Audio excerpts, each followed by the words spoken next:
Chapter 39. 0039 Fan Xian couldn't figure out what was wrong with him today. Why did women dislike him so much? Walking into the office, he found Su Qingxue looking at a pile of information. It was obvious that Feng Yuing brought it back for her. Director Su, eat some fruit. Don't work on an empty stomach. Yi Fan said. And, put it there. Su Qingxue didn't even raise her eyes. Yi Fan was also curious. He stuck his head out to see what Feng Yuing had brought back after going on a business trip for a week. However, before Yi Fan could see clearly, Su Qingxue suddenly bent over and covered the information. She raised her head in displeasure and said, "You are not allowed to peek. Get out." Yi Fan gave a stiff smile, and could only silently leave the office. He muttered in his heart, "This strong woman is not easy to serve." However, logically speaking, he hadn't spoken to Feng Yuing for the past few days. Could it be that Su Qingxue said something about him that made Feng Yuing unhappy? Returning to his office, the more Yi Fan thought about it, the more he felt that something was wrong. Su Qingxue and him were only in a contractual relationship. Even if they had the title of boyfriend and girlfriend, it didn't mean anything. It was fine if Su Qingxue ignored him. In any case, in less than 3 months, everyone would go their separate ways. They would just treat each other as passers-by in their lives. But Feng Yuing was different. A woman's various conditions were in line with his pursuit of a comfortable life. The two of them had a good impression of each other and were steadily deepening their relationship. In the future, he still hoped to completely make her his woman.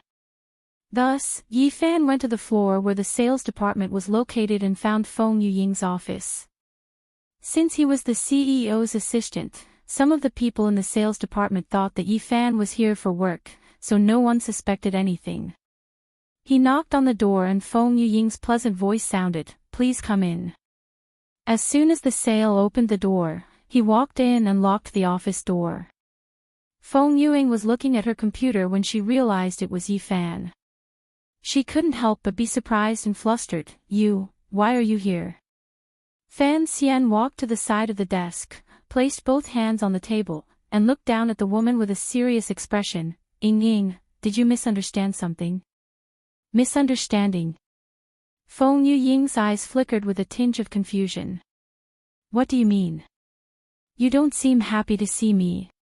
Could it be that someone said something bad about me to you?" Yi Fan asked. After Feng Yuing knew why the man was here, she put down her work, crossed her arms in front of her chest, shook her head and replied with a smile that was not a smile, "No." "Then how did I make you unhappy?" "Guess," Feng Yuing said mischievously. Hearing this, Yi Fan was about to cry. "All right, Ying, stop torturing me. How could I have guessed? I haven't spoken to you for a week, how would I know what offended you?" "Humph." Feng Yuing pouted coquettishly, "So you also know, we haven't spoken for a week. Let's not talk on the phone, even if your crappy phone can't send WeChat messages, at least you can send text messages." Fan Xian was stunned for a moment, and then, as if he was enlightened, he was suddenly enlightened. So that's what happened. Fan Xian couldn't help but awkwardly try to curry favor with him. Heh. Ying, I'm sorry. I've never chased after a girl before, so I didn't expect a call. Who would believe that? You're such a smooth talker. You even kissed me, she wanted to say, kissing so skillfully, but she felt shy. Feng Yuing changed her words. "Anyway, I can tell that you don't care about me at all." Fan Xian sighed. "This is different from making a phone call. I don't know what to talk to you about when I call you. It seems like there's nothing to say, so I didn't think of it at all. Can't I call if I have nothing to say?" Feng Yuing stood up and angrily pushed the man out. "Get out, don't disturb my work. I don't want to see you." Fan Xian thought that it wasn't right to go on like this, so he didn't care anymore. He had to use force first and intimidate the woman's temper. He quickly and domineeringly hugged the woman's waist, then, ignoring the shock on Feng Yuying's little face, he lowered his head and kissed her red lips. Ugh! Feng Yuying moaned and punched the man's shoulder and back. Her face was charming and alluring, but her body kept melting from this sweet kiss, becoming more and more powerless. After waiting for more than a minute, Yi Fan finally let go of the woman. This woman's body was simply too comfortable to hug. If he continued to kiss like this, he might not be able to hold back and do something. This was the office, it was better to stop. Fan Xian looked at the woman whose face was flushed red and who was gasping for breath. He held her cheek with a big hand and said seriously, I promise, the next time you go on a business trip, I will definitely call you, no matter what. Feng Yuying's heart was filled with sweetness, but she still said unhappily, if you don't go on a business trip, you won't call? Hee, I'll look for you directly usually, why would I call you? Feng Yuying felt that she was too lenient with this guy, so she said arrogantly, that depends on whether I'm free or not. Yes, we'll meet when we're free. If we don't have time to call, I'll definitely trick you. Oh no, chase you down. You really are a liar. None of you men are good. Feng Yuying said angrily. Yi Fan grinned, I'm joking, don't take it so seriously. Ying, how about we go out for a meal on Sunday the day after tomorrow and watch a movie? Yi Fan thought about it. It seemed like normal young people were all like this when they fell in love. Feng Yuying's face became even hotter. Although she felt that she couldn't let him chase after her so easily, she still couldn't help but agree. And, good girl, then I'll look for you in the morning the day after tomorrow. Are you free? Yi Fan thought that after he was done with his work tomorrow, he should be fine the day after. Feng Yuying thought about it and nodded her head since there was nothing wrong. Right at this moment, there was a knock on the office door and Lu Xiaolian's voice came from outside. Department head Feng. Not good. Something big happened. Feng Yuying quickly tidied up her clothes and took a deep breath to let the blush on her face dissipate. Then, she walked over and opened the door. What's wrong? Lu Xiaolian saw that Yi Fan was also inside, so she nodded and greeted him before saying, just now on the afternoon news, the CEO of the flying guest company and Zheng Hongji from the Zheng's group have reached an agreement, saying that they want to accept the Zheng's group's acquisition plan. Feng Yuying's gaze froze and she quickly walked out to the middle of the big office. In the big office of each department, there were a few televisions hanging there, used for video conferences and watching the news. At this moment, almost everyone in the embroidery group was staring at the news on the television. Everyone was scolding the Zheng's group for being shameless, but they were also very regretful that because of the internal strife within the company, the embroidery group had lost the opportunity to acquire the flying guest. Inside the sales department, Lu Xiaolian, Yu Ying and some other key members surrounded Feng Yuying and discussed spiritedly. Chapter 40. 0040 Sai. If it wasn't for the votes of the two vice presidents and a few old directors, the Zheng family wouldn't have been able to succeed. That's right, Director Su's eyes are indeed right. Otherwise, would the Zheng family choose to buy Flying Guest? I really don't understand. Those directors are so old and don't understand the current market. Why would they want to stop our company's development? The employees were filled with righteous indignation. They felt unworthy and regretful for Su Qingxue, and they were even more dissatisfied with the old directors of the company. Originally, Su Qingxue had acquired this software company in order to create a high-end luxury mobile sales platform. She had transitioned the traditional enterprise of embroidery to the combination of the internet and tradition, allowing the declining business of some companies to regain their vitality. Department head Feng, what should we do now? The acquisition of Flying Guest is definitely not going to work. Will our company's online high-end sales platform be shelved? Yu Ying and the others asked worriedly. Feng Yuying was very calm and said, we are the sales department, we just need to do our job. This is something that the board of directors, the strategy department, and the marketing department need to consider.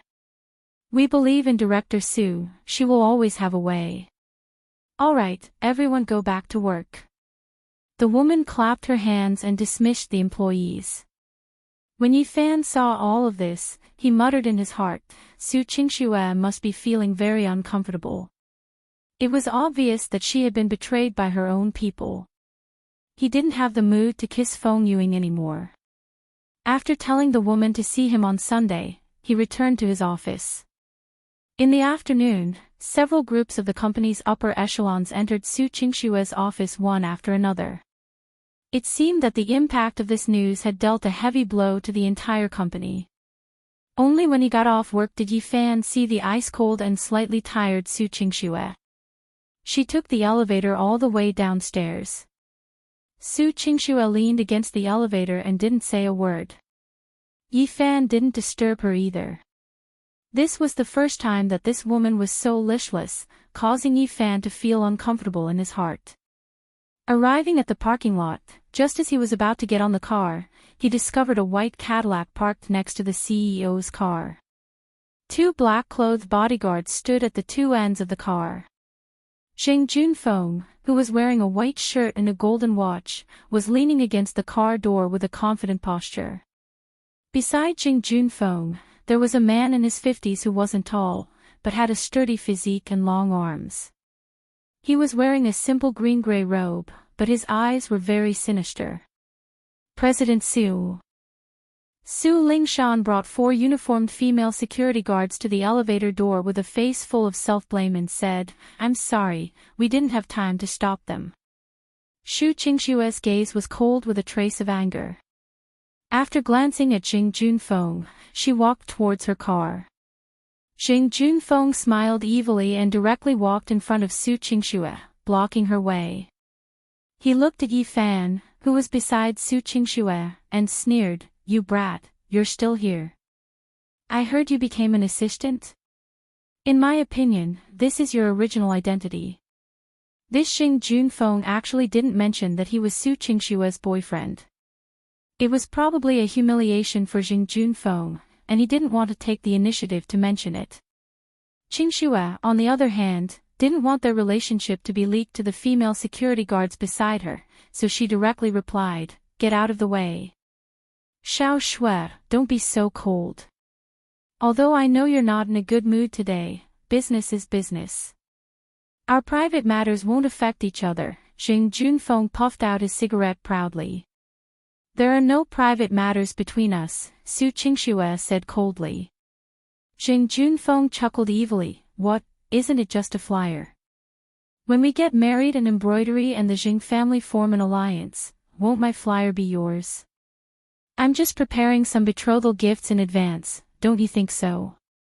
Su Lingshan couldn't take it anymore and went forward to scold Jing Junfeng. Don't go too far. This is embroidery, our President Su told you to get out of the way. Did you hear that? Damn it, AF asterisk king bitch of a security guard, do you really think I'm afraid of you? Jing Junfeng revealed a ferocious look as he glared at the female security guards and said, If it wasn't for your President Su, this young master would have already captured you guys to the White Sharks gang and let a few hundred men kill you. You. As expected, the people from the White Sharks gang were brought here by your Jing family. Su Lingshan was so angry that her face turned red. Jing Junfeng spread out his hands, So what if I am? Do you have any evidence?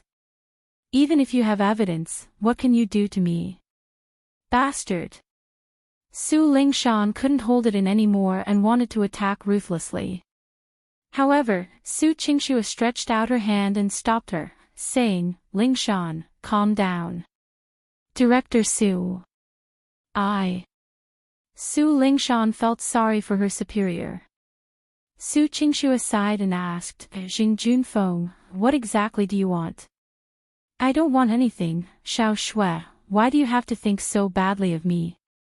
I just love you too much, so I want to invite you to have a candlelight dinner with me. Jing Junfeng said with a smile and pointed at his car. I'm not feeling well, I'm not going. Jing Junfeng narrowed his eyes. If you're not feeling well, I'll take you to the hospital. You. Su Qingxue didn't expect the other party to be so persistent.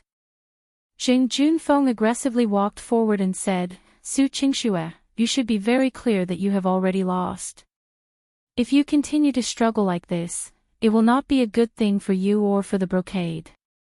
If you're really smart, then stay with me and make me happy, then you won't have to suffer so much. As he spoke, he stretched out his hand and began to touch Su Qingshue's chin. Seeing that Jing Junfeng was about to come over, Su Lingshan stood in front of Su Qingxue. Stop. Don't come any closer. Damn it.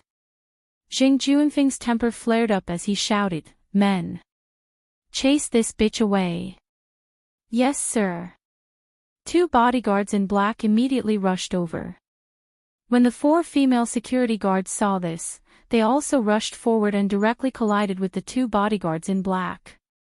4 women against 2 men. Although they had the advantage in numbers, the 2 bodyguards were retired Special Forces soldiers, so their combat strength was self-evident. In addition to the difference in the bodies of men and women, when their fists and feet collided, they were still evenly matched. Seeing that it was difficult for her people to win, Su Lingshan quickly sprinted and found an opportunity. With a flying kick, she sent one of the male bodyguards flying 3 meters away. The remaining 4 female security guards quickly went up to subdue the remaining bodyguard. Only then did the battle end. Seeing that her female security team had won, Su Qingxue heaved a sigh of relief. However, Jing Junfeng did not feel worried at all. He turned around and looked at the man in the green and gray robe. Elder Ma, I told you, this woman is not an ordinary woman. If you make a move, it won't be considered bullying the younger generation. Ma Jinkuan's gaze was fixed on Su Lingshan's chest, admiring the woman's graceful figure. His pair of strange old eyes flickered slightly. Chapter 41. 0041. Seeing this old man walking towards her, Su Lingshan's expression became especially serious. After all, Jing Junfeng had specially brought such an old man here, there must be something special about him. Yi Fan's gaze swept across Elder Ma's 2 hands and a hint of understanding flashed across his eyes. At the same time, he also frowned. Su Lingshan. I'm afraid I can't beat this perverted old man. He took 2 steps forward and said, Captain Su, leave this old man who's still staring at girls to me. You'll only dirty your hands if you hit him. After all, she was a member of his company and a beauty who had lunch with him for a few days. Yi Fan felt that he should help her. However, Su Lingshan's pride was very strong. Go away. I'm the captain of the security team. You're just an assistant, what are you doing? Yi Fan was helpless.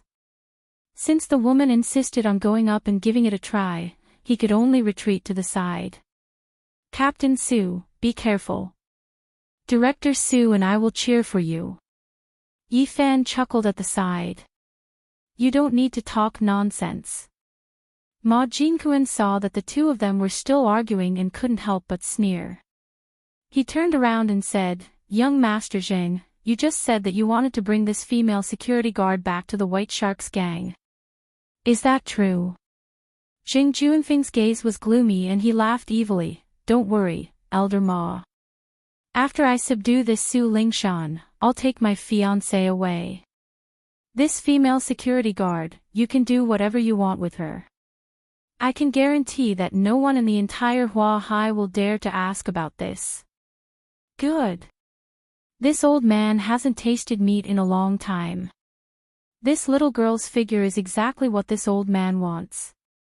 Ma Jinkuan's face revealed a sinister smile, squeezing out a bunch of wrinkles. You're already so old, yet you still don't respect your elders.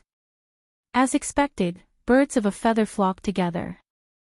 Those who are with Jing Junfeng aren't good people. Su Lingshan spat in disdain. As she said that, Su Lingshan assumed a military fighting stance and stared closely at Ma Jinkuan. However, Ma Jinkuan hooked his finger at Su Lingshan. Come, let this old man see how capable you are. Then don't regret it. Su Lingshan took a quick step forward and raised her leg to kick Ma Jinkuan's lower jaw. Ma Jinkuan blocked with his left hand and 3 of his fingers turned into eagle claws, accurately stabbing towards Su Lingshan's foot. Ah! Su Lingshan felt a sharp pain and quickly took 2 steps back, looking at Ma Jinkuan's claw in shock. Eagle claw. Su Lingshan didn't expect this old man to know authentic ancient martial arts. One must know that most of the martial arts circulating in society today are just showy but impractical, used to fool the masses. True ancient martial arts were martial arts used to kill people. How could it be easily spread outside? Just like guns, the country definitely had to control them. Therefore, for someone like Su Lingshan, who had served in the army and learned military martial arts, was already considered very amazing. However, when encountering an ancient martial art practitioner like Ma Jinkuan, it was still a little strenuous, especially since Ma Jinkuan was clearly not an ancient martial art rookie. He had been immersed in the eagle claw technique for many years. At least you have some eyesight. If you know what's good for you, you'll listen obediently and you'll be able to avoid a lot of suffering, Ma Jinkuan said proudly. She endured the pain and rushed forward to throw a few punches, trying to avoid Ma Jinkuan's eagle claw. She wanted to find her opponent's vital points and win quickly. However, Ma Jinkuan didn't seem to be young and his speed wasn't slow. After blocking Su Lingshan's attack with experience, his eagle claws slashed towards Su Lingshan's clothes. Su Lingshan retreated in panic and barely dodged the attack. However, she still heard a tearing sound and the uniform around her waist was cut open. Despicable. Despicable. Su Lingshan was extremely embarrassed and angry. If she hadn't dodged quickly, her chest would have been scratched and she would have lost all her face. Su Qingxue, who was at the back, frowned and had a serious expression on her face. She didn't expect Jing Junfeng to invite such an expert. Jing Junfeng laughed and said, "Elder Ma, don't be too serious. Just teach him a lesson and leave some face for my fiancé." Ma Jinkuan threw away the cloth in his hand and continued to walk forward. "Little girl, this old man likes flowers with thorns like you. If you come back with this old man, it will definitely be much more comfortable than you being a female security guard. Dream on." Su Lingshan turned around and kicked towards Ma Jinkuan's neck. Ma Jinkuan's eyes flashed and he forcefully grabbed Su Lingshan's ankle. "Since you're so unruly, I'll cripple one of your legs. Let's see how you're going to resist me, hee hee." Ma Jinkuan laughed sinisterly and raised his eagle claws. He was about to claw at Su Lingshan's leg. Just when Su Lingshan's heart was in her throat and she thought that she was done for, she realized that nothing happened. "Yi. Yi Fan." Su Lingshan looked at the man. She didn't know when Yi Fan appeared beside her and grabbed Ma Jinkuan's wrist. Ma Jinkuan frowned and tried to shake it off but realized that he couldn't. He let go of Su Lingshan's leg and his hand turned into an eagle claw and attacked Yi Fan's eyes. Yi Fan also raised his other hand and turned it into an eagle claw, clashing head-on with Ma Jinkuan's eagle claw. A few fingers touched each other and Ma Jinkuan cried out in pain. He felt that his fingers were numb and he almost broke his bones. Yi Fan tossed the old man aside and said, "Old man, Captain Su can already be your granddaughter and you're still bullying her. This is a bit too much." Ma Jinkuan looked at Yi Fan in shock. Su Qingxue and Su Lingshan were also stunned. Jing Junfeng's face was even more stiff as if he had seen a ghost. "You also know the eagle claw technique?" Ma Jinkuan was dumbfounded, but Yi Fan seemed to have used the eagle claw just now. Yi Fan raised his 2 hands and randomly grabbed a few times in the air. What's so difficult about that? Preposterous. How is this the eagle claw technique? I'll let you experience true kung fu. Ma Jinkuan felt extremely embarrassed. In his rage, he leaped into the air and swooped down. He used the eagle piercing the sky and ruthlessly grabbed at Yifan's throat. Yifan looked like he didn't have any technique, but he had already extended 3 fingers and blocked Ma Jinquan's attack head-on. After grabbing Ma Jinquan's fingers, Yifan's fingers quickly and forcefully buckled. Ah! Ma Jinquan's eagle claw seemed to have been stuffed into a blender. His bones made a few caw-caw sounds and were actually broken by a huge force. He looked at his distorted fingers and grimaced in pain. He looked at Yifan in disbelief. You! Where did you learn the eagle claw technique? Ma Jinquan had never heard of such a young eagle claw technique expert in the underworld. Su Qingxue and Su Lingshan also looked at the man in a daze. One had to know that Su Lingshan couldn't do anything to Ma Jinquan just now. Jing Junfeng was so scared that he took 2 steps back. His gaze kept changing. He remembered what his father said. This guy was not simple. Chapter 42. 0042 Don't be deliberately mystifying. According to the rules of the martial arts world, I am a disciple of the Golden Eagle sect. If you have the guts, announce your sect. Today's humiliation will be repaid in double. Ma Jinquan clamored. Yifan raised 2 fingers, scratched the air twice, and said in all seriousness, Kato Ing, have you heard of him? Ma Jinquan was confused. Kato Ing. Why doesn't it sound like a Chinese name? Could it be the successor of the overseas eagle claw technique? Seeing that Ma Jinquan was actually thinking about who this person was, Jing Junfeng was so angry that his face turned red. He really wanted to kick this old man. However, he couldn't say that Kato Ing was a radiographer in front of so many people. After all, this didn't match his identity as the young master of the Jing family. Su Qingxue asked Su Lingshan curiously, have you heard of Kato Ing?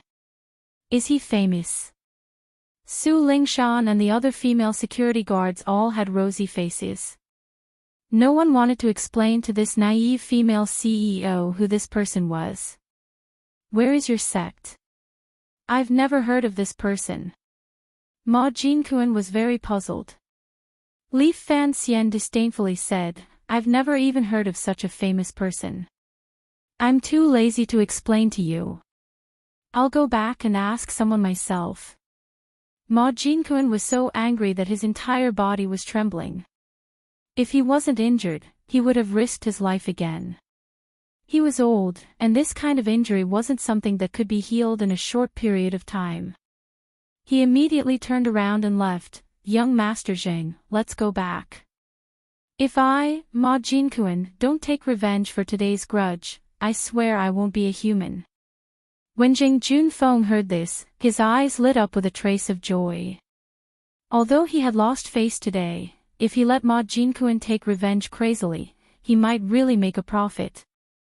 Seeing that the Jing family had left, Su Qingxue also heaved a sigh of relief.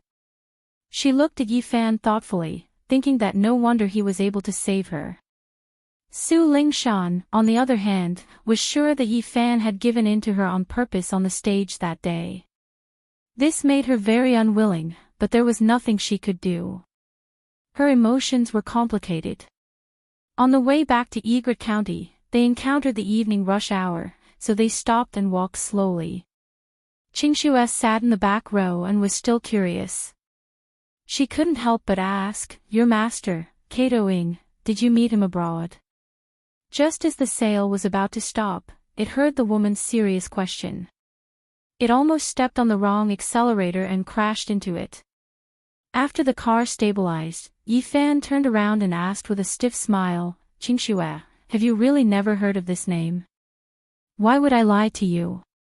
I asked Lingshan and the others just now, but they didn't know either. Su Qingxue said. Yifan thought to himself, how could they not know? They were just too embarrassed to say it. However, Su Qingxue was actually so pure, which surprised Yifan.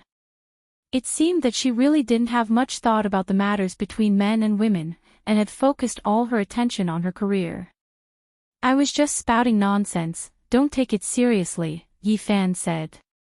Su Qingxue didn't believe him at all. Why are you so stingy? Are you embarrassed to say that you have a master? Fan Xian didn't know whether to laugh or cry. It's really just nonsense, don't ask. Su Qingxue immediately snorted, if you don't tell me, I'll just go online and check. Do you really think I can't find it? Saying that, Su Qingxue really took out her phone and started searching. Yi Fan shook his head helplessly. Why was this woman so curious? Why was there a need for this? After less than half a minute, Su Qingxue, who was in the back row, blushed. She bit her lips, unable to say a single word. When Yi Fan saw the woman's expression, he knew that she already knew the truth. Hee, Qingxue, I told you not to look for it, I was just spouting nonsense. Yi Fan laughed. Pervert. Su Qingxue was both angry and amused. At that time, she actually asked Su Lingshan and the others. This was too embarrassing. Fan Xian refused to accept it and said, I told you not to ask, but you insisted on asking. I was just spouting nonsense. Besides, Katoing might not be qualified to be my master. I'm also very powerful in terms of finger skills. Leaf, shut up. Drive your car. Su Qingxue couldn't bear to listen any longer. She really wanted to go up and hit the man a few times. Yi Fan muttered, why are you so excited? I'm telling the truth. If you don't believe me, you can try. Go to hell. If you say another word, I'll deduct your salary. Su Qingxue shouted. Her face was so red that juice could drip out. All right. I won't say it, Yi Fan immediately shut up. At the same time, he was secretly thinking in his heart, do I have masochistic tendencies? Why isn't a woman talking? My heart is stifled. Why is it that a woman scolds me a few times? That night, the upper echelons of the White Shark Gang held an impromptu gathering. Located in the lobby of a private villa in Huahai City, a group of well-dressed, rugged and extravagant people of all ages sat on a few large leather sofas. Behind each of them, there were a few lackeys in black suits following behind them. They seemed to be of high status. Sitting on the seat of the host was a middle-aged man with white hair on his temples. He was meticulously dressed and looked very gentlemanly. He was the current leader of the White Shark Gang, Zhu Shoujing. If an ordinary person were to see this, they wouldn't be able to imagine that the rumored ferocious and overbearing leader of the old gang would actually be so refined, like a teacher. As an elder of the gang, Ma Jinkuan's hand was wrapped in bandages as he sat next to Zhu Shoujing. I think, all the brothers present here have heard about it, Zhu Shoujing said calmly. Our gang's elder Ma met an expert when he was heading to the embroidery group with young Master Jing today. Elder Ma's eagle claw technique was actually thwarted. This is a humiliation to our gang, and the Jing family is starting to suspect us. Now, Huahai City is no longer dominated by our White Shark Gang. In front of us was the Iron Lock Gang disrupting the situation, and behind us was the Purple Bamboo Forest making a comeback. Our alliance with the Jing family is the key to us being able to continue to stand firm and suppress the other two gangs. So, I would like to ask the brothers present here, what do you think of the trouble we've encountered this time? I think it must be the people from the Purple Bamboo Forest who are secretly helping the embroidery group. Back then, wasn't it Zhao Zhong from the Purple Bamboo Forest who sent a letter to Ninth Wang and told him not to mess with that woman with the surname Feng? I think it's most likely her subordinates who are causing trouble there. The man who spoke had a face full of beard. His name was Zhang Huwei, and he was the hall master of the White Tiger Hole. When Ninth Wang heard this, he said unhappily, Zhang Huwei, why do you have to mention me? I went to ask for peace because the gang leader agreed to it. Do you think I'm afraid of the Purple Bamboo Forest? Whether you're afraid or not, you know it yourself. You're probably about to pee your pants from Ning Zimo's flying knife, Zhang Huwei said disdainfully. Try saying that again. Ninth Wang glared at him fiercely and stood up. His lackeys behind him also had a fierce look on their faces. Zhang Huwei's men naturally didn't give in either. They stood up abruptly and shouted, "You want to fight? Smelly ninth brother, who do you think you are? Come on." Zhu Shoujing slammed the sofa. Enough. What a scandal. Sit down. When the two hall masters heard Zhu Shoujing's voice, they sat down resentfully. However, neither of them were willing to give in to the other and they glared at each other.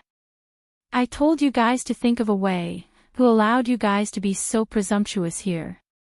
Zhu Shoujing said in a deep voice and turned to look at Ma Jinkuan. Elder Ma, you're the person involved. Tell me, how can we redeem our White Shark Gang's position in the Jing family's heart this time? Ma Jinkuan had been frowning the whole time. At this moment, he said with a grave expression, "Gang leader, this old man thinks that we have to figure out that person's identity and background before we can think of a way to deal with him. Otherwise, if we really meet someone we can't afford to offend, it would be disadvantageous to our gang." Elder Ma is right. Did that person report his sect? Zhu Shoujing nodded. Ma Jinkuan said with a serious face, "He only said his master's name, but I've never heard of that person before. I wonder if the gang leader and the other brothers in the gang have heard of a claw expert called Takashi Kato." Chapter 43. 0043 Inche. Why isn't everyone saying anything? After asking the question seriously, Ma Jinkuan realized that everyone's expression had become very complicated. Has everyone heard of this person? Ma Jinkuan was even more puzzled. He had only been behind the scenes for a few years. Could it be that the world had changed so quickly? Zhu Shoujing called out to the servants and said, "Elder Ma is tired. Send him back to his own residence to rest first." Hearing that, Ma Jinkuan felt uncomfortable. "Sect leader, why are you sending me back? Aren't we discussing that kid's master?" Finally, Wang Jiu couldn't hold it in anymore and laughed. "Elder Ma, are you kidding us? That's AF** King Man from Fu Sang country. You said he's an expert in the eagle claw technique." "What?" Ma Jinkuan's expression froze. "Fu Sang. Filming. Cough cough." Zhu Shoujing didn't know what to say, so she could only say, "Elder Ma, you're old, so you probably don't have much contact with computers and the internet. It's normal for you not to know. That kid was lying to you on purpose, don't take it seriously." When Ma Jinkuan saw that all the people in the gang were holding back their laughter, he immediately understood what a ridiculous mistake he had made. Thinking of this, he felt a surge of hot blood rush to his head. He was so angry that he wanted to vomit blood. Stinking brat. I'm going to skin him. Ma Jinkuan ignored the injury on his hand and slammed his palm on a tea table beside him, creating a hole in the solid wood tea table. "Elder Ma, it's useless to be angry. At the very least, we should be able to believe that that brat doesn't have any background. Otherwise, why would he randomly report his sect? This is a taboo in the martial arts world," Zhang Huwei said. Ma Jinkuan's face was sinister as he said sinisterly, "I want to go back to my sect. Even if I have to throw away my old face, I want that brat to pay the price." When Zhu Shoujing and the others heard this, their faces were filled with joy. Because Ma Jinkuan had joined the gang and become an assassin, his relationship with the people from the Golden Eagle sect was not good. But if Ma Jinkuan was willing to put down his old face and ask his sect to stand up for him, then it would be different. On the one hand, he was considered a senior in the Golden Eagle sect, and on the other hand, Jianghu's sects were particular about face. As long as one was not expelled from the sect, they would protect him, so he would most likely help him regain face. "Elder Ma, we'll be waiting for your good news." Zhu Shoujing grinned. The next day, the sun was shining brightly. Since he didn't need to go to work early in the morning, Yifan ran outdoors and used the public sports field outside the Egret County mansion to exercise his body. Yifan's training was not an ordinary run or exercise. It looked very strange.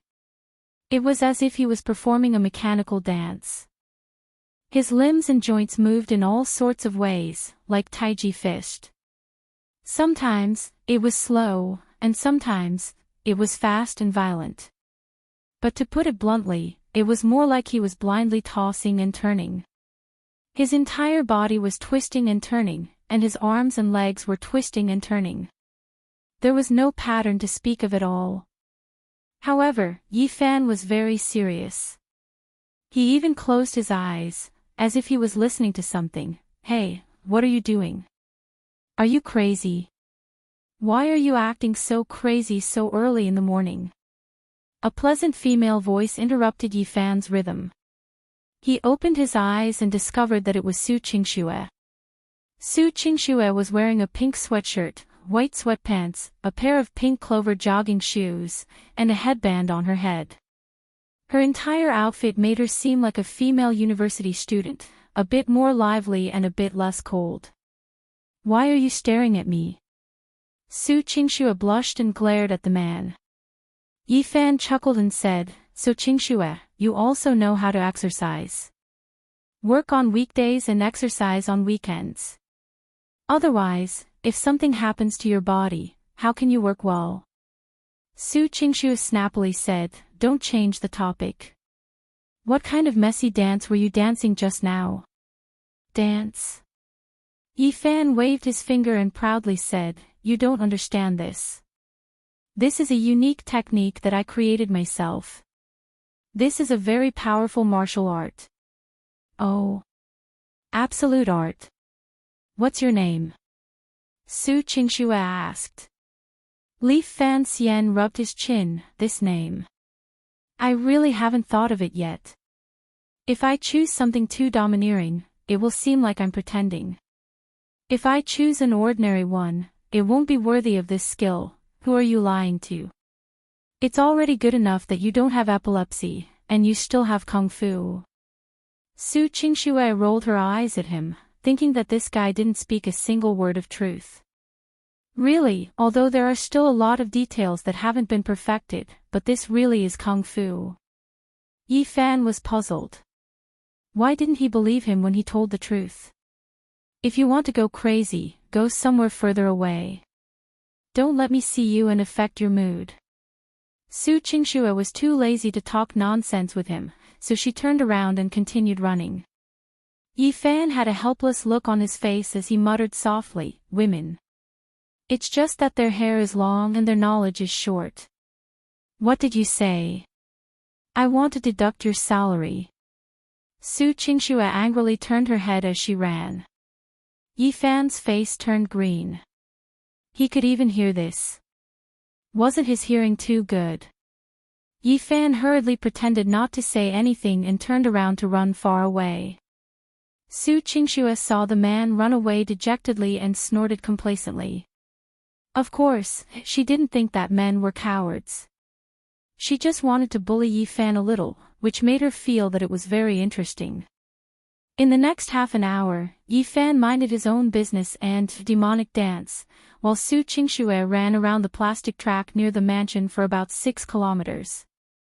Yifan discovered that the woman's physical fitness was pretty good. From her running, he could see a lot of details. If Su Qingxue had practiced martial arts since she was young, she might have been able to become an expert of her generation. However, compared to a woman's business talent, doing business was definitely more suitable for her. Of course, looking at a woman's talent in martial arts was actually an excuse. The main thing was to look at the woman's perky buttocks and the perfect arc in front of her chest that would occasionally tremble. After training, Yifan returned home to eat breakfast. Aunt Jiang had already prepared a large table of delicacies. After all, Su Qingxue was a girl. She first took a shower, dried her hair, and then came down to eat breakfast. She didn't eat much, just a cup of milk and a plate of fruit salad. Just as she was halfway through eating, she saw a call coming into Su Qingshua's cell phone. Yifan's eyes were good. He saw a string of local numbers, but it didn't show anyone. Su Qingxua picked up the phone and directly asked, "Chinya, is Mr. Fellini here yet?" "Yes, CEO Su. Mr. Fellini's plane has just arrived in Huahai and is about to head to the Hilton Hotel. Should we go there now?" Su Qingxua said, "No need, Mr. Fellini is tired from the journey. If he goes there now, he will feel uncomfortable. Let him rest first. Just send an email and ask Mr. Fellini's assistant what time they want to meet." "Yes, CEO Su." Chapter 44. 0044. Because it was the weekend, Yifan was wearing the clothes he had brought with him. He looked at the blue t-shirt and white shorts on his body and asked, "Why?" "My clothes have been washed and they're not broken. They're quite clean. It's just a little wrinkled. What's the use of being clean? Do you have a brand for these clothes? How much is it worth?" "Ugh. I don't know either." Yifan couldn't answer. Su Qingxua sighed and said, "Our guest, Mr. Fellini, is the creative director of the LD Group of the Enamel Kingdom. He is a world-class fashion magnate. He himself is a very great designer. If he sees your clothes, his impression will be completely deducted, and we won't even need to talk business." Yifan thought for a moment. There was no need to argue with a woman about this, so he nodded, "Then I'll go change my clothes." Unexpectedly, just as Yifan was about to get up, a phone call came in. Yifan looked and saw that it was from his student, Moo Moo Moo. "Hello, classmate Moo Moo Moo, what's wrong?" Yifan picked up. He remembered that today shouldn't be the day of supplementary lessons. On the phone, Moo Moo Moo said in a sobbing voice, "Yifan. You. Hurry up and come save me." "What's wrong?" Yifan was surprised. This girl had always been very lively, why was she crying today? "I was blocked by a few people at the internet cafe. I can't get out now." Moo Moo Moo's voice trembled. Yifan frowned, "Don't you have an ID? How did you get into the internet cafe?" "It's an internet cafe in a residential area. I didn't ask for an ID." Moo Moo Moo Moo was not confident enough. Yifan slapped his forehead. Wasn't this the same as a black internet cafe? No wonder this girl didn't even dare to call the police. She was afraid of being caught herself. After all, he was a girl he had known for almost a year. It couldn't be said that he had a deep friendship with her, but he could be considered a rare acquaintance in Huahai City. "Where are you?" "I'll go right away," Yifan said. Moo Moo Moo quickly gave him an address. Yifan took a look and found that it wasn't too far to take a taxi. "Hold on a little longer. Don't cause any conflict. I'll go over immediately." After Yifan finished speaking, he said to the puzzled Su Qingxua, "Qingxua, my student is in a bit of trouble. I'm going to the internet cafe for a while. I'll be leaving first." "Student?" Su Qingxua was baffled when she heard this. Wasn't this guy's tutor identity a lie? Did he think she was a fool? Seeing Yifan run out of the house, Su Qingxua gritted her teeth in anger. "Where are you going?" "I have work today." You're back." From afar, Yifan's voice came back, "When we meet, call me. I'll go there myself." "Yifan. You're fired. Don't come back." Su Qingxua was so angry that she wanted to throw something, but she didn't know if Yifan heard what she shouted. When Aunt Jiang saw this scene, she couldn't help but shake her head, as if she was worried for this young couple. There was a small internet cafe located under an apartment building in an old community. In the current era of internet cafes, this kind of small internet cafes already had very little room for survival. However, due to its secluded location, coupled with the fact that the internet cafe was old and inconspicuous, no one usually came to check on it. The price was also cheap, so many nearby students would come here to play games. When he arrived at the internet cafe, he just happened to see a familiar and beautiful girl. She was anxiously waiting for something in a corner of the internet cafe. The girl had shoulder-length black hair, a light yellow cartoon t-shirt, denim hot pants, a small satchel on her back, and a pair of white sneakers. Although the girl was young, her upper body was already well developed. Her waist was slender, her calves were slender and fair, and her facial features were exquisite and clean under her bangs. There was already a hint of charm in her youthfulness. It was obvious that she was a great beauty. Beside the girl, there were 3 rascally-looking young men in singlets.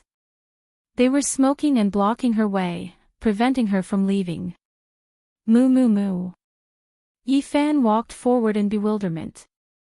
He realized that what he saw was different from what he had imagined. He couldn't help but ask, "What's going on?" Yi-fan. As if she had seen a relative, Moo Moo Moo stepped forward and grabbed Yi-fan's hand. "You're finally here. I'm so anxious." A hoodlum with a mustache asked with a cigarette in his mouth, "Girl, is this the expert you were talking about? Why doesn't it look like it?" "Ha ha. He doesn't look like an expert, but more like an elderly player." Another tattooed hoodlum laughed evilly. Moo Moo Moo stomped his feet and argued, "That's not it. Yi-fan is much stronger than you guys. If I had half of his strength, I would have beaten you guys up just now. Stop bragging. We've already seen your level." The mustache man disdainfully said. Yi-fan was confused when he heard this. "What expert? What are you guys talking about?" Moo Moo Moo stuck out her pink tongue and giggled as she shook Yi-fan's hand. "My most respected teacher Yi, can you help me fight against these guys in a solo match? Just one match. Just win back all the money I lost." Yi-fan immediately understood something and stared at her. "Little girl, you lost money playing games and lied to me that you were blocked by hooligans." Moo Moo Moo blinked innocently. No matter how he looked at her, she looked delicate and charming. "If I didn't say that, you wouldn't have come over immediately.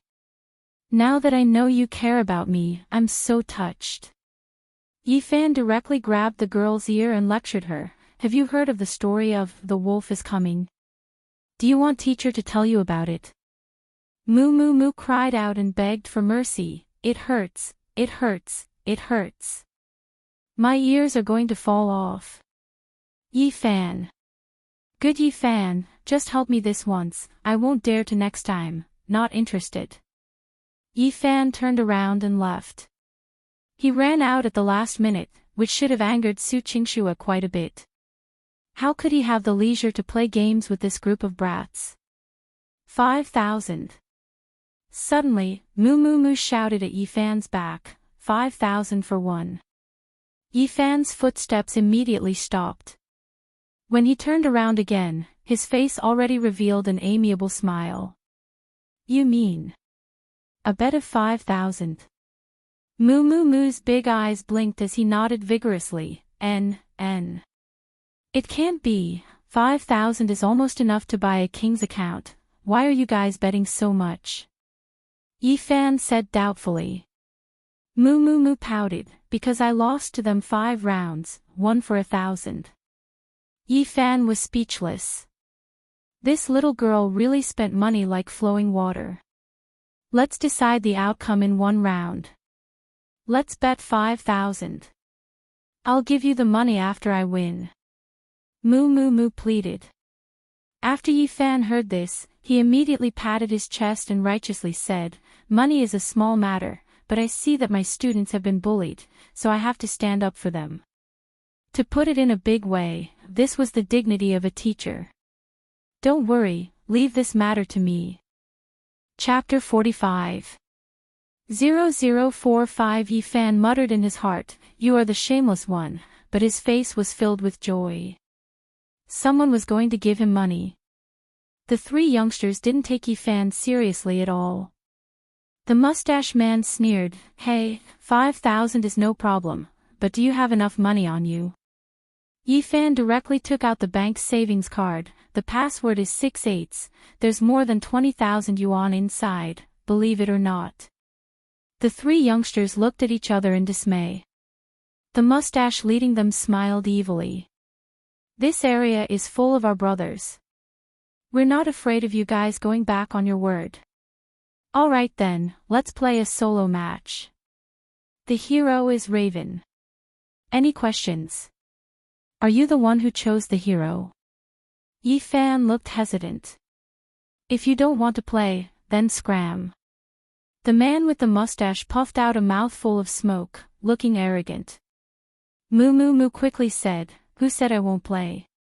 Yifan knows everything." "Hee, then come. I'll let you witness the strength of Huahai Changlong Technical College's #1, Rui Wen. The rules are that you can go to the jungle, but you can't fight in the jungle. Let's bet on who gets the first kill," said the small mustache man. Yifan sighed, "Alright, but you guys have to let me familiarize myself with the keyboard and mouse here first. Give me 3 minutes." Seeing Yifan's uneasy expression, the three youngsters became even more confident and didn't mind at all. After Yifan was done with his preparations, both sides opened a room and officially entered the solo competition. Fan Xian calmly controlled the hero, and even took out a red double happiness for himself, asking Moo to light his cigarette for him.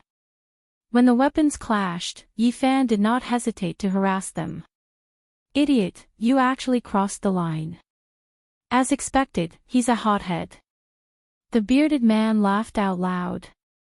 This was because he was afraid of being the first to attack in a hero matchup. Just when he thought that victory was in his grasp, he discovered that when he was about to attack, Yifan had already dodged. Every time, Yifan would be able to dodge the damage just in time. Moreover, he would be stuck in front of him and use his skills. The gap between the skills was tightly grasped, leaving the mustache man with no other choice.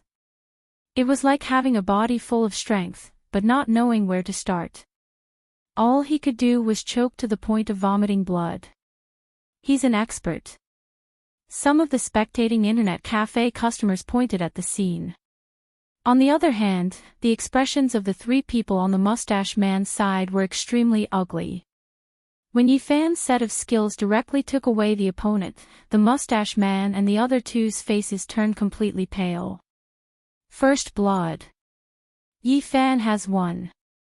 Moo raised her eyebrows and exhaled, as if she was the one who had won. She extended her hand towards the three of them and said, "Come, 5,000. Little Mustache and the other two gave each other a look before turning around and walking out of the internet cafe, completely ignoring them. "You're shameless. Hurry up and give me the money." Moo panicked and rushed to the door to block the three of them. The tattooed man rubbed his chin and said with a face full of arrogance, "Girl, if you don't want to be raped, then you'd better fuck off. Do you believe that I can get a dozen people to come with just one phone call?" When Moo heard this, he subconsciously took 2 steps back. After all, she was only a high school girl and didn't have much social experience. After being threatened like this, the girl's eyes began to turn. She felt wronged and indignant, but she was also very afraid. "You? How can you do this?" the tattooed man grinned. "It's good that you're afraid. Scram."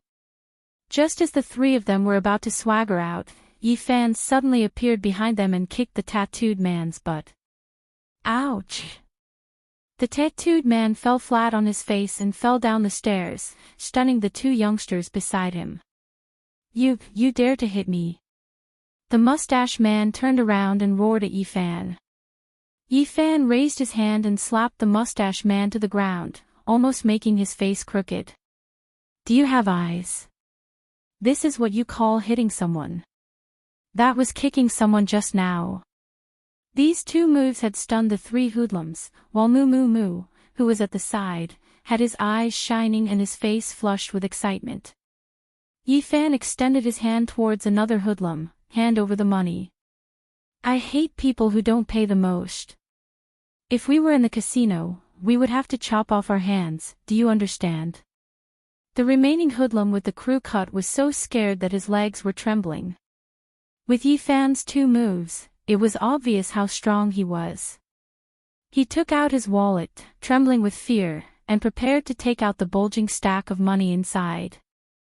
Give it to me. Yi Fan snatched the wallet, took out all the money inside, and then threw the empty wallet back to little crew cut. The hoodlum was about to cry, this. Big brother, the other 200 yuan is my money. Compensate my student for the mental damage, this is considered a bargain for you. Yi Fan happily put the money into his pants pocket.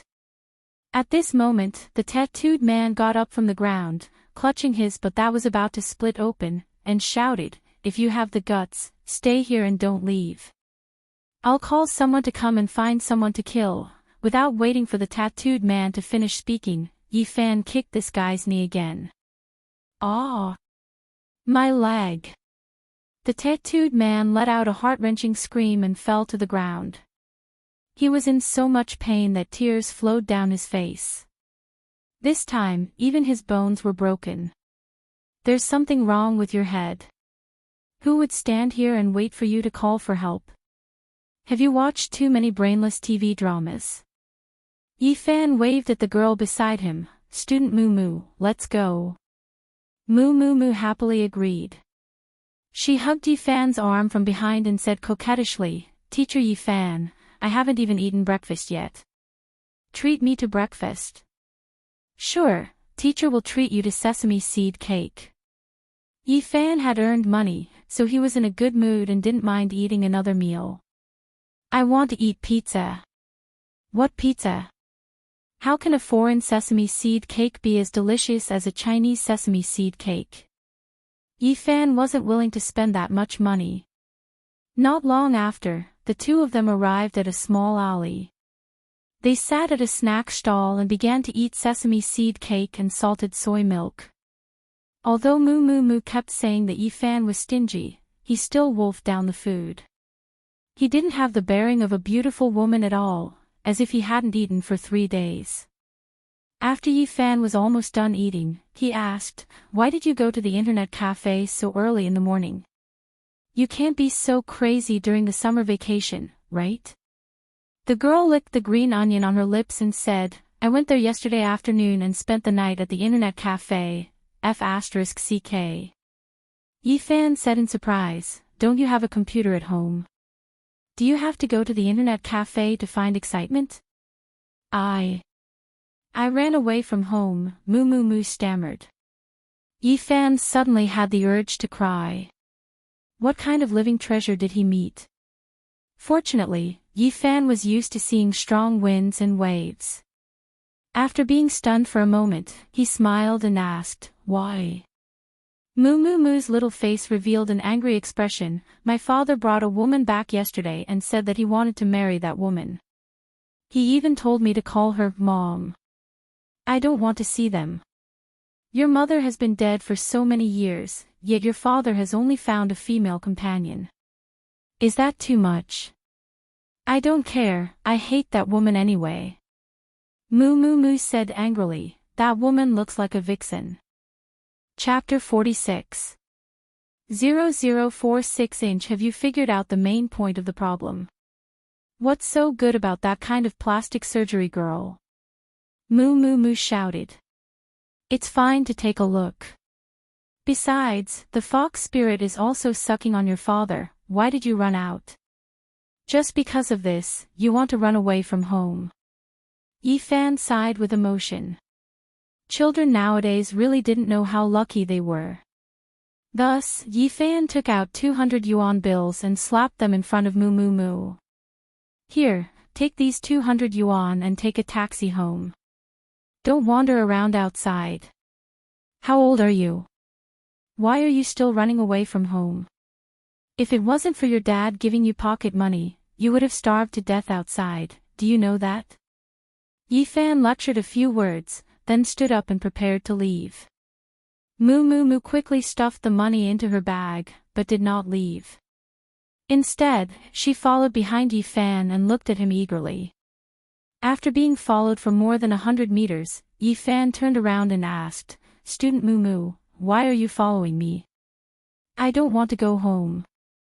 My dad hasn't called me yet. He doesn't care about me at all. I don't want to go back." Moo Moo Moo pouted. Yi Fan didn't know whether to laugh or cry. "Then it's not a problem for you to follow me. You are my home teacher, so a teacher has to be responsible for his students." Moo Moo Moo ran forward, pulled Yi Fan's hand and said, "Yi Fan, you looked so powerful when you beat up those bad guys just now. Do you know martial arts?" Humph, that's right, I even know the 18 dragon subduing palms." Yi Fan laughed dryly, then sighed and said, "Little girl, you and I both know that this tutor of mine is only a title for the convenience of entering and exiting your house so that I can help you play games. You can't really treat me as a teacher." Moo Moo Moo stubbornly said, "But I'm so bored at home alone. I've been playing games for the entire summer, and I'm almost tired of it. I just want to find someone to play with me." Yi Fan scratched his head. "If you want to find someone to accompany you, you can find your friends and classmates. You must have a best friend or something, right? What's so fun about talking to them? Other than LV, it's Hermes, or it's Korean celebrities. Normally, you can just buy a Zara and pretend to be a fair, rich, and beautiful woman. Otherwise, you can spend a few hours taking hundreds of photos and choose one to post on your WeChat moments, saying how haggard you are. I'm not going to play with them during the summer vacation." Fan Xian couldn't help but laugh. "You little girl, all right. Since you said so, then I'll take you to a place." Moo Moo Moo's face was filled with anticipation as he asked with bright eyes, "Where to?" "Century Park. I heard that there is a roller coaster there, but I haven't been there yet. Do you want to go to the zoo to see pandas?" Fan Xian reckoned that since he had already come out, it should be fine to go back a little later, so he smiled mysteriously and said, let's go to the bank to withdraw money first." With a head full of questions, Moo Moo Moo followed Yi Fan to the nearby bank. Yi Fan took out more than 20,000 yuan from his savings card and put the 5,000 yuan he had just gambled into the black bag. The two of them sat on the subway for half an hour before exiting the station near Huahai City's South Forestry Farm. Finally, they arrived at the place that Yi Fan had mentioned. Moo Moo Moo's face was filled with disappointment, the Ivy League orphanage. Looking at the old building in front of her that was filled with green vines, Moo Moo Moo asked curiously, "Yi Fan, why did you bring me here? Isn't this where orphans are adopted?" A trace of warmth flowed out of Yi Fan's eyes as he faintly smiled and said, "This is the place where I stayed when I was young." Moo Moo Moo was stunned for a moment before asking apologetically, "Are you an orphan?" Yi Fan shrugged his shoulders and didn't answer this question. He walked into the vermilion-painted courtyard door. As soon as he entered the courtyard, he could hear the laughter of many children. "Uncle Yi Fan." Seeing Yi Fan, a few children who looked like they were still in elementary school greeted Yi Fan with innocent smiles on their faces. It was as if Yi Fan's arrival had caused the entire courtyard to become especially lively. "Brother Yi Fan, you're here." A clear and melodious voice came from the side. The one who came out of the laundry room on the first floor was a girl wearing a white striped shirt and a pair of light denim bottomless pants. The girl was 1.7 meters tall. Her two long legs were exquisite, and her calves were soft and fair. It was as if they had been carefully carved by an artist.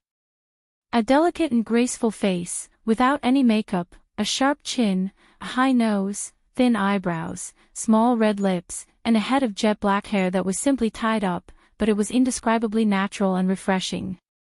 Yi Fan laughed heartily. "Yuner, are you washing clothes? Don't be too tired." Unexpectedly, Moo Moo Moo, who was behind him, let out a cry of surprise. "Teacher Du. Why are you here?" Du Yuner also blinked her eyes in surprise. Student Moo Moo Moo, do you know Brother Yifan? Yifan looked around and remembered that Du Yun'er's main job was to be a language teacher at Hua Hai High School. Coincidentally, Moo Moo Moo was also a student there, but he didn't expect that the two of them would know each other. Yifan gave a simple explanation. Only then did Du Yun'er know that the two of them had met while playing games. She didn't know much about these things, so she didn't pay much attention to them. Yifan handed the black bag to Du Yun'er. Yun'er, take advantage of the fact that the principal didn't notice. Take this money and tell the principal that it's a nameless donor, so that she won't come looking for me to return the money. That would be troublesome. Du Yun'er held the heavy bag and gently looked at the man. Brother Yifan, you're working so hard to earn money outside. At the very least, you should help yourself buy some food. The living conditions of the children are much better than before. It's not like I lack money to spend, just take it. I'm happy to spend this money. Yifan chuckled and said. Du Yun'er seemed to be used to these things and nodded. All right then, it just so happens that school is starting next month. This money can help some children buy stationery and new books. Moo Moo Moo, who was at the side, was even more astonished. She never would have thought that such a stingy Yifan would actually donate his money to the orphanage. Looking at the two people who were chatting amiably, Moo Moo Moo couldn't help but ask in a low voice, Teacher Du, what is your relationship with Yifan? A trace of nostalgia flashed through Du Yun'er's clear eyes. She smiled and said, Brother Yifan and I are both orphans. We met here when we were young. Although Brother Yifan was adopted later on, he returned here 2 years ago and we met again. Oh. You two are childhood sweethearts. Moo Moo Moo clapped his hands and said. Du Yun'er blushed, but she didn't deny it. Little girl, you have to learn from your teacher. She usually works, but she still comes here to take care of the children on weekends. She is filial to the dean who has raised her. Compared to yourself, Yifan said with a mischievous smile. Moo Moo Moo pouted. Yifan, don't say this in front of my teacher, okay?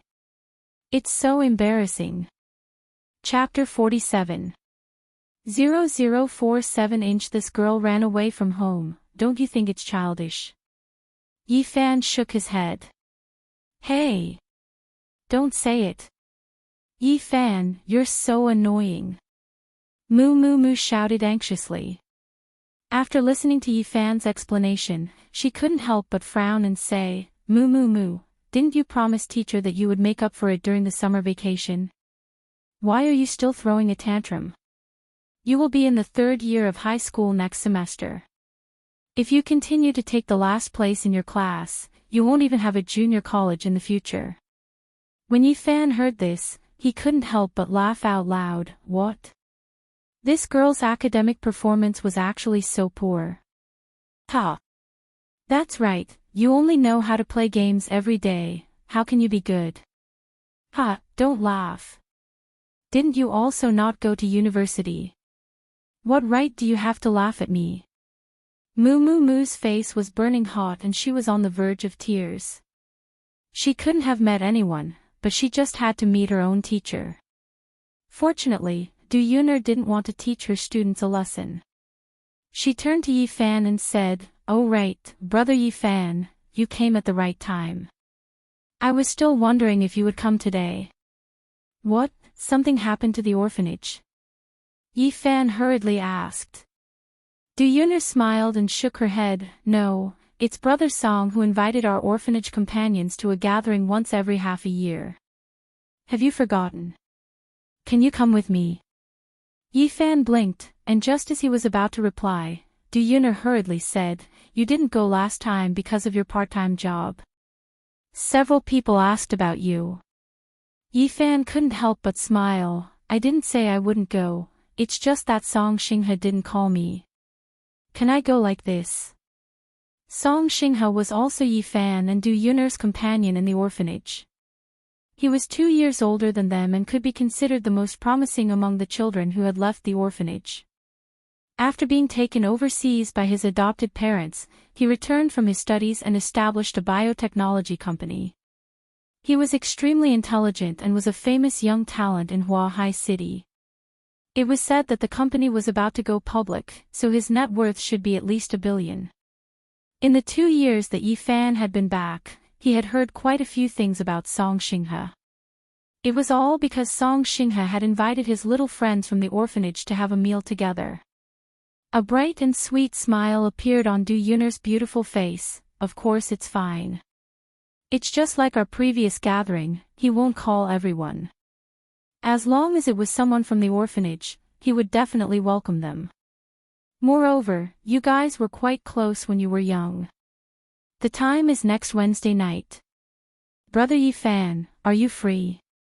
Yifan thought for a moment. If it's at night, there shouldn't be a problem. All right. Then it's a deal. Du Yun'er seemed to heave a sigh of relief, her eyes full of anticipation. Moo Moo Moo, who was at the side, giggled and asked, Teacher Du, if so many of your companions from the orphanage go, you don't have to drag Yifan along. Do you like him? When this question came out, Du Yun'er's entire face immediately flushed red.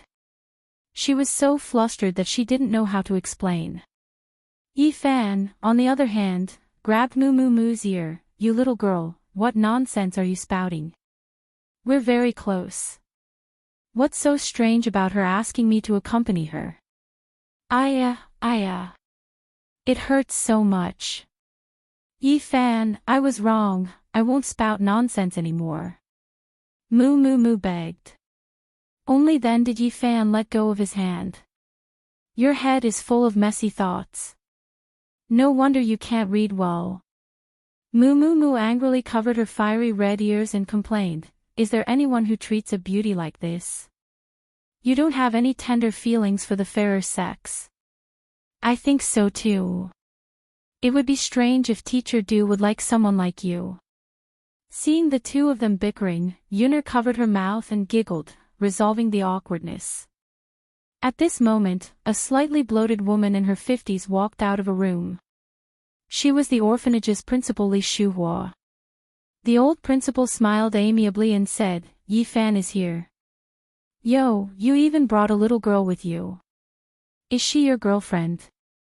These words made Moo Moo Moo Moo blush, while Du Yun'er hurriedly explained, Principal, this is one of my students. He's only in high school. When Dean Li heard this, he exclaimed, Oh, the children these days eat well. I really can't tell that such a big girl is only in high school. Yifan chuckled and glanced at Moo Moo Moo's hill, which had already begun to take shape.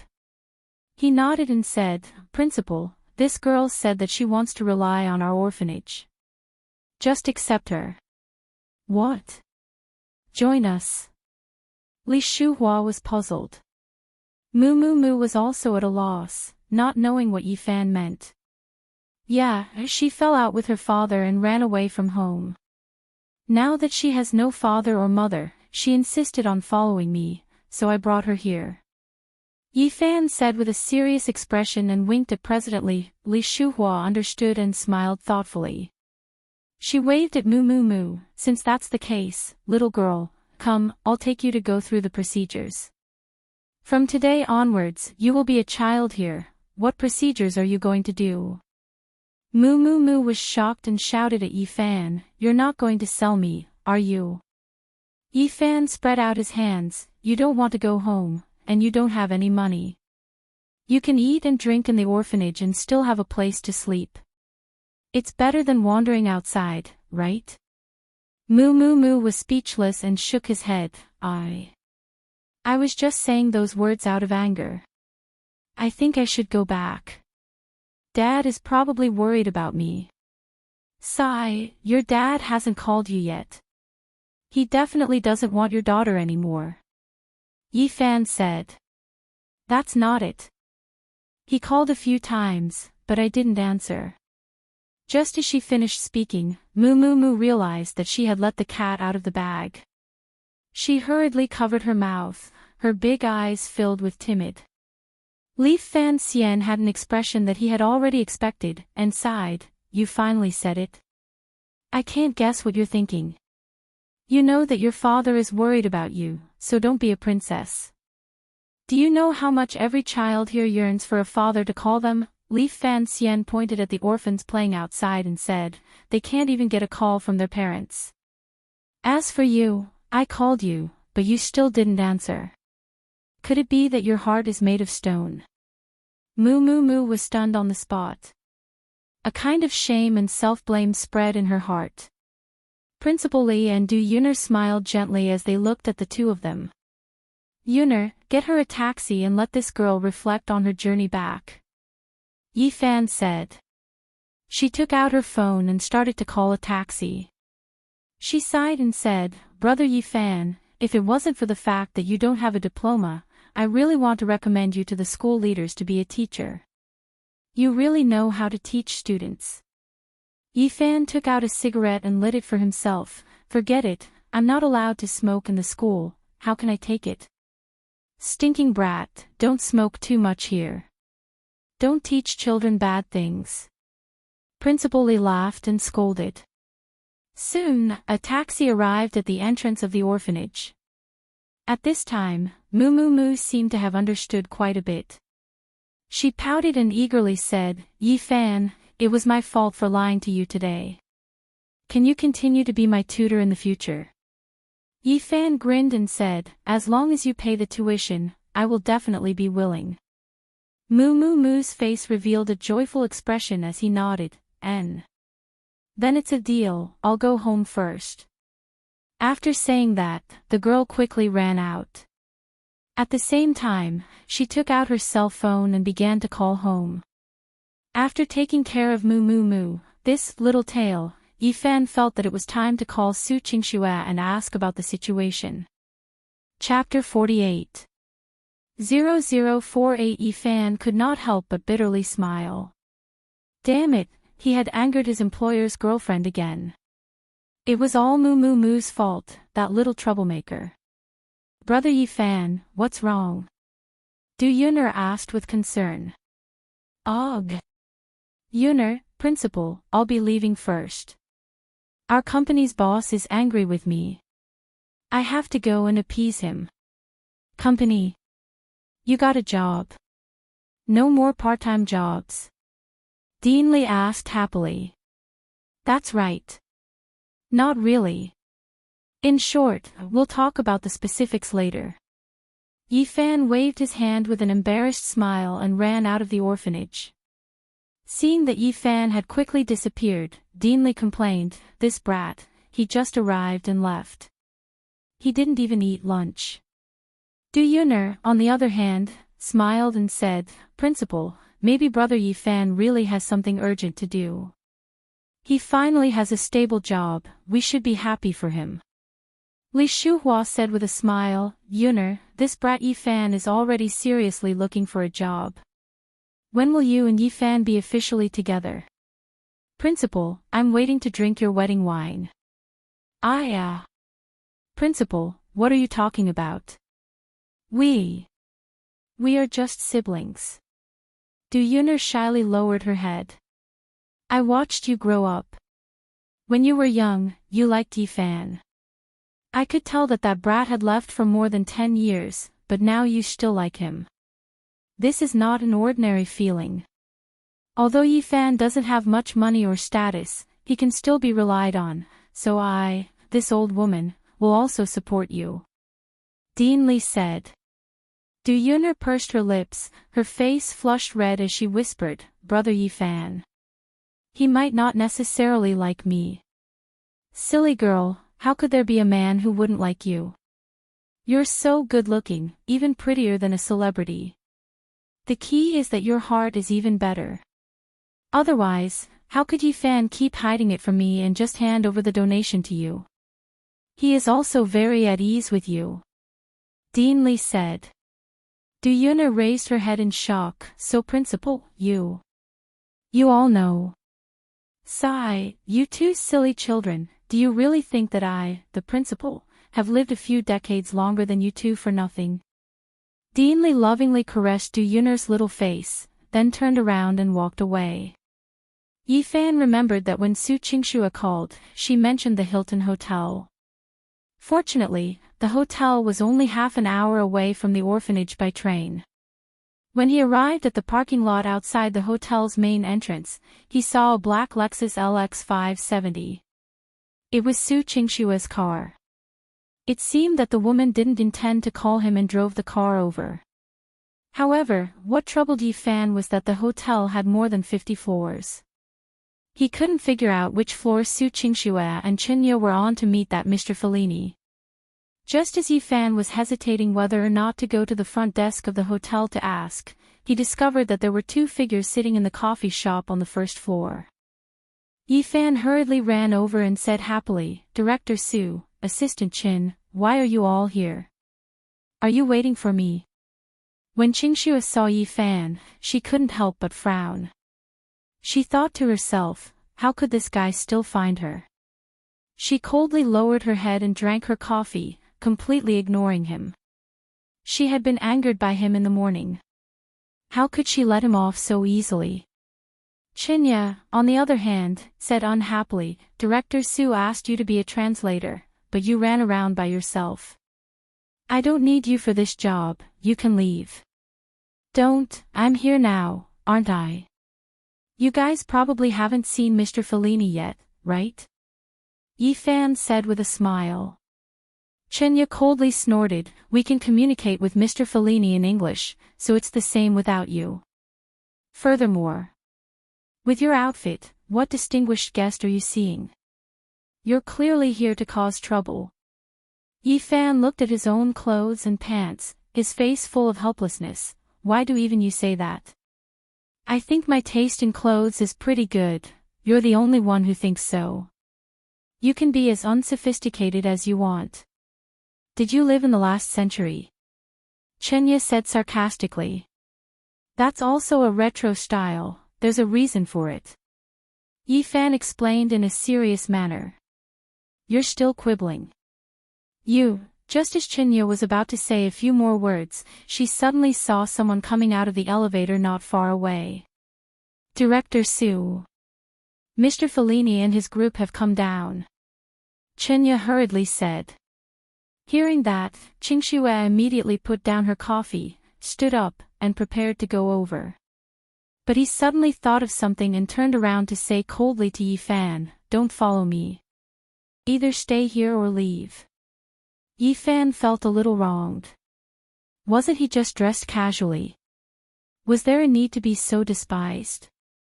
However, it could be seen that Su Qingxue attached great importance to this meeting.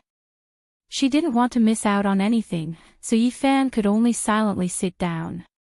Very quickly, Su Qingxue and Qinya arrived in front of Fellini and the others. Fellini was a tall and slender white man with chestnut hair tied into a ponytail. He wore a blue and red, tailored suit, a white shirt with a flower collar, jeans, and a pair of black leather slippers. This kind of person walking on the street was either a madman or an artist. Fellini was obviously the latter, as could be seen from the hundreds of thousands of dollars worth of Patek Philippe watch in his hand. "Oh, you must be Miss Su. I'm really sorry, I took a break at the hotel and made you wait for a long time." Fellini looked quite enthusiastic as he shook hands with Su Qingxue. Su Qingxue also revealed a faint smile.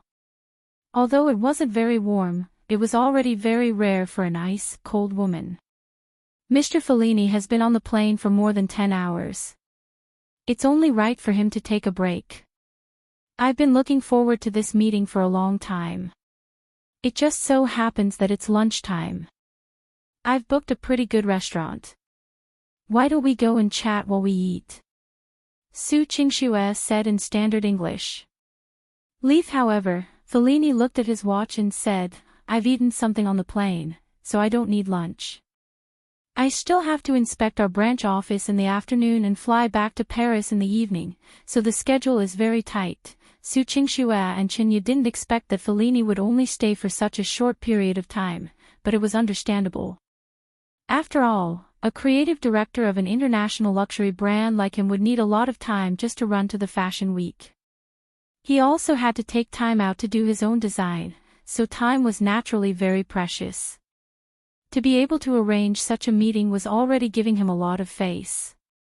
After all, there had never been a lack of companies that took the initiative to ask for cooperation. Since that's the case, why don't we find another place and get straight to the point of cooperation? Chenya asked with a smile.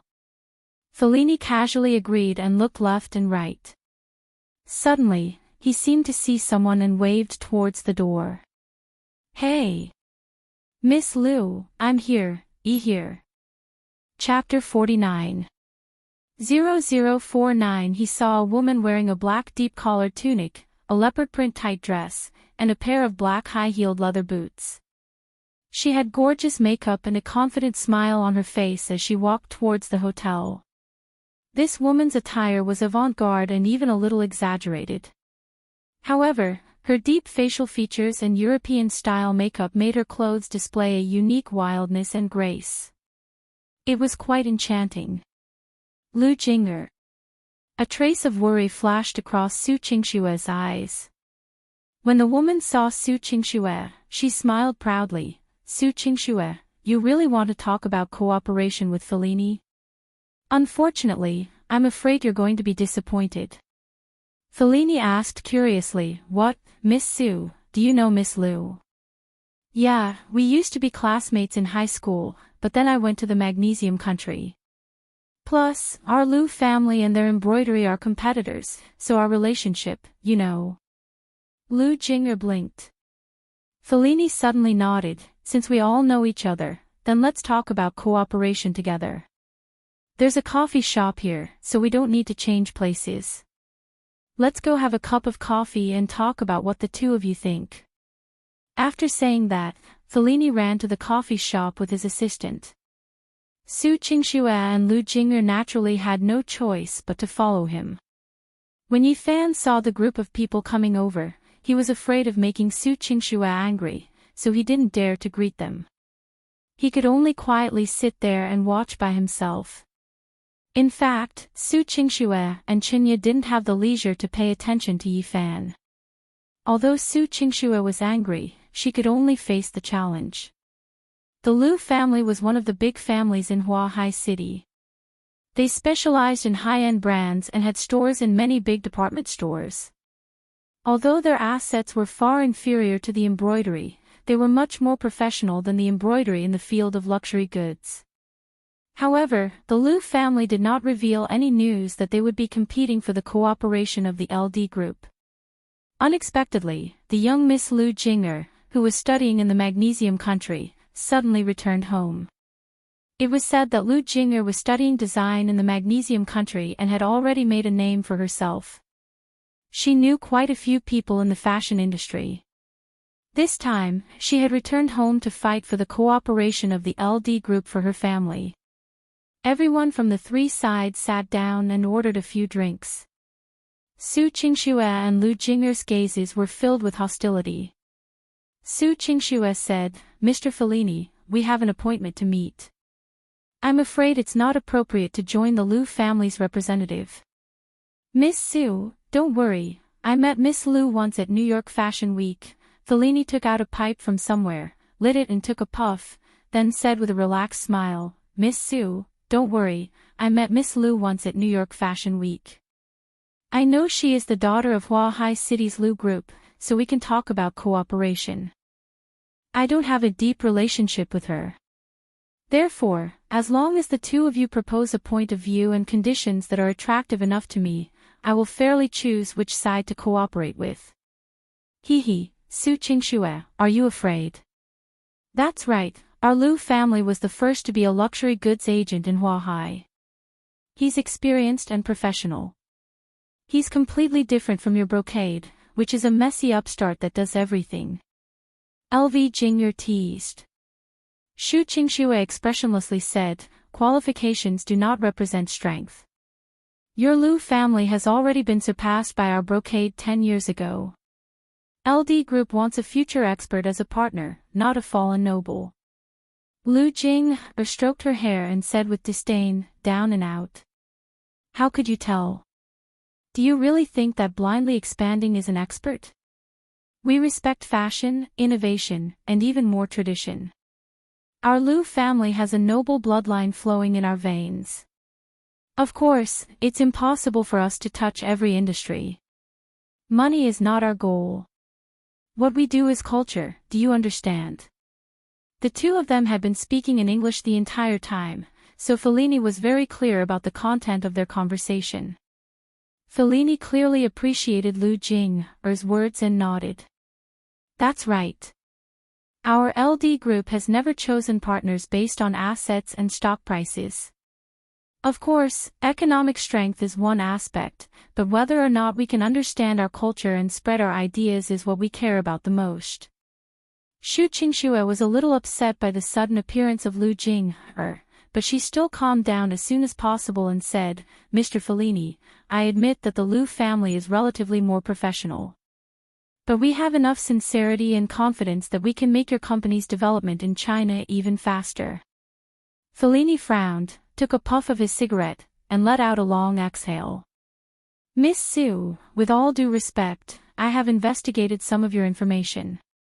I respect you very much because you are the smartest person in the world.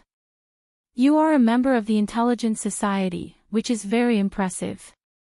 However, I also discovered that in your world, the company's first priority is to make money, expand, and continue to make money. Xu Qingxue was slightly stunned, and at the same time, she had a bad premonition. Fellini continued, I just said that what we need is a partner who understands our culture and spreads our culture.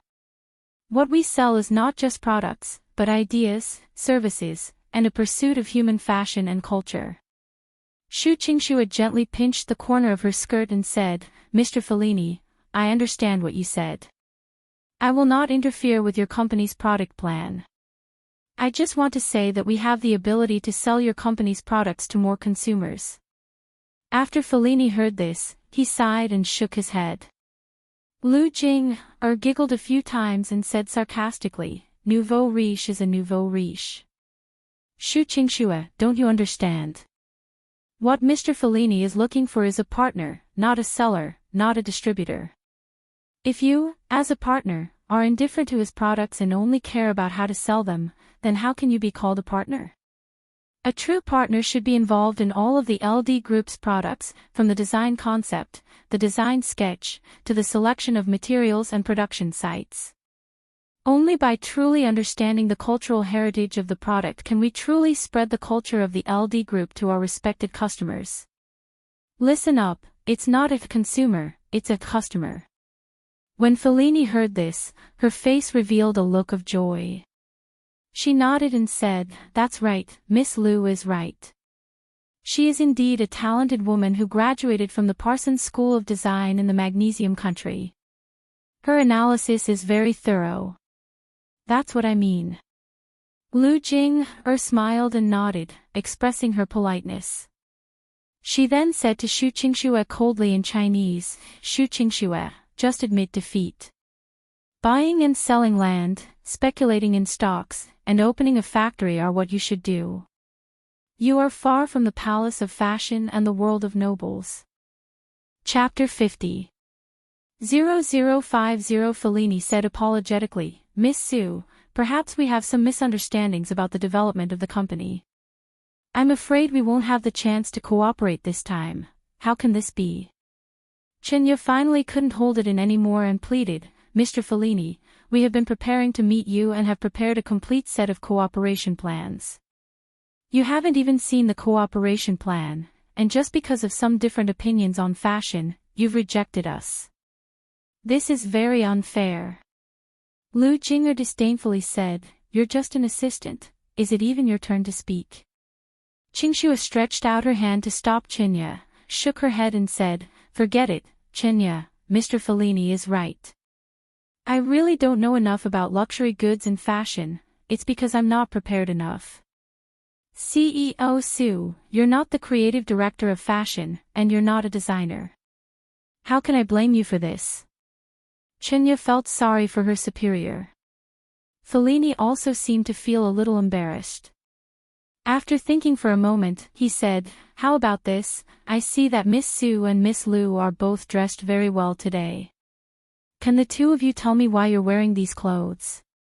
I want to hear what the two of you think of your clothes in life, and then consider it. Obviously, he also wanted to give Su Qingxue another chance and didn't want to appear too unreasonable. Of course. Lu Jing'er stood up first, turned around, and smiled confidently. Mr. Fellini should be able to tell that this is the latest season's dress for Jean-Louis Shelley. Fellini nodded and smiled to show that he knew. Louis Shelley was a world-class high-end fashion brand in the country of enamel.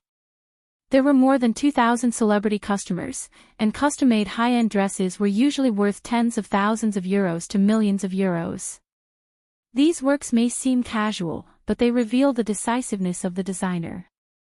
The outline of a woman's curves appears to be full of flexibility and beauty. The cutting boldly used the Balkan style, and the geometric belt as an accessory, highlighted a kind of enchanting and wild characteristic, very much in line with Louis Shelley's futuristic fantasy color. Of course, this dress is completely compatible with my temperament, so I chose it. After Lu Jing'er finished speaking, she sat down gracefully, drank a mouthful of coffee, and looked at Su Qingxue provocatively. Miss Su, what do you think? Fellini asked with a smile. Su Qingxue silently looked at the white dress with crystal decorations on her body for a while. She raised her head and smiled faintly. This dress of mine is the latest design of your LD group. Yes, I know. This is also one of my works.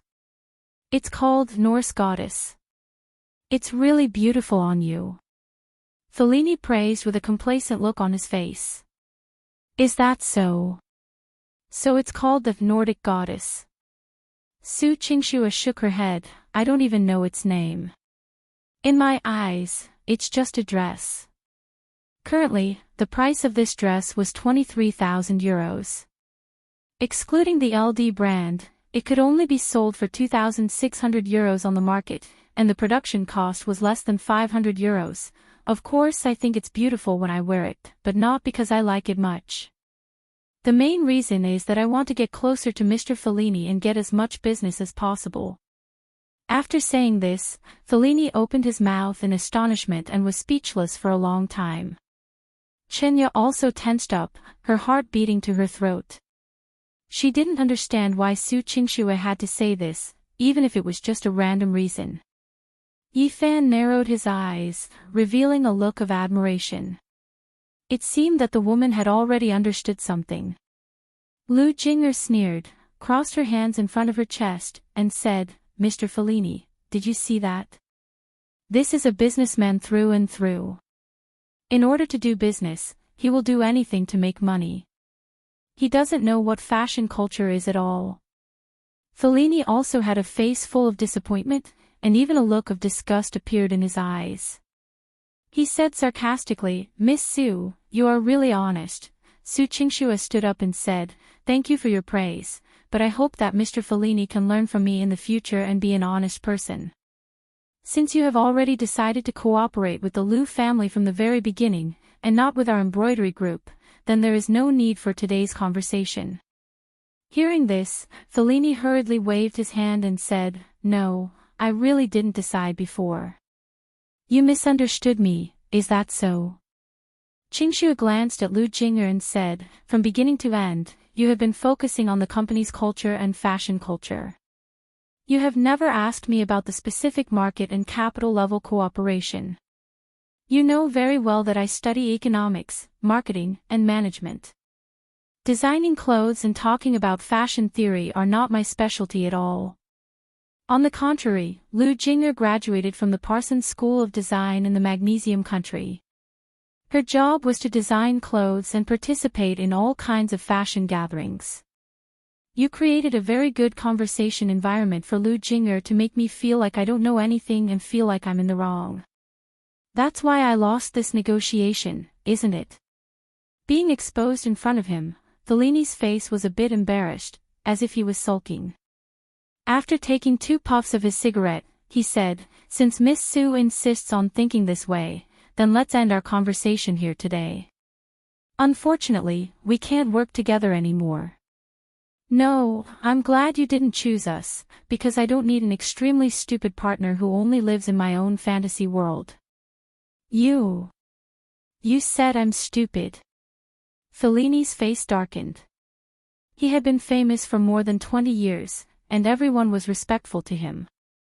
Now, he was actually called stupid by a little girl from China. After Qingxue finished speaking, she ignored Fellini's angry expression and turned to leave. Su Qingxue.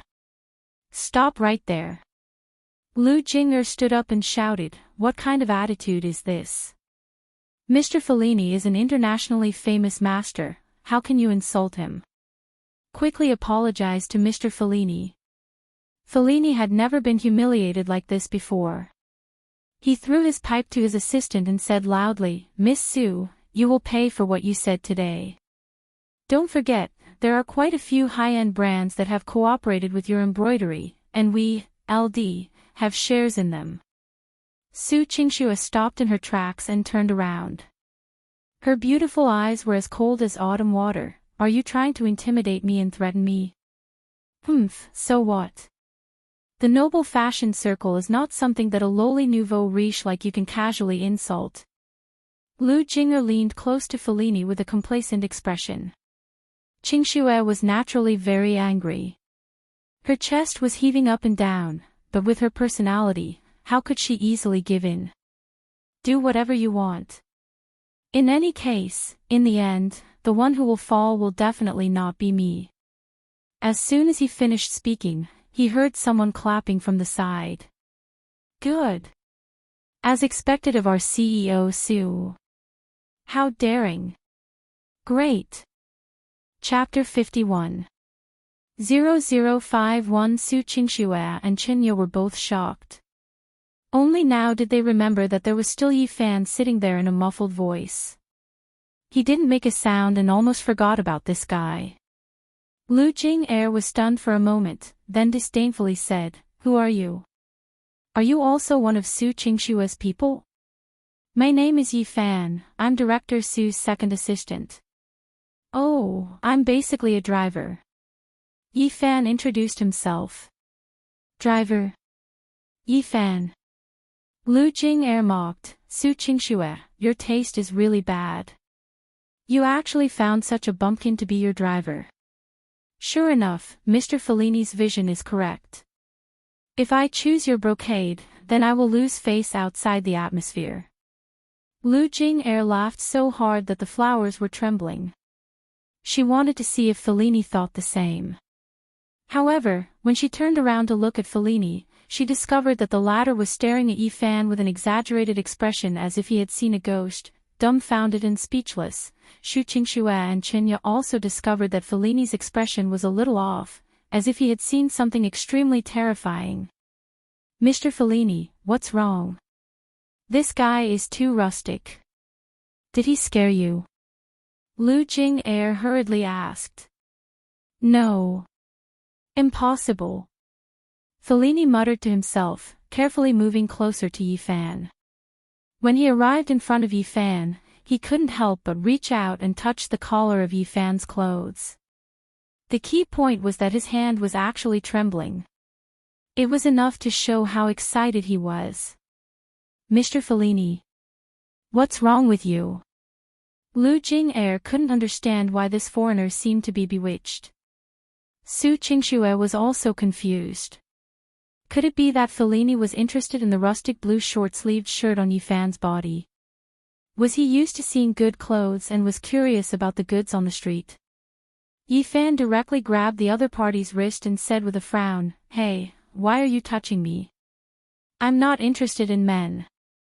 Fellini hurriedly shook his head and asked with eyes full of anticipation, "Mr. Yi, right? May I ask, where did you get your clothes? Oh, and your shorts?" "An old friend of mine gave it to me. It's been a few years." Yi Fan said straightforwardly. "Old friend?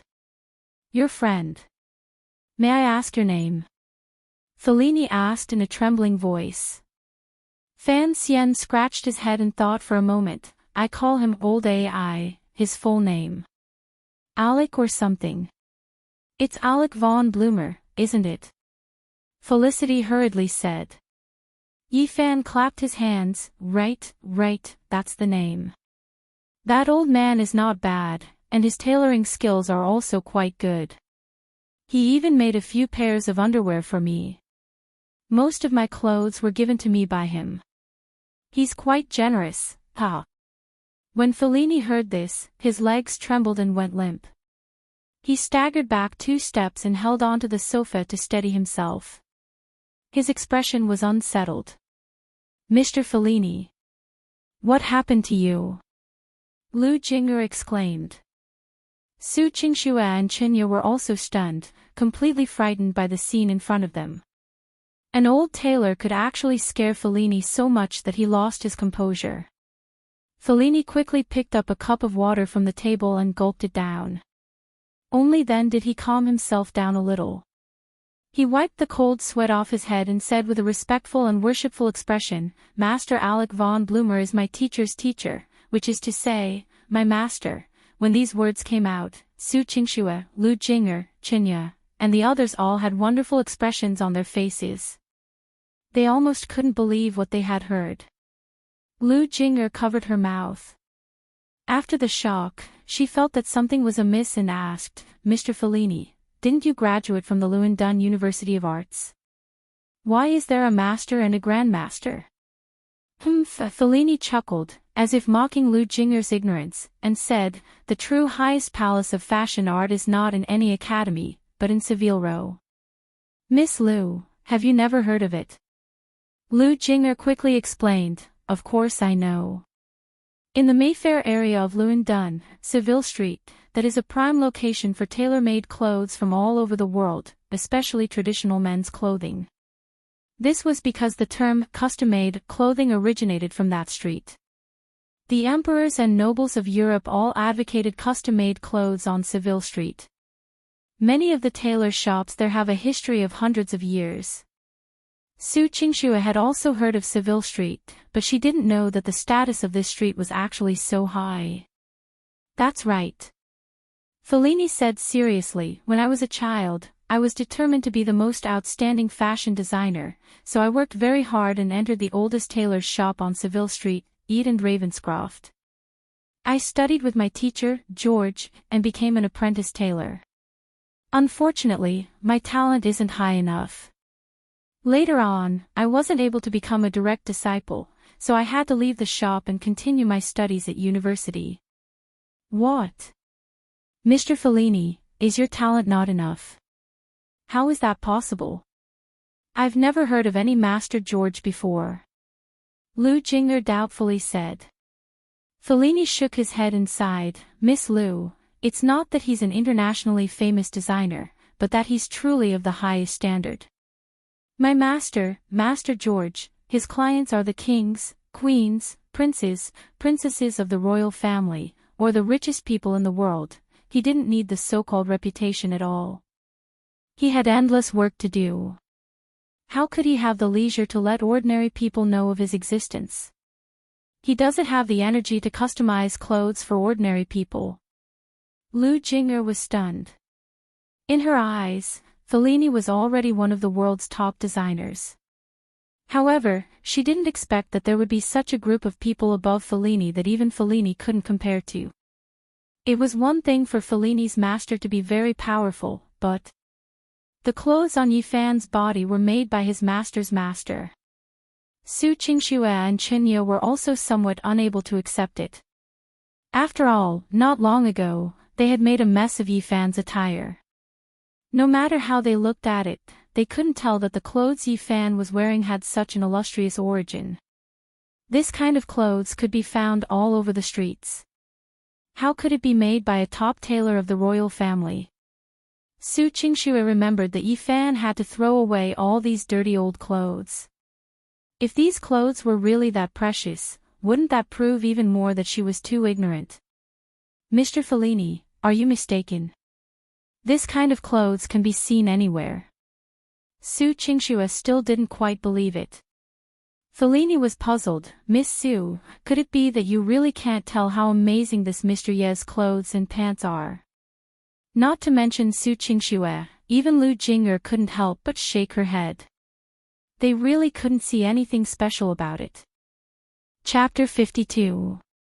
0052 Please explain it to me, Mr. Fellini. Su Qingxue wasn't convinced. She wanted to hear just how amazing these clothes were. Fellini sighed and respectfully asked, Mr. Yi, can you let us touch the fabric of your clothes? Sure, make it clear. I thought you were going to do something. Yi Fan chuckled and said. Fellini was rather excited. He stretched out his finger and carefully rubbed the fabric at the corner of his clothes. He said, Miss Lu, come and touch it. You shouldn't be able to tell the origin of this fabric, right?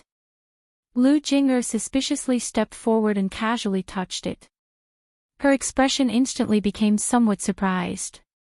The fabric of a family treasure. Lu Jinger said in surprise. That's right. The Scable brand fabric, which was born in Brussels, is a fabric that the top tailors of Seville Street admire. It is also the best fabric that can be bought with money in the world. Fellini said, how can clothes made of this kind of fabric be ordinary goods? At this time, Su Qingxue couldn't help but step forward and carefully touch it. Although she had touched it before, she despised it in her heart and didn't carefully experience it. This time, he carefully touched it and found that the texture of the fabric was indeed not ordinary. Fellini then pointed at Yi Fan's pants and said, do you know what is added to each thread of these white pants? Without waiting for the two women to reply, Fellini loudly said, let me tell you. It was the powder of South African diamonds. This was a precious fabric that was limited in quantity every year in the world. Just the fabric of this pair of pants is worth at least 100,000 euros. Once these words were spoken, Su Qingxue and Lu Jinger were completely stunned, not to mention Qinya, who was at the side, who was already dumbstruck. Grind the diamond into powder and add it to the fabric. Just thinking about it made him feel crazy. Yi Fan patted Fellini's shoulder and whispered, can you not shout so loudly?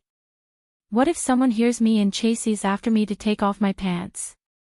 Only then did Fellini realize that he was too excited.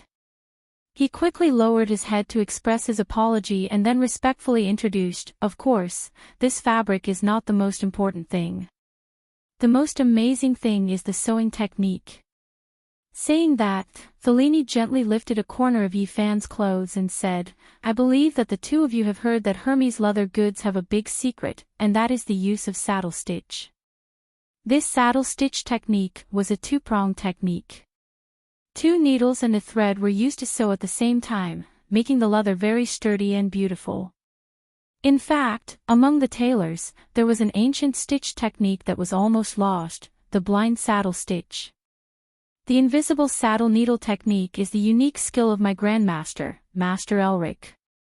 Even my master, Master George, can't understand its essentials. The great thing about this stitch technique is that it uses 3 needles and 1 thread to sew at the same time, making the clothes exceptionally tough and durable. At the same time, it seems that only 1 needle is sewing, and the other 2 threads are dark threads. Su Qingxue and Lu Jinger took a closer look and realized that it was indeed so. It was impossible for a machine to sew something so complicated. Fellini couldn't bear to let go of the line that the needle and thread had passed through. He sighed with emotion, this is the work of a tailor. No design can be compared to this skill. At this time, Su Qingxue had no choice but to believe that she had really made a mistake. She was too wrong, however, he also felt that Yi Fan was too despicable. He was clearly wearing such luxurious clothes, yet he pretended to be poor and greedy for money. What was he thinking?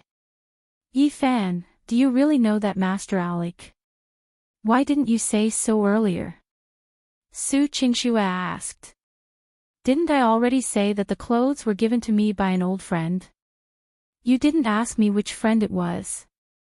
Yi Fan was very innocent. Su Qingxue pursed her lips. She really didn't ask much, but the man was in the right.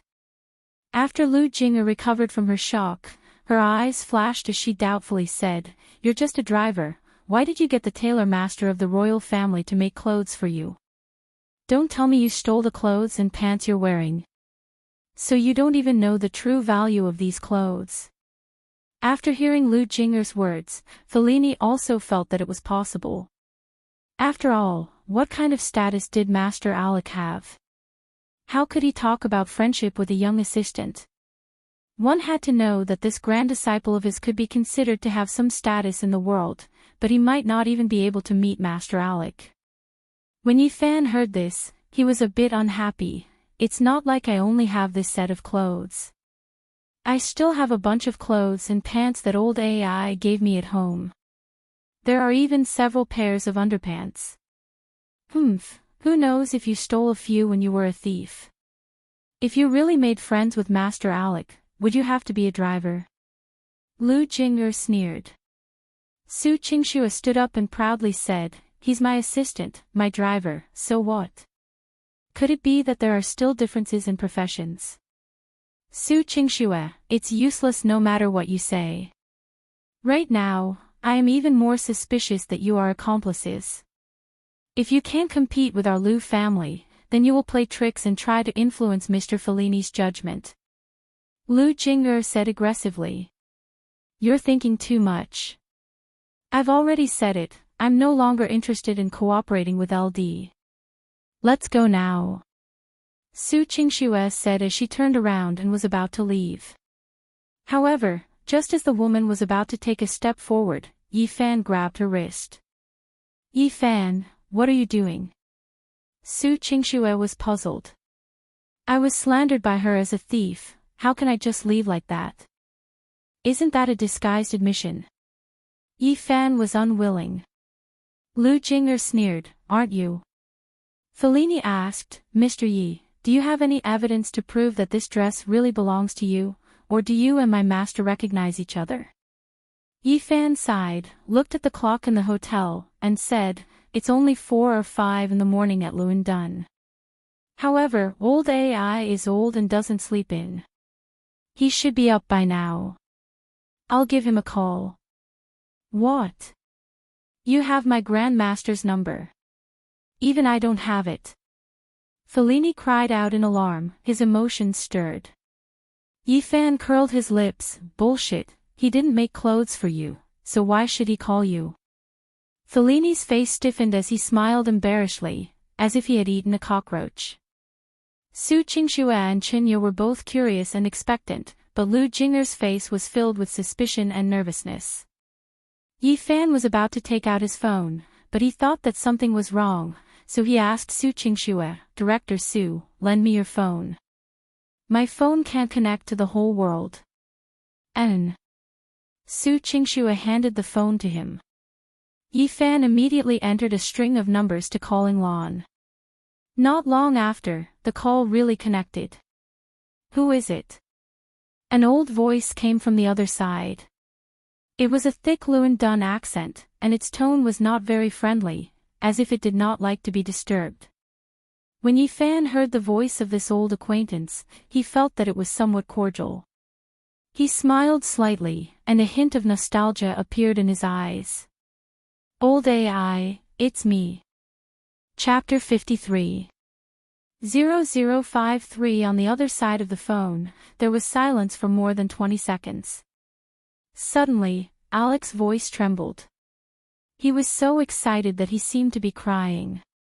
He respectfully called out, "My prince. Have you finally remembered this lowly one?" Yi Fan deliberately turned down the volume of the phone to prevent the people beside him from hearing what Alec called him. If Su Qingxue and the others heard this, they would definitely ask why Alec would call him prince. That would be hard to explain. "Old AI, it's not like I've forgotten about you. I've been wearing the clothes and underpants you made for me all this time. The clothes you made are quite durable," Yi Fan said with a relaxed smile. Alec was busy wiping away his tears on the other end of the phone. "This is the highest honor of this lowly one. I have always been looking forward to serving you again. But you have been missing for 2 years, and the last time I made clothes for you was 3 years ago." There was a hint of resentment in the old tailor's words, as if he was a resentful woman who had been abandoned. Yifan didn't know whether to laugh or cry, and comforted him. All right, you old man, I'm taking care of you. I want you to relax a little. If you want to do it, then do it. I'll give you a mailing address later. Send it over when you're done. You know what kind of style I like anyway." "Really? That's great. I will definitely keep your address a secret. I know that you definitely don't want to be disturbed by anyone, so you chose to retire," Alex said very considerately. Yifan chuckled and said, "Old man, you are still the smartest. I am also very at ease with you. Otherwise, I wouldn't have called you." Alec also seemed to be very proud. "As your servant, I still need to have this bit of comprehension. Otherwise, how could I be worthy of serving you? Alright, stop flattering me. I called you today. Actually, there's still something I need you to solve." Alec quickly said respectfully, "Just give me your orders. Even if I have to risk my life, I will do it for you. It's not that serious, it's a small matter. Is there anyone called Fellini among your disciples?" Yifan said as he glanced at Fellini beside him. In fact, at this time, Fellini's lips were already pale and his forehead was covered in cold sweat. If the person on the other side of the phone was really Master Alec, then what kind of existence could make the master flatter him? Lu Jing also bit her lower lip and clenched her fists, feeling uneasy. "Mr. Su, are you serious? Did he really know that mysterious big shot? Why do I feel like he's bragging?" Chen Yo was very suspicious. Shu Qingxue, on the other hand, shook her head as if she was deep in thought. She couldn't say for sure, she would only know after the results. However, the woman's heart was beating very fast, because the connections that Yifan had displayed were as inconceivable as a dream. Also, Yifan's standard London accent was filled with the elegance of a noble. Su Qingxue felt that her English paled in comparison. "Fellini." On the other end of the phone, Master Alec hesitated for a moment and said, "Oh, I remember. It's my student, one of George's students. He came to our shop as an apprentice when he was young. However, that child couldn't calm his heart. Although he had talent, he didn't have the temperament to become a top tailor, so he left the school." "My lord, why did you mention Fellini? A tailor of his level is only second-rate and is not fit to serve you at all." Yifan shook his head. "No, I didn't ask him to make clothes. It's like this. I met him because of something. He recognized the clothes I was wearing. They were made by you. He suspected that I had stolen them." "What? He's courting death." Alex seemed to have gone mad as he suddenly roared on the phone. Soon after, he nervously said, "My lord. Please calm your anger. I'll get George to expel Fellini right now. He has nothing to do with us. If that doesn't quell your anger, you can kill him." Yifan didn't know whether to laugh or cry. This Grandmaster was really heartless. "I say, old AI, what are you so excited about? It's not like I'm planning to do anything. I'll give him the phone, and you can prove to him that we know each other. There's no need to say anything else, do you understand what I mean?" Yifan said with a hint of meaningfulness. Alec was stunned for a moment. He was also old and experienced, so he roughly understood that Yifan didn't want to reveal his identity. "Alright, I know what to do," Alec agreed. Leaf only then did Yifan pass the phone over to Fellini. The latter's hand trembled. With great difficulty, he finally received the phone. Thinking about how he had to talk to his Grandmaster, who he hadn't been able to talk to for decades, Fellini's entire body felt like it was in a cast. He stood perfectly straight, as restrained as he could be. "You." "Hello, Master Alec." Fellini's voice was very low. When Alec faced Fellini, his tone was clearly much more arrogant and cold. I heard George say it once. You have some fame outside now. Hearing that it really was Alec's voice, Fellini's legs went limp. His face and palms trembled as he said, No. No, in front of Master Alec, I'm just making a small fuss. Humph. If you think too highly of yourself, you will never be able to become a true top tailor. Your old habit still hasn't changed, Alec said. I was wrong, Master. Fellini lowered his head in shame. He thought of the time when he was studying and the regret he felt after failing. Tears were about to come out of his eyes, just like a primary school student being scolded by a teacher. Seeing this scene, Lu Jing'er was dumbfounded. Master Fellini, who had attracted the attention of the fashion circle all over the world, was actually made to cry by an old tailor in a few words. Su Qingxue and Qinya, on the other hand, completely believed that the person on the other side of the phone was Master Alec, an unheard-of tailor that even the royal family had to curry favor with. Listen, Master Alec said solemnly, that gentleman is not someone you can question. If you make him even the slightest bit dissatisfied, you don't need to stay in this circle anymore. You should know what this means. Fellini shuddered and was so scared that he almost peed his pants. Of course, he knew that Master Alec was not trying to scare him.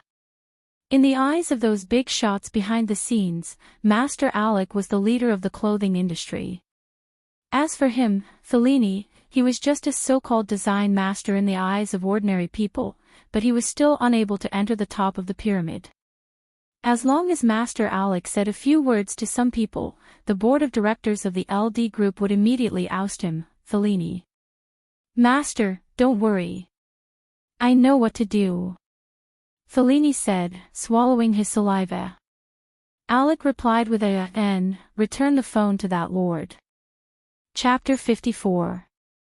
0054. When Fellini saw Yi Fan, it was as if a pug had seen its master. This caused Su Qingxue and the others to be stunned. Lu Jing'er's expression was unsightly to the extreme. Because all of this was equivalent to insulting her ignorance. Yi Fan casually chatted with Alec for a while.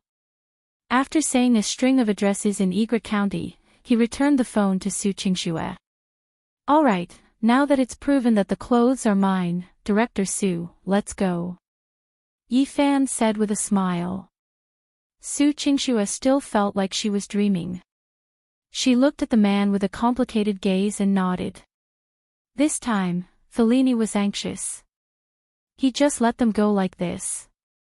If Yi Fan was unhappy, wouldn't he be finished? Fellini hurriedly ran to the front to stop him and said humbly, Mr. Yi, I was ignorant just now. If I knew that you were also in the embroidery group, would not have hesitated. Please give me a chance to turn over a new leaf. Let our LD group become a partner of the embroidery group. Mr. Fellini. You can't do this. Lu Jing'er's face was ashen from anger. She rushed up and said, Didn't you agree to cooperate with our Lu family? Fellini's face was stiff. Miss Lu, I didn't sign a contract with you, so it doesn't count as a promise. After careful consideration, I still feel that the embroidery group is more powerful. You're going back on your word. Lu Jing'er felt that she had lost all face and was so angry that her entire body was trembling. However, Fellini didn't care about her at all and continued to beg Yi Fan to give him another chance. Yi Fan curled his lips and said awkwardly, I'm just an assistant. You have to ask our director Su if she agrees. Hearing that, Fellini hurriedly smiled at Su Qingxue and said, Miss Su, can you give me another chance? I want to see your plan. Su Qingxue had already calmed down. Her beautiful eyes playfully glanced at Lu Jing'er and took the plan from Qinya's hands. See law. Su Qingxue directly tore apart the document and faced the dumbstruck Fellini, saying, We can cooperate, but we have to redesign a cooperation plan. Fellini's face was awkward and bitter. It was obvious that Su Qingxue had the initiative this time, so she had to make the conditions more favorable to the embroidery group. No problem, I'm willing to wait. However, Fellini didn't dare to resist and said with a stiff smile. This woman's reaction was really fast. As soon as she saw the change in the situation, she changed her strategy at the last minute to maximize her own benefits. In any case, the cooperation with LD Group was basically set. Fellini politely sent Yifan and the others out of the hotel, as if he was the one receiving them and Yifan and the others were distinguished guests. As for Lu Jinger, she felt extremely embarrassed and didn't want to stay any longer. After fiercely glaring at Yifan, she ran away without a trace. Arriving at Su Qingshue's car, Fellini was still busy helping the woman open the car door, just like a servant, afraid that there would be anything inconsiderate. Mr. Fellini, you don't have to be like this. Although there was some unpleasantness today, we are still very satisfied with the result. You don't have to be too restrained. Su Qingxue had just hit him with a stick and gave him another sweet jujube. Fellini wiped the cold sweat off his forehead and said with a smile, "It's good that CEO Su is satisfied. I'm looking forward to cooperating with the embroidery group." Yifan sat in the driver's seat and said, "Is there anything else? Then let's go. Please. Please wait a moment." Fellini pleaded, "Mr. Yi, I offended you today.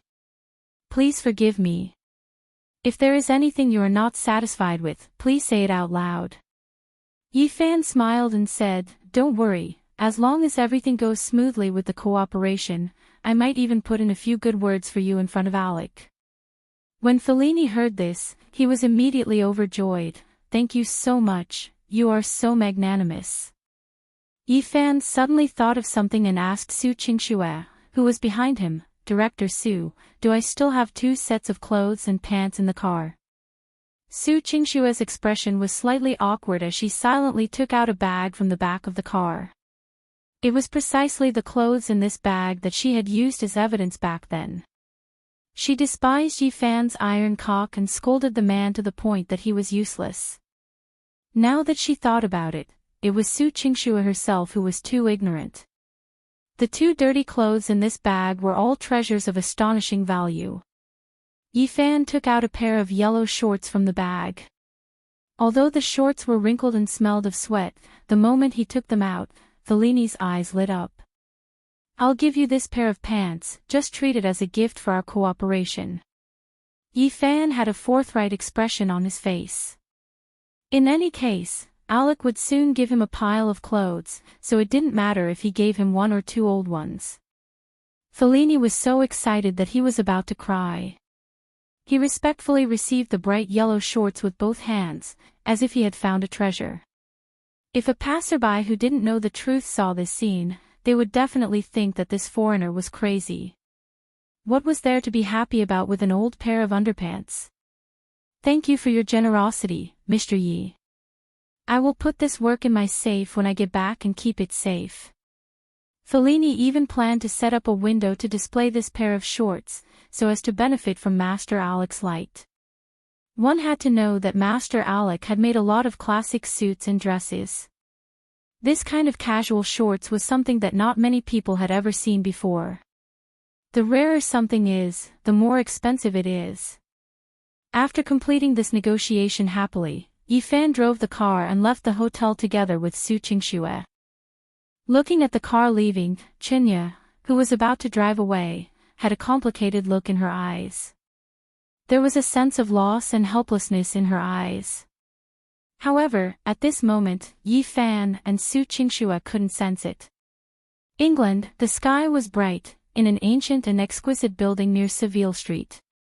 A white-haired old man wearing thick black-framed reading glasses, yet still in high spirits, ran down the stairs with a thump-thump-thump sound. The old man was dressed in a white shirt and a black vest. He was old, but he was meticulously dressed. "George! John!" the old man shouted.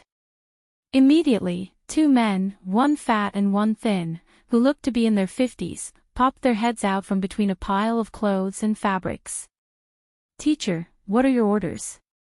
the fat, curly-bearded George asked respectfully. The old tailor, Alec, said excitedly, "Put down all your work. From today onwards, work with me. I want to make a lot of clothes and pants." "Teacher, we haven't finished the suits of the King of Spain and the Prince of Wales. I'm afraid we won't be able to help you for the time being," the other disciple, John, said apologetically. Alec frowned, waved his hand, and said resolutely, "What king, prince, let them all wait. In these 2 weeks, we will only serve one lord." "Teacher, which lord is it?" George asked curiously. Alec patted his chest with a face full of reverence and solemnly shouted, "Divine wrath." Chapter 55. 0055 Hua Hai City. Yifan drove the car all the way back. After driving for more than half an hour, neither of them spoke. Su Qingxue thought that after such a big thing happened, the man would always give her a reason. Even if there was a reason to prevaricate, there should still be one. However, Yifan acted as if nothing had happened and just drove silently. "Don't you have anything to say to me?" Su Qingxue looked out of the window and asked casually. Yifan looked at the rearview mirror and said, "I really have something to do this morning. It's really my student who called me." "You don't know, that girl actually ran away from home. I can't just leave her alone." "Who asked you that?" Su Qingxue wasn't interested in listening to that at all, and interrupted, "Why didn't you mention Master Alec to me?" Yifan blinked, somewhat puzzled. "Old AI. Why would I mention him if I have nothing to do?" Su Qingxue said with slight resentment, "I told you to throw away your clothes and pants several times before, but you insisted on keeping them. Are you secretly mocking me for not knowing how to appreciate them? Inexperienced. Actually, you've been waiting for this day for a long time, haven't you? Now you can laugh at me as much as you want." Yifan smiled and shook his head. "Qingxue, what are you thinking about?" "I didn't think that much at all. It's just that I'm used to wearing these clothes, and they were given to me by an old friend. It's really inappropriate to lose them." "Then tell me, how did you and Master Alec get to know each other?" Su Qingxue asked. Yifan had already thought of an excuse. "There's nothing special about it. We just met at a small tavern in Yinglan. We had a good chat and became friends despite our age." "Do you think I'm an idiot? Can I believe that?" "You liar. You just like to see me make a fool of myself. You clearly have the ability to control Fellini from the beginning, but you insist on watching me make a fool of myself, right?" Su Qingxue was sullen. This man was full of lies again. Suddenly, Yifan stepped on the brakes and stopped the car by the roadside. Su Qingxue was shocked and looked at the man vigilantly. "You. What are you doing? Am I wrong?" Yifan did not reply. Instead, he opened the car door, ran out of the car, and walked towards a 24-hour convenience store by the roadside. When Su Qingxue saw this, she thought to herself, "This guy is actually throwing a tantrum and skipping work." She also got out of the car and chased after him, asking, "Yifan. What do you mean? I said a few words to you, and you want to leave in anger. Are you even a man? If there's anything you're not satisfied with, just say it."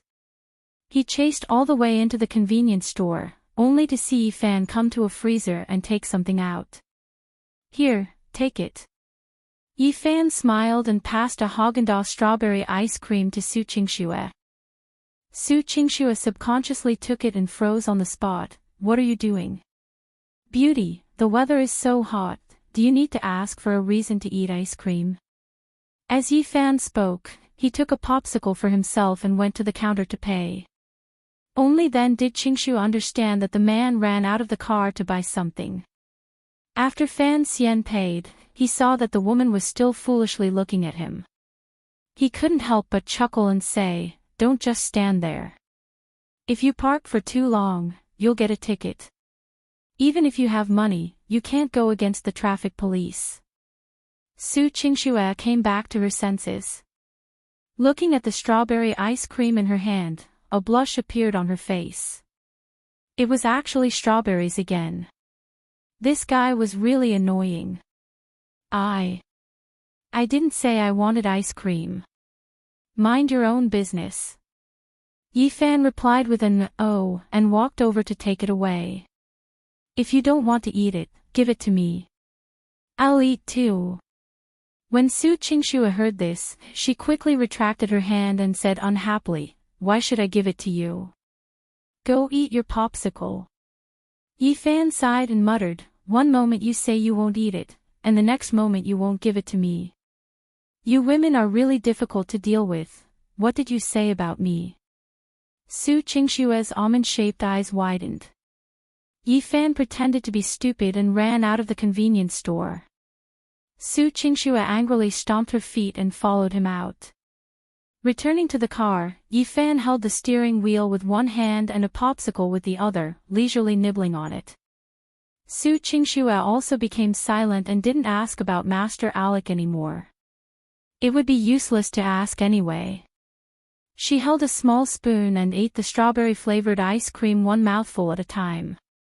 Her eyes were filled with thoughts. In the past, there were a lot of men who gave her gifts. Jewelry, luxury cars, mansions. This was the first time a man actually bought her an ice cream. What made Su Qingxue feel strange was that while holding the cold ice cream in her hand, there was a strange warmth in her heart. When they returned to Egret County, Aunt Jiang was sitting in the living room watching TV. The old woman was still engrossed in it, and only when Yifan and Su Qingxue walked in did they realize that they had returned. "Aunt Jiang, what are you looking at? Why are you so engrossed?" Su Qingxue asked curiously. Aunt Jiang pointed at the news on the TV and said worriedly, "Miss, several women have died in Huahai recently. They are all young and beautiful girls. The people from the Defense Bureau said that there was a serial killer and told the citizens to be careful. Miss, you have to be careful. Let Yifan accompany you to and from work. If you go out during the day, try your best to bring Miss Su and the others with you." Yifan looked at the content of the news and frowned. This perverted killer, other than picking on young beauties, would also cut off a piece of skin from the girl's body after killing her. His methods were extremely cruel. Su Qingxue felt that Aunt Jiang was exaggerating and said, "This kind of murderer will be caught in a while. Aunt Jiang, you don't have to worry too much. This kind of person should be shot to death." Aunt Jiang said indignantly, "Such a good girl was killed just like that." Sigh. At this moment, the doorbell rang. Aunt Jiang quickly went to open the door, but when she saw who it was, the old woman's face revealed a very surprised expression. "Officer, you are..." The ones who came to the door were actually 4 uniformed policemen. The leading policeman had a long and thin face and long eyes. With a serious expression, he said, "Auntie, may I ask if this is Miss Su Qingxue's home?" "Yes, that's right." Aunt Jiang was puzzled. "Are you looking for our young miss?" "My name is Black Hawk, we are from the Huahai Defense Bureau. There is a case that might involve Miss Su, so we want to come and investigate. Is it convenient?" Although the question was asked to Aunt Jiang, it was obvious that her gaze was already on Su Qingxue, who was in the house. Su Qingxue was expressionless, but her eyes seemed to be deep in thought. She nodded and said, "Aunt Jiang, let the police officers in." "Thank you, Miss Su." The 4 of them walked into the living room and sat on the sofa. Aunt Jiang quickly poured a few cups of tea for them, but the old woman's face was obviously worried. Yifan, on the other hand, sat at the dining table, eating fruits by himself. He hadn't even eaten lunch yet. Black Hawk and the others looked at the decorations in the mansion, and finally, their gazes locked onto Yifan. Chapter 56. 0056 Su Qingxue hesitated for a moment and noticed that Aunt Jiang was present, so she said, "He's my boyfriend." The four of them didn't seem to expect this. They were slightly stunned for a moment before saying, "We heard that the Jing family has always wanted to marry the Su family. We didn't expect that Miss Su already has a boyfriend. You guys are well informed, but this is a matter between the two of us. There's no need to make it known to the entire city, right?" Su Qingxue said. "Didn't the Jing family and the other members of the Su family object?" Black Hawk asked. Su Qingxue frowned. "The four of you are policemen, it's not appropriate for you to be so concerned about my private life." Black Hawk smiled faintly. "Miss Su, don't misunderstand. It's just that the reason we came to find you today is very likely related to your private life." As he spoke, Black Hawk placed a few photos taken by the monitor on the short table. On the photo was Su Qingxue's car. "Miss Su, the black Lexus SUV registered under your name once went to a fishing village and returned a few hours later. It was at that time that a murder occurred in a warehouse in the fishing village. And we noticed that when the car passed by, the driver was one of the victims of the murder.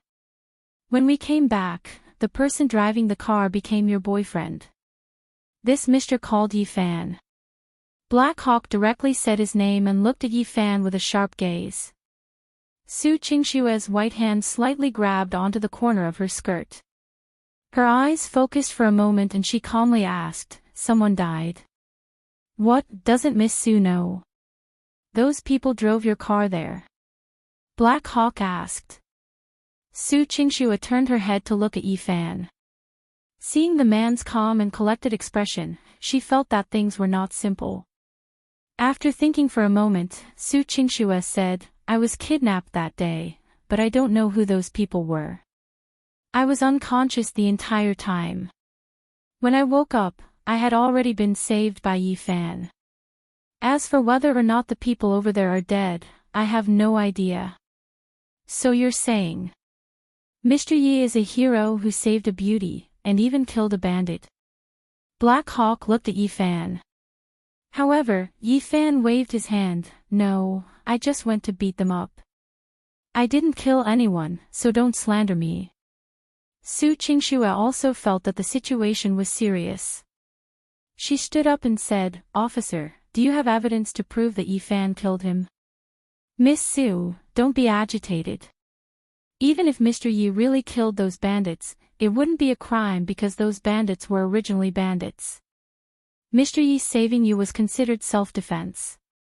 However, we would like to investigate what kind of industry Mr. Yi was previously in, and why did he have the ability to kill those extraordinary criminals?" Yi Fan pointed at a tool bag in the corner of the hall. "I'm a plumber, I'm very strong, so I'm very good at fighting, but I really didn't kill anyone. Mr. Yi, we guarantee that you will not be convicted of killing those 3 people. We are just very friendly and want to understand your situation." Black Hawk said with a fake smile. Fan Xian took a bite of the peach in his hand and said as he ate, "If you have evidence that I killed him, of course I will tell you. But if you test me like this, it's clear that you don't have any evidence, right?" Black Hawk and the other 3 were silent. Indeed, they thought that as long as they investigated the fingerprints, they would be able to determine who did it. However, after checking, they realized that the fingerprints were all incomplete or purposely erased. It was obvious that this murderer deliberately avoided leaving behind complete fingerprints when he killed them. This made Black Hawk and the others even more shocked because while this person was killing them, he still had the time to think about how to erase the clues. How confident was he? Su Qingxue also realized this and said coldly, "Officer Black Hawk, if you don't have evidence, don't frame my boyfriend. If there's anything, I'll get a lawyer to talk to you. Please leave my house before I get the warrant." Miss Su, recently, there was a perverted killer in Huahai City who killed several women in a row. Are you really that relieved to let someone with an unknown background stay by your side? Another paler police officer said. "Watch your words, be careful that I will sue you for slander," Su Qingxue said coldly. The few policemen were about to argue but Black Hawk stretched out his hand to stop them and said apologetically, "Miss Su, since you said so, we will take our leave first. Sorry for disturbing you. After saying that, Black Hawk brought his 3 team members and left the mansion. What's going on? Miss, you were kidnapped. Aunt Jiang finally dared to speak and said with a pained heart. Su Qingxue said apologetically, Aunt Jiang, I didn't tell you because I was afraid that you would worry. Anyway, I'm fine now. It's all thanks to Yi Fan, it's really the will of the heavens that you guys can be together. Aunt Jiang hurriedly tried to matchmake them. However, Qingxue glared at Yi Fan snappily, I don't care if you killed anyone or not, this matter will pass just like that. If they go to find you alone, you will bite on it and not let go. We'll hire a lawyer, they don't have any evidence, so we can't do anything. Yi Fan chuckled, Qingxue, I'm so touched that you care so much about me.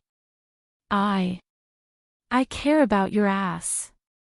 I just don't want to get involved in this mess because of you, I'm busy with work. After Su Qingxue finished speaking, she angrily walked upstairs into the study and closed the door with a bang. In the living room, Aunt Jiang's expression became a little strange. She looked at Yi Fan with a deep gaze and said, Yi Fan, you didn't encounter any trouble, did you? Yi Fan's eyes carried a smile. This Aunt Jiang's acting skills were really superb. There was a hidden meaning in her words. It's a small matter, Aunt Jiang, you don't have to worry. Yi Fan replied with certainty. Aunt Jiang nodded and immediately regained her usual kind smile, I see that you've eaten so many fruits. You haven't eaten lunch yet, right? I'll make you a bowl of noodles. Thank you, Aunt Jiang. Outside Egret County, in a police car. Black Hawk and the others took off their temporary police uniforms. Of course, they weren't from the Defense Bureau. It was just that their identities weren't suitable to be exposed, so they borrowed the name of the Defense Bureau. Ash Wolf, how do you feel about the Yi Fan strength? Black Hawk lit a cigarette and asked a sturdy, short-haired team member beside him. Although Black Hawk was the captain of this team, the one with the strongest combat strength in the team was still the Ash Wolf. The Ash Wolf took off his police hat, carefully considered for a moment, then shook his head and said, I don't know how to evaluate him. In my opinion, he's just an ordinary person. However, he is extraordinary everywhere. Sigh. This is also what I wanted to say. This guy didn't panic when he saw us go in, and his anger wasn't in a mess. It was as if he wouldn't be worried no matter what we asked him. But I don't feel the slightest bit of an expert from him. He's just a white-collar worker at work, the delicate and pretty team member said. Little White's words reminded me. The tall and sturdy man said, he seemed to have guessed that we would go, so he wasn't afraid at all. Giant Cannon, you mean, he's not afraid of us at all? Black Hawk asked. The cannon nodded, yes, Captain. To put it bluntly, he didn't put us in his eyes. That's true. If he really killed the 3 elites of the monkey-eating eagle, then he definitely has a way to cover up all traces. Our investigation won't be so easy. The reason why he was able to let us find him was definitely because he felt that even if we found him, he wouldn't care, the Ash Wolf said. But if that's the case, why didn't he leave behind a perfect fingerprint? If he has the ability, then leave behind evidence for us to capture him. Lil White said unhappily. Black Hawk narrowed his eyes and smiled bitterly, this is where Yi Fan is powerful. He knows that as long as the crucial evidence is not left behind, we won't dare to act rashly. He has already thought of this from the very beginning. To him, he doesn't mind if we investigate him or not. As long as we don't capture him, he doesn't care. This kid is really arrogant. The Ash Wolf frowned and said, Captain, are we really not going to capture him? Why do I feel that he might be related to that serial killer? If he is a serial killer, then it will indeed be very difficult to deal with. Giant Cannon sighed. Black Hawk pondered for a moment, whether he is a killer or not, we cannot come to a conclusion. Yi Fan. We will continue to investigate. Catching a serial killer is also an order from our superiors. This. I'm afraid the four of us won't be enough, Lil White said. Black Hawk smiled. The rebel army that invaded the country has all been killed. Little Fish, Changfeng, and Liu Xu will all rush over to meet up with us. There will definitely be enough manpower. Chapter 57. 0057 Yi Fan really didn't care about the people from Dragon Fang. Although he knew that Black Hawk and the others were definitely not policemen, Yi Fan didn't care about their origins at all. His current thoughts were on how to go on a date with Feng Yuing. After all, tomorrow was the Sunday they agreed on. He had been with many women, but he had never fallen in love with a woman before. Therefore, he was still a newbie in this area and needed a lot of experience. Yi Fan thought of the phrase, "There is a jade in the book," so he wanted to read a book. "Qingxue, is it convenient for me to go in?" Yi Fan looked at Su Qingshue's study door. Su Qingshu lightly said, "Come in." As soon as he entered the study, Yi Fan slipped into the bookshelf. "What are you doing?" Su Qingshu was puzzled.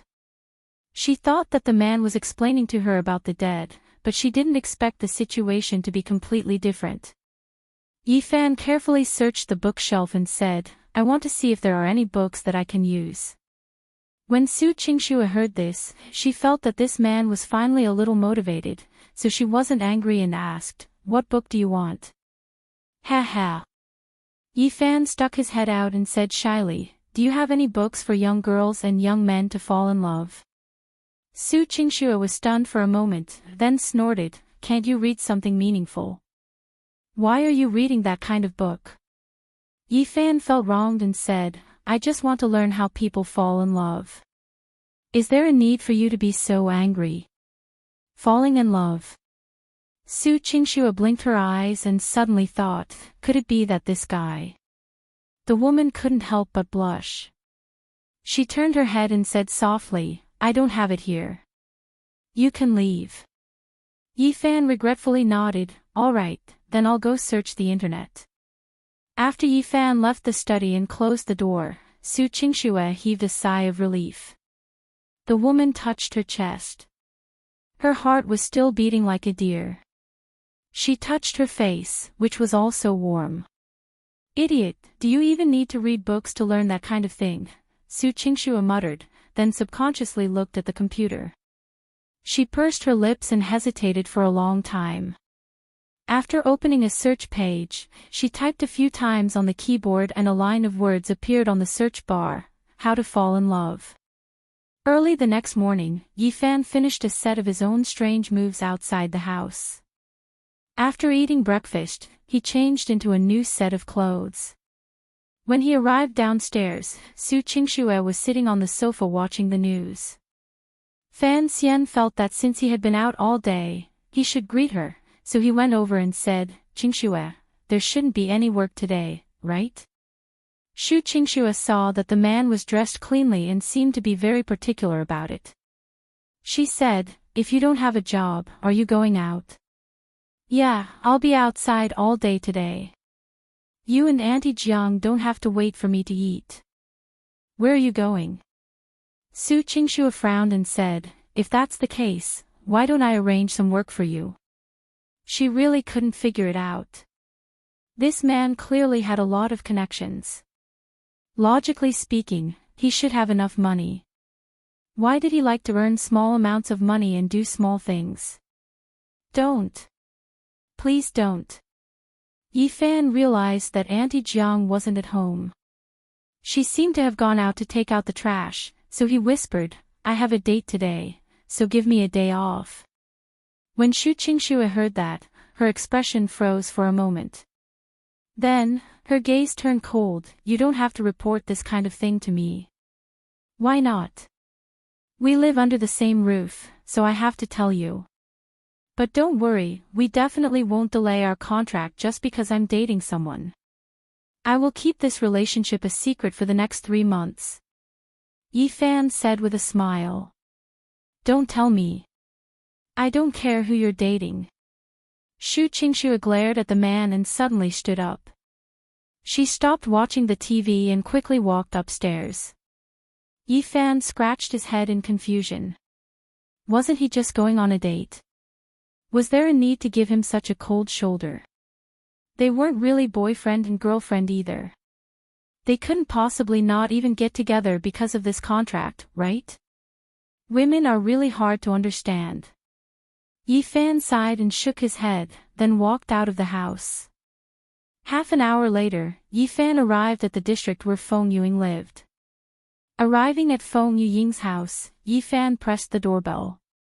Very soon, the door opened. Feng Yuing, who was wearing white pajamas and a black mask on her face, appeared in front of him. Yi Fan was stunned. This wasn't the same as the date he imagined. Feng Yuing also realized that she couldn't meet anyone in her current state. She quickly covered her face and ran back to the washroom. Ying, don't run, Yi Fan called out. You're too early, Feng Yuying's voice came from the washroom. She grumbled, I'm not even ready yet. Yi Fan walked to the washroom door and peeked in through the crack of the door.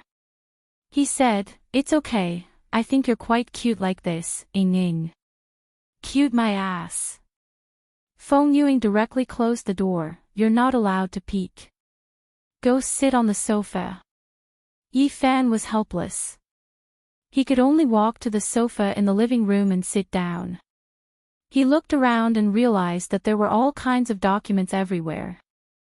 After thinking about it carefully, he realized that the woman must have been busy until very late last night and finished all her work so that she could squeeze out this Sunday to go on a date with him.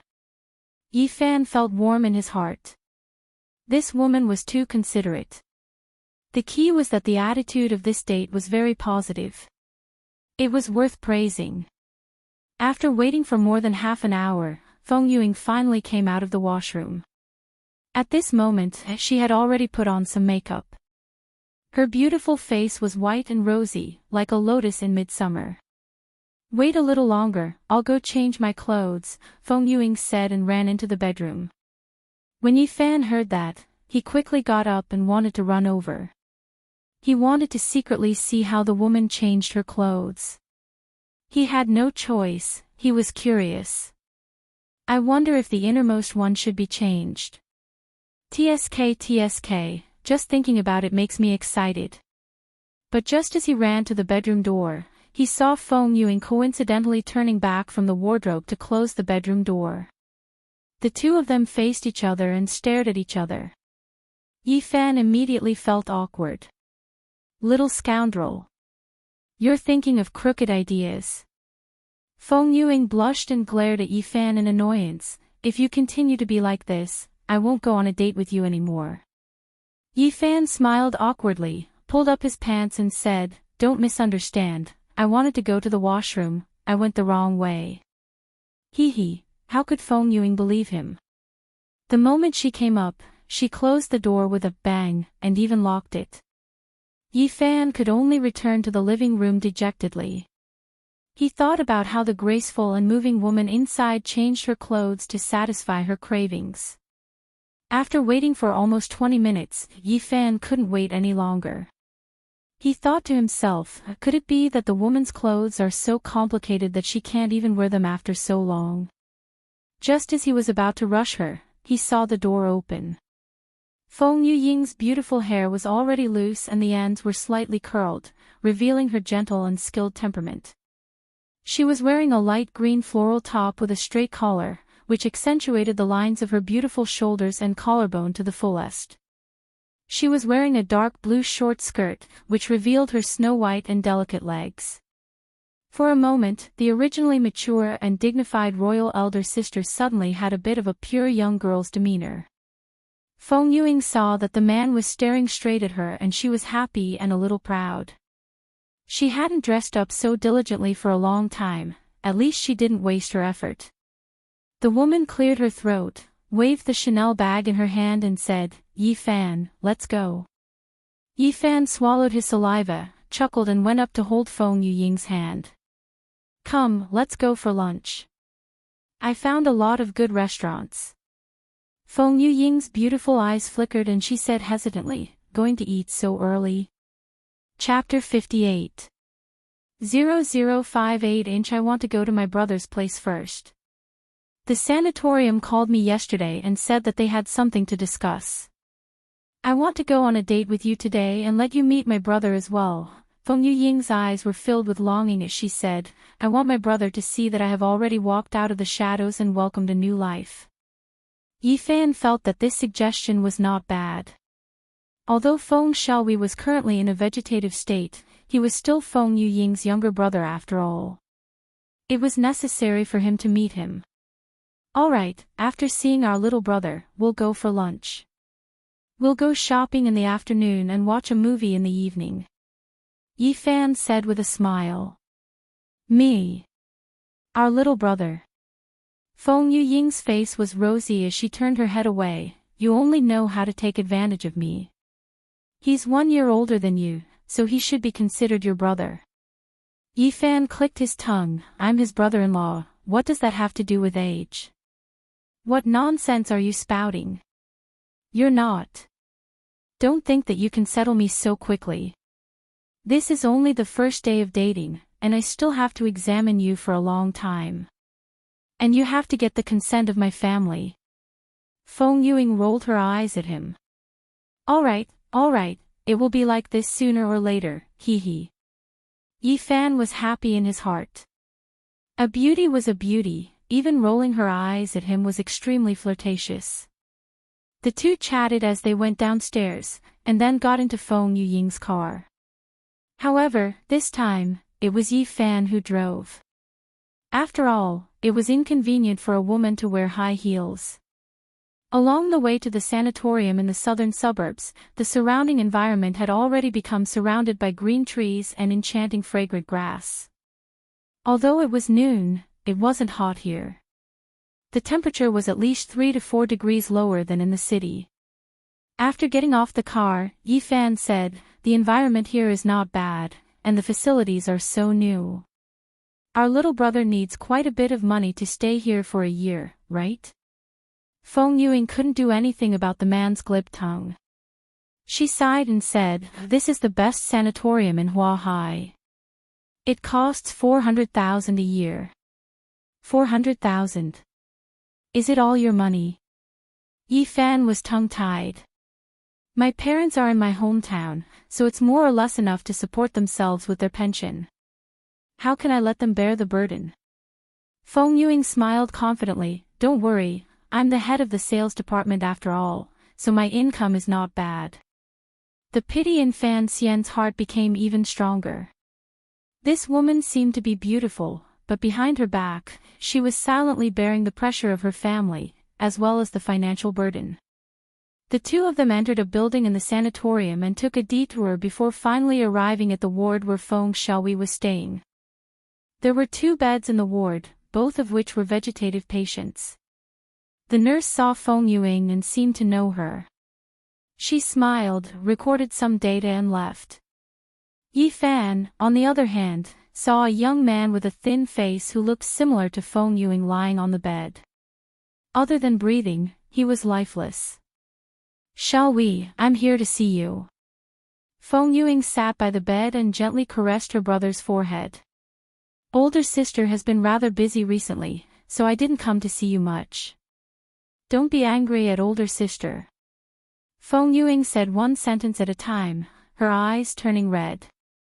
Yifan found a chair and sat down. He wasn't in a hurry and quietly watched the woman and his brother chat about family matters. Feng Yuying talked about family matters and the recent situation of her parents. Then, she pointed at Yifan and said, Xiaowei, that person is called Yifan, what do you think of him?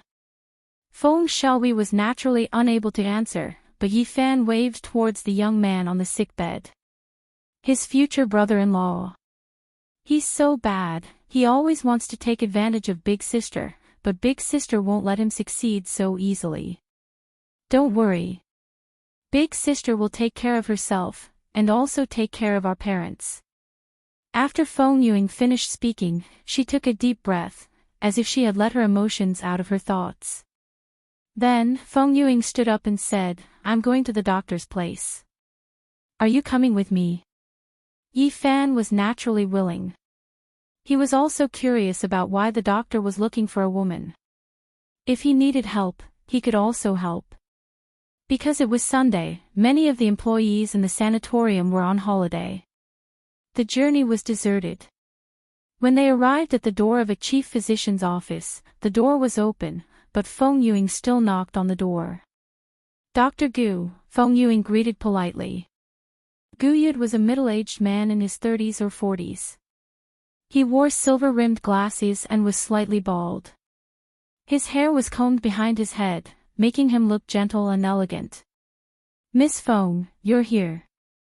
When Gu Yud saw the woman, he revealed a warm smile. When he saw Yi Fan behind him, he frowned and said, He's my friend, he came with me," Feng Yuing rushed to say. Yi Fan pursed his lips, he was about to say that he was her boyfriend. Women are very cautious. However, Gu Yud saw the signs and said with a straight face, "So it's like that, but today's conversation belongs to the patient's family and is confidential. Mister, you should take a walk outside first." Hearing Gu Yud say that, Feng Ying's heart sank. She said to Yi Fan embarrassedly, "Yi Fan, I'm sorry, why don't you?" Yi Fan said nonchalantly, "I'm going out for a walk, call me when you're done." N. Feng Yuing smiled and nodded. After Yi Fan left, Gu Yud revealed a smile and let the woman enter the office to sit down first, then locked the office door. "Dr. Gu, what made you so cautious?" Feng Yuing asked with concern. Gu Yud sighed, poured a cup of scented tea from a teapot and handed it to the woman. "Miss Feng, don't worry, I will slowly explain it to you. Come, drink some water first." "Thank you, doctor." After Feng Yuing woke up, she was busy dressing up and came to the hospital to see her brother. She was indeed thirsty. After drinking, Feng Yuing said, "Is there something wrong with my brother's condition?" Gu Yud frowned and said, "Feng Xiaowei has been in a vegetative state for 2 years. Basically, the probability of him waking up is less than 5%. I think Miss Feng, doctor. Even if it's 1%, I won't give up. If you want more money, I can accept it, but please don't give up on the treatment." Feng Yuing pleaded. Gu Yud said awkwardly, "Miss Feng, of course my family is eager to seize that little chance, but you might not know that our country's sanatorium resources, especially in the area of vegetable care, are very scarce. For someone like Feng Xiaowei, who has such a low probability of waking up after 2 years of nursing, they basically let the patient go back to their own home and find a nurse to take care of them. But if that's the case, isn't that the same as leaving it up to fate? Dr. Gu, didn't you say that there will be some awakening therapy in the sanatorium?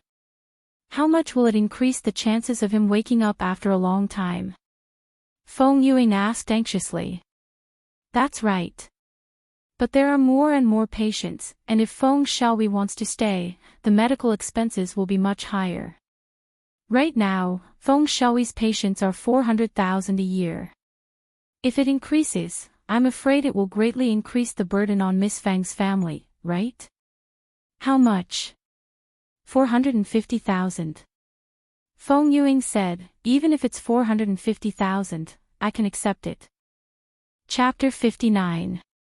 0059 inch 700 000. Feng Yuing was stunned. This was equivalent to her salary for half a year. Although she was a high-ranking member of embroidery, she wasn't a CEO like Su Qingxue after all. She entered the company late, so she didn't have any shares or bonuses. In the end, she was still a worker, just that her rank was higher. Gu Yud nodded. "Actually, to put it bluntly, it's to let the family choose to take the person away. Our sanatorium can also empty the beds for other patients who have a better chance of waking up." Feng Yuing bit her lips. She didn't know why, but when she heard these words, her head started to feel dizzy. But she didn't think for long and said resolutely, "Even if it's 700,000, I want to keep Xiao Hui here to receive the best treatment." A strange look flashed across Gu Yud's eyes, and he smiled slightly. Actually, there is a way to save this money, and continue to follow the 400,000 medical expenses. Feng Yuying's eyes lit up. It would be best if she could save 300,000 yuan. She quickly asked, what method? Gu Yud grinned and laughed weirdly. He stood up and slowly approached Feng Yuying. Following that, Gu Yud sat beside Feng Yuying. Dr. Gu. You. Feng Yuying felt that something was wrong. Miss Feng, I've always thought that you're very beautiful, my type. Gu Yud was all smiles as he stretched out a hand and touched Feng Yuying's dainty face. Ah. Feng Yuying hurriedly got up, her face was pale. Dr. Gu. Don't do this. I'd rather pay than accept this kind of thing. Gu Yud's face darkened.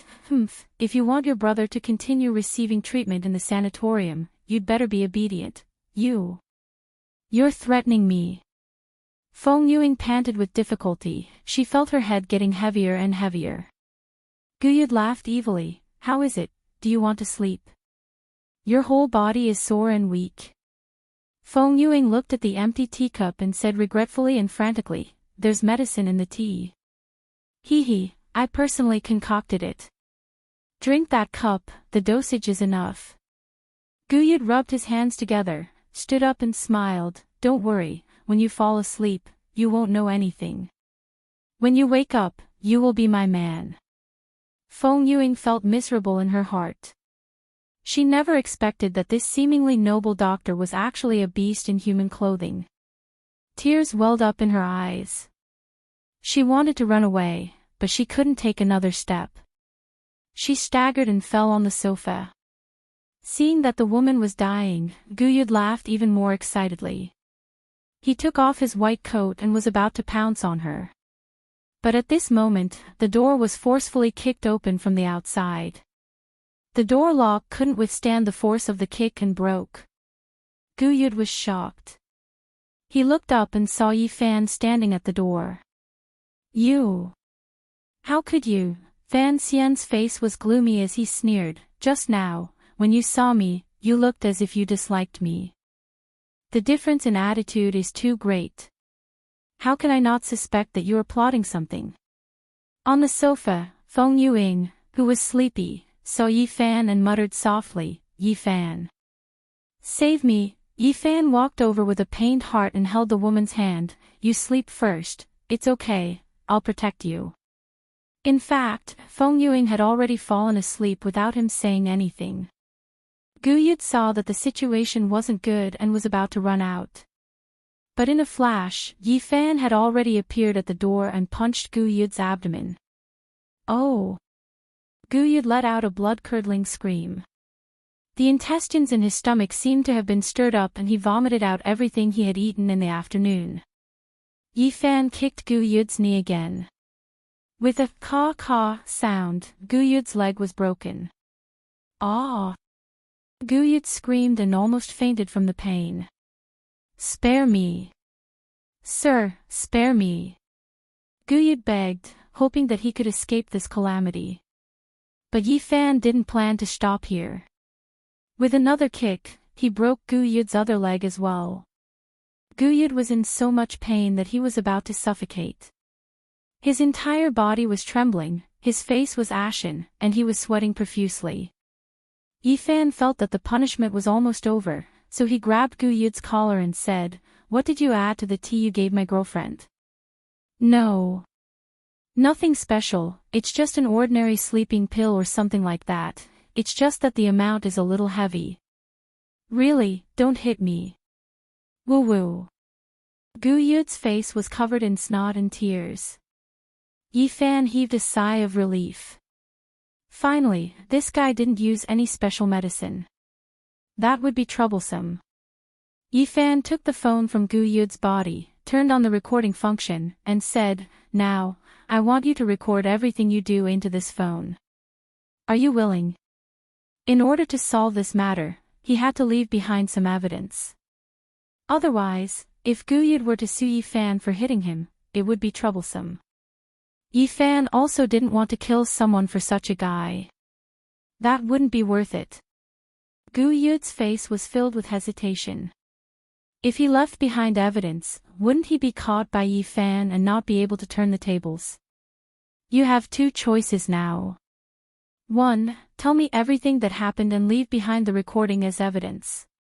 2. I'll throw you directly to the Defense Bureau and see you in court. Yifan grinned and said, think about it yourself. Gu Yud's expression was unsettled. No matter which one he chose, he couldn't take revenge on Yifan anymore. However, at least if he chose the first option, he would still have the chance to continue being a doctor in the future and wouldn't lose both his money and his life. I got it, I said. Gu Yud was still a smart person. He chose the first option with the least risk and told Yifan what had happened. After Yifan sent the recording to his mailbox, he returned the phone to Gu Yud. He was too lazy to care about this guy.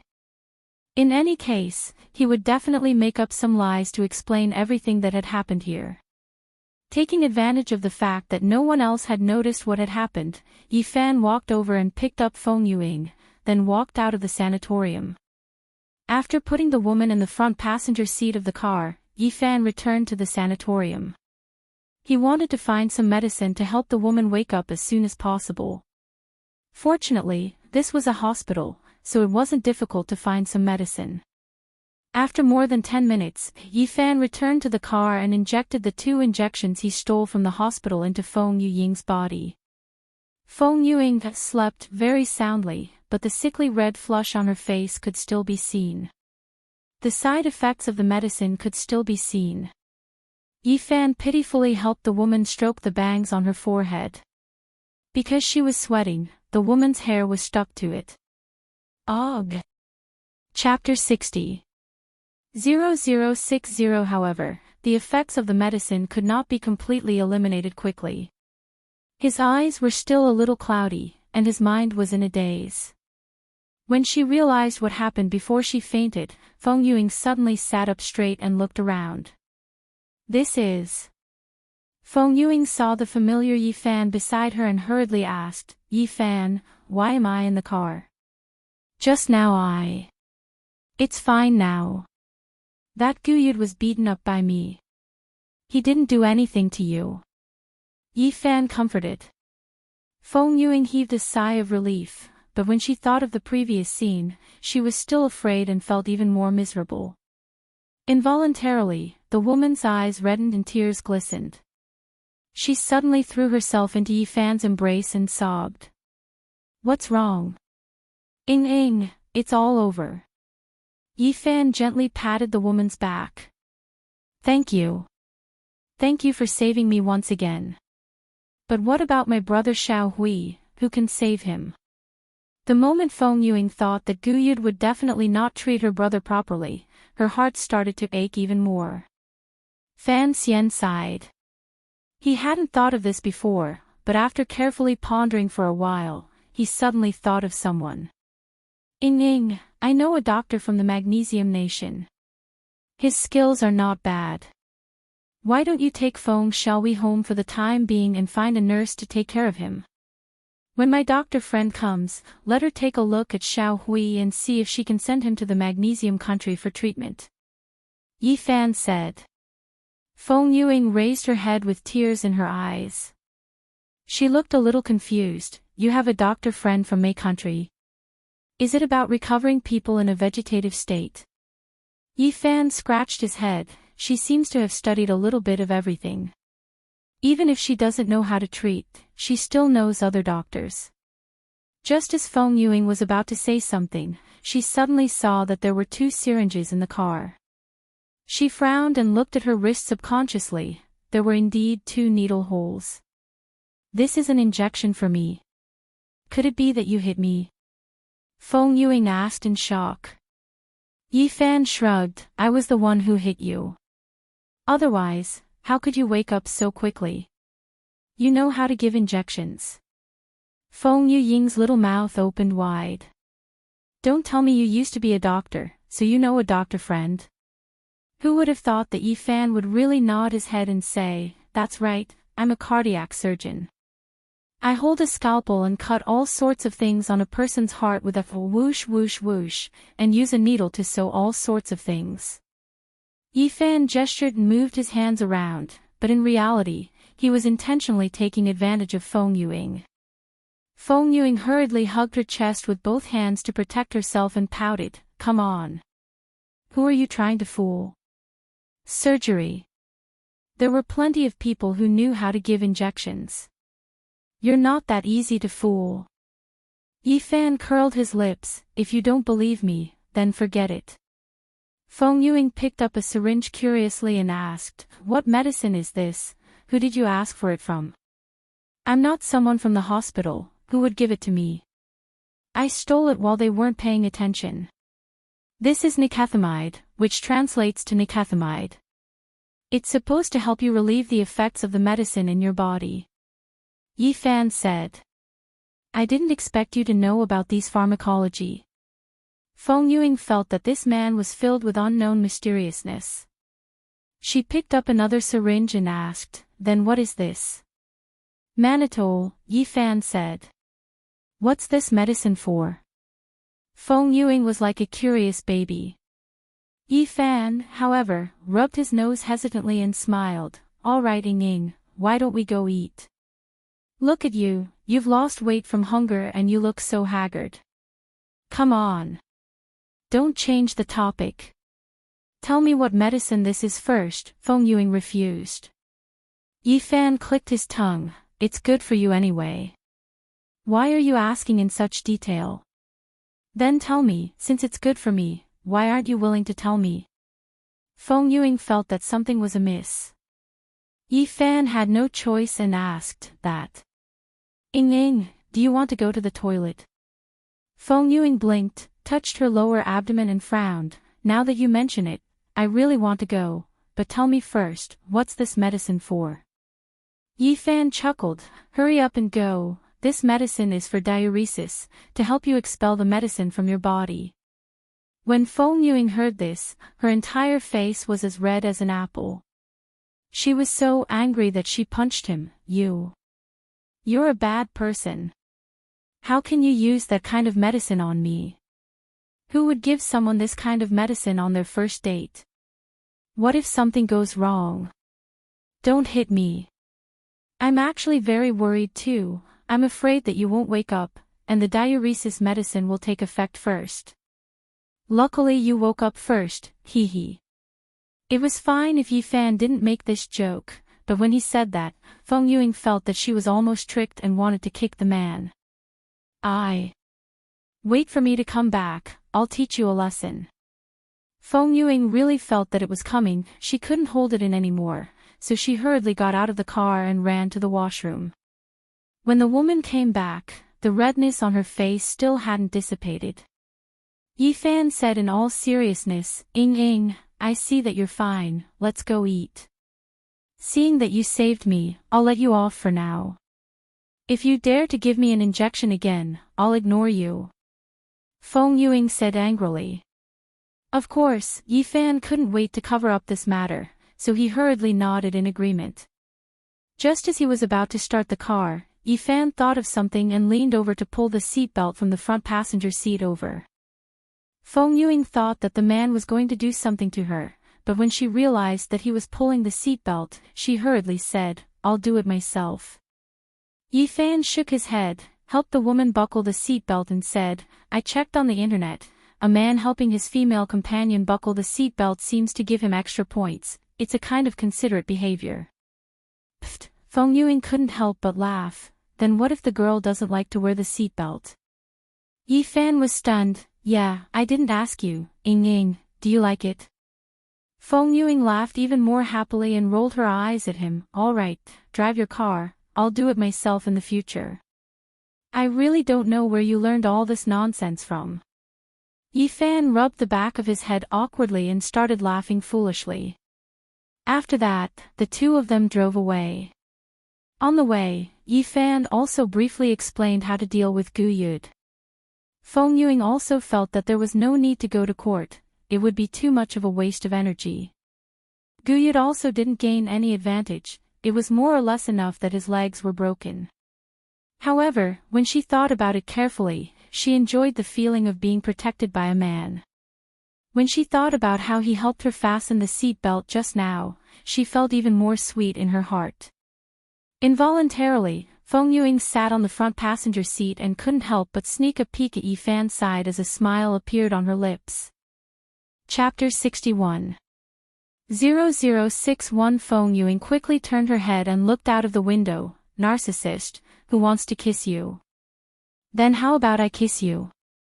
I don't mind, Yi Fan said. No. I haven't agreed to go out with you officially yet, Feng Yuing said. Yi Fan didn't know whether to laugh or cry. You've already saved the beauty 3 times and you still haven't agreed. It's really hard to chase after you.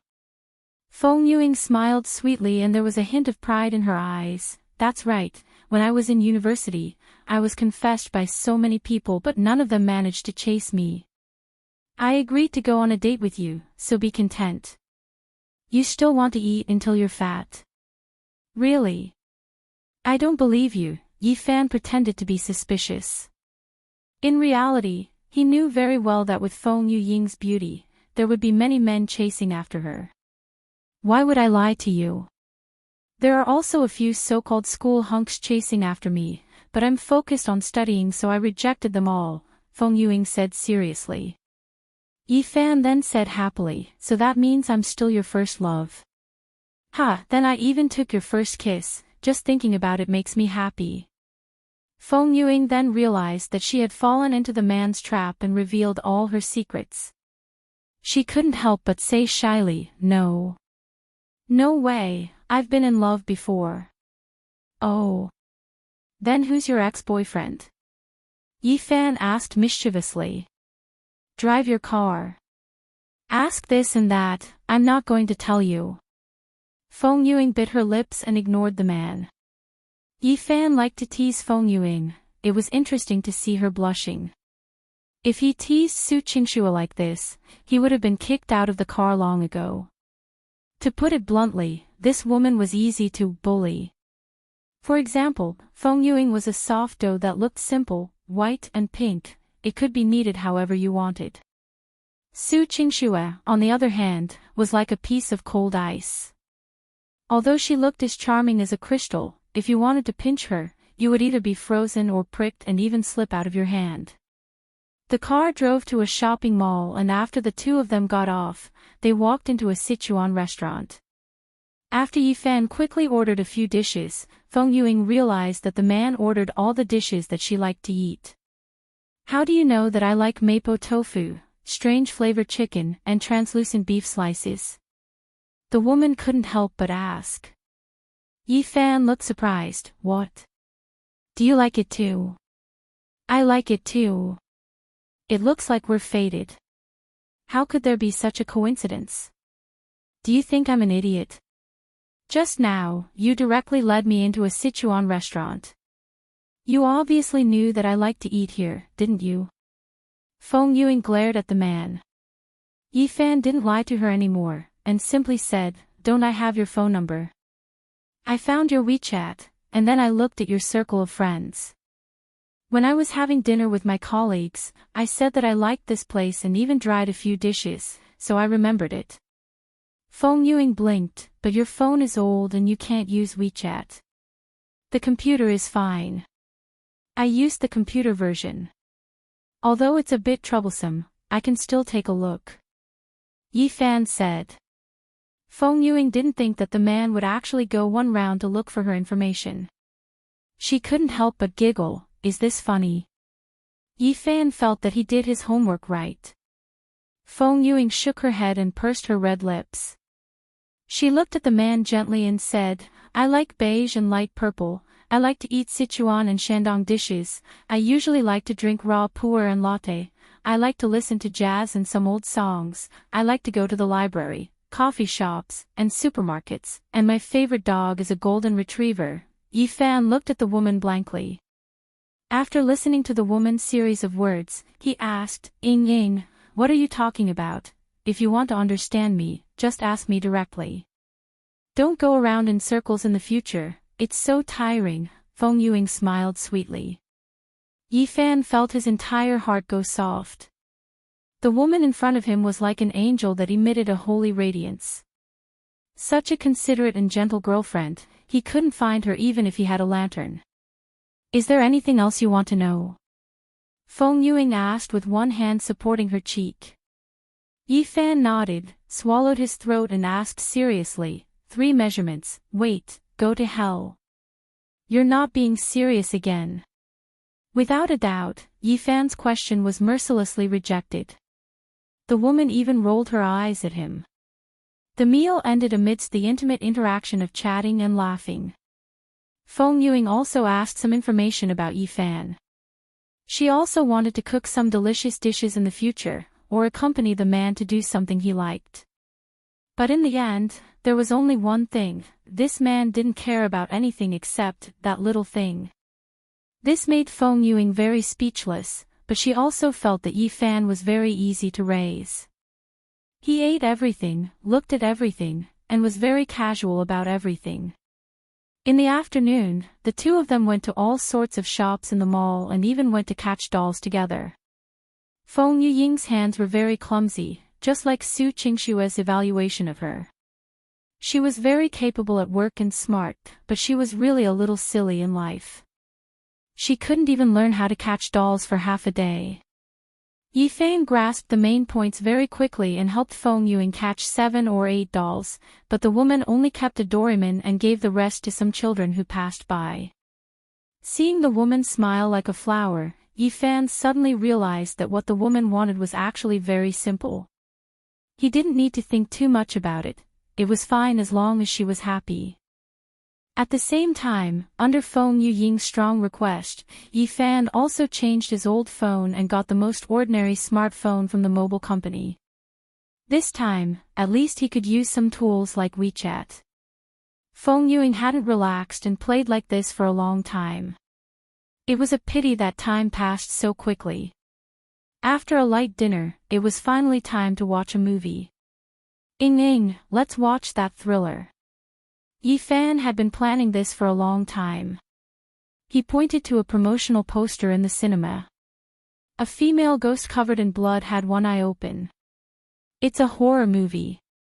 Aren't you afraid? Feng Yuing asked hesitantly. Yi Fan said, I don't know, I'll only know if I'm afraid after watching it. What about you? I'm quite timid, Feng Yuing said weakly. Yi Fan muttered in his heart, I just want you to be timid. Otherwise, what would I be aiming for? He patted his chest and said, let's go take a look first. If we're really scared, we'll come out.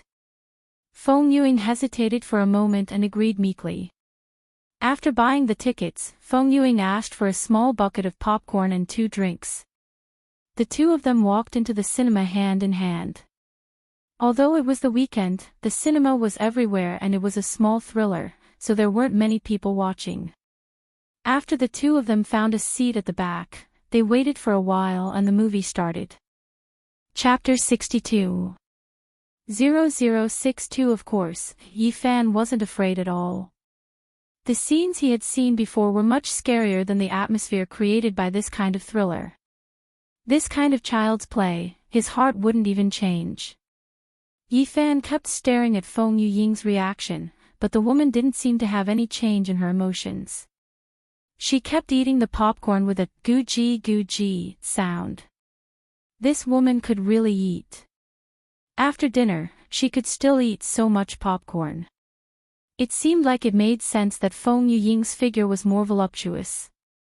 Just as he was wondering when he could make the woman fall into his arms out of fear so that he could do something to her in the dark, sure enough, the movie came to a crucial scene. The female ghost suddenly jumped out of a cabinet. Ah! In the cinema, a few women and men screamed. However, Yi Fan felt a wave of disappointment because Feng Yuing, who was at the side, was actually watching with relish and smiling. Feng Yuing seemed to have realized something. She turned her head and her beautiful eyes were exceptionally charming in the dark as she said, Why are you disappointed that I didn't throw myself into your arms in fear? Fan Xian subconsciously nodded. Ying, didn't you say you were timid? Feng Yuing looked at him teasingly. When I was in university, we watched thrillers together in the female dormitory. We watched at least 200 of them. Do you think I'd be scared?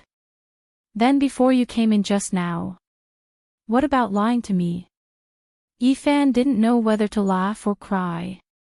Who told you to take advantage of me? Do you think I don't know why you want to watch a horror film with me? Sorry to disappoint you, Feng Yuing winked proudly. Yifan clicked his tongue. He couldn't even figure out if this woman was really stupid sometimes, or if she had always been pretending to be stupid. However, after being messed around by Feng Yuing, Yifan felt that it was quite interesting. If the woman was always bullied by him, then it would be boring. It would be more interesting to get along with her once in a while if she was cheated by him. What's wrong? Why are you so sad? Although I won't hug you, I can feed you popcorn. Feng Yuing seemed to be afraid that the man would be too sad, so she picked up a piece of popcorn, pinched it with 2 slender fingers and brought it to Yifan's mouth. Ah! Open your mouth, Feng Yuing said gently. Fan Xian looked at the woman's small hand holding the popcorn, and then looked at him expectantly. His entire body relaxed. The words "open your mouth" made him feel as if honey had been poured into his heart. After eating a piece of popcorn, Feng Yuing fed Yifan a few more. It seemed like the woman also found it interesting and even said, "So obedient." As soon as these words came out, Yifan became unhappy. Why did he become like a child? Thus, he had a plan in his mind. Taking the opportunity when Feng Yuing fed him another piece of popcorn, Yifan suddenly opened his mouth wide and with a "t-o-woo," he even sucked in Feng Yuing's 2 lush fingers. Sigh. Don't eat my finger. Feng Yuing blushed, but since they were in the cinema, she was too embarrassed to shout. Yifan took a deep breath before letting go of those 2 tender fingers. Feng Yuing wiped her wet fingers on the man's body a few times and complained, "Isn't it dirty? Like a child. No wonder they say that men will never grow up." Yifan looked at the woman's coquettish tone and pouted slightly. The more he looked at her, the more he liked her. He directly hugged the woman's fragrant shoulder, lowered his head and kissed her on the cheek. "Ying, you look so good," Yifan said. Feng Yuing was shocked. She stared blankly at the man for a while, but didn't say anything. She turned around and continued to eat popcorn and watch the movie. However, the woman's face remained red for a long time before it faded away. After watching the movie, it was already past 9 o'clock. Because she had to go to work tomorrow, Feng Yuing also wanted to go back early. On the way back to the district, the 2 of them discussed that Feng Yuing would bring her brother Feng Shelby home from the sanatorium and find a nurse to take care of him for a few days. Yifan, on the other hand, went to contact his friends in the magnesium country. After sending the woman off, Yifan waved goodbye. He was very satisfied with this first date. Suddenly, he felt that the fun of being with a woman wasn't just limited to the things in bed. There were many more things worth experiencing. He took the subway back to Egret County and walked back to the mansion. He found that Aunt Jiang was still downstairs in the kitchen, busy with tomorrow's breakfast. Seeing that the man had returned home, Aunt Jiang quickly said, "Yifan is back. Just in time, help me bring Mrs. Donuts and milk tea up. Miss hasn't eaten dinner yet, so she must be hungry." Yifan was stunned. Qingxue didn't eat dinner. Yeah, it seems like the matters at the company have troubled Miss a lot. I don't know why, but she's been in a bad mood today and doesn't have an appetite for dinner, so I went out to buy her donuts. Aunt Jiang smiled and handed over a plate of donuts. Yifan was stunned. There were actually 8 donuts, and they were wrapped in pink strawberry-flavored icing. When placed on the plate, it looked like a small pink mountain. He really was a strawberry fan. All the donuts had to be strawberries. So much. It's almost midnight, can she finish it? Yi Fan remembered that a woman's appetite wasn't that big. The key was, why did she want to eat donuts in the middle of the night? However, Aunt Jiang smiled mysteriously. Don't worry, since young, if Miss doesn't eat, just give her donuts. She will definitely have an appetite. 8 is just right. Yi Fan was skeptical. He took a plate of donuts and a pot of Ceylon black tea with light milk tea and went up to the study room on the second floor. Qingxue, are you there? Yi Fan knocked on the door, but realized that Su Qingxue didn't agree. After waiting for a while, he opened the door and walked in. Walking into the room, Yi Fan realized that Su Qingxue was actually leaning on the desk, buried in a pile of documents, and fell asleep under the desk lamp. Could it be that the woman had been busy from the afternoon until so late? Yi Fan frowned. Although she was a fake girlfriend, seeing her working so hard, he felt uncomfortable. He walked to the desk and put down the things. He subconsciously lowered his head to take a look. The woman's side profile was like an exquisitely carved porcelain doll. Her curved eyebrows were like the mountains in the distance, and her red lips were like cinnabar. At this moment, her cold temperament was slightly restrained, revealing a gentle beauty that made people feel pity for her. If only she would always be like this and not be ice cold. Yi Fan muttered in his heart. Seeing the woman sleeping so soundly, Yi Fan was too embarrassed to wake her up. However, the room was air-conditioned, so sleeping like this would definitely cause her to catch a cold. The Sale looked around and found that there was a small blanket placed on a sofa, so it took the blanket and carefully covered the woman with it. As soon as it was covered, it seemed to disturb Su Qingxue. The woman opened her sleepy eyes in a daze. Her long eyelashes trembled. After a small yawn, Su Qingxue sat up. Chapter 63. 0063 Fan Xian was surprised. So when the woman woke up, she looked quite cute. Why did she have to become so unapproachable? Why are you here? Su Qingxue questioned. Who allowed you in? Yi Fan hurriedly waved his hand. I didn't do it on purpose, it was you who fell asleep. Aunt Jiang asked me to send you donuts and milk tea. She said that you didn't eat dinner, so she was worried. Donuts? Su Qingxue quickly turned her head and saw the 8 pink donuts on the plate. She couldn't help but swallow her saliva. When Fan Xian saw this scene, he muttered in his heart, it seems like this woman really likes to eat, she's almost drooling. Qingxue felt that there was something on her shoulder. She pulled it off and found that it was a blanket. She frowned and said, Did you cover this? Fan Xian chuckled, Yeah, I'm afraid that you'll catch a cold. No need to thank me, it's what I should do. Who said I wanted to thank you? You should have woken me up when you saw me asleep. I still have work to do. Su Qingxue criticized. Fan Xian was speechless. How did his kindness turn into harming her? I'm just concerned about your body. How would I know that you still have to work? I don't need you to care about me. In any case, we are not related at all. If you have time, you should go and care about your girlfriend. Su Qingxue coldly snorted and said, You can go out. Yi Fan felt aggrieved in his heart. He had good intentions, giving her food and drink, and even covering her with a blanket. Instead, she said a few words and was in a hurry to chase him out. Compared to Feng Yuing, who he had interacted with for the whole day, Yi Fan was puzzled. Why is there such a big difference in personality even though they are both women? Although Su Qingxue's appearance, family background, and brain were all better than Feng Yuying's, but from the looks of it, Yi Fan would rather accompany Feng Yuing to eat radishes and vegetables every day than eat delicacies in front of Su Qingxue.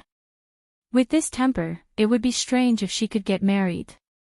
As Yi Fan walked out, he muttered to himself. What are you muttering about? Su Qingxue vaguely heard it, as if he was speaking ill of her. Yi Fan hurriedly turned his head and grinned, Nothing, I just want to know if you can finish eating so many donuts. It's none of your business. Get out. Su Qingxue glared at the man. Yi Fan thought that he didn't want to stay any longer, so he quickly walked out. However, just as he was about to go back to his room, Aunt Jiang called him from downstairs. Yi Fan, come down. Aunt Jiang waved. Yi Fan could only go down and ask, Aunt Jiang, what's wrong? I forgot to add sugar to Missy's milk tea. Help me bring these sugar cubes up as well, Missy will definitely need them. Aunt Jiang passed a small plate of sugar to Yi Fan. Fan Xian was about to cry. He really wanted to ask why the old lady didn't take it upstairs himself, but after thinking about it carefully, he was Su Qingshue's boyfriend at home.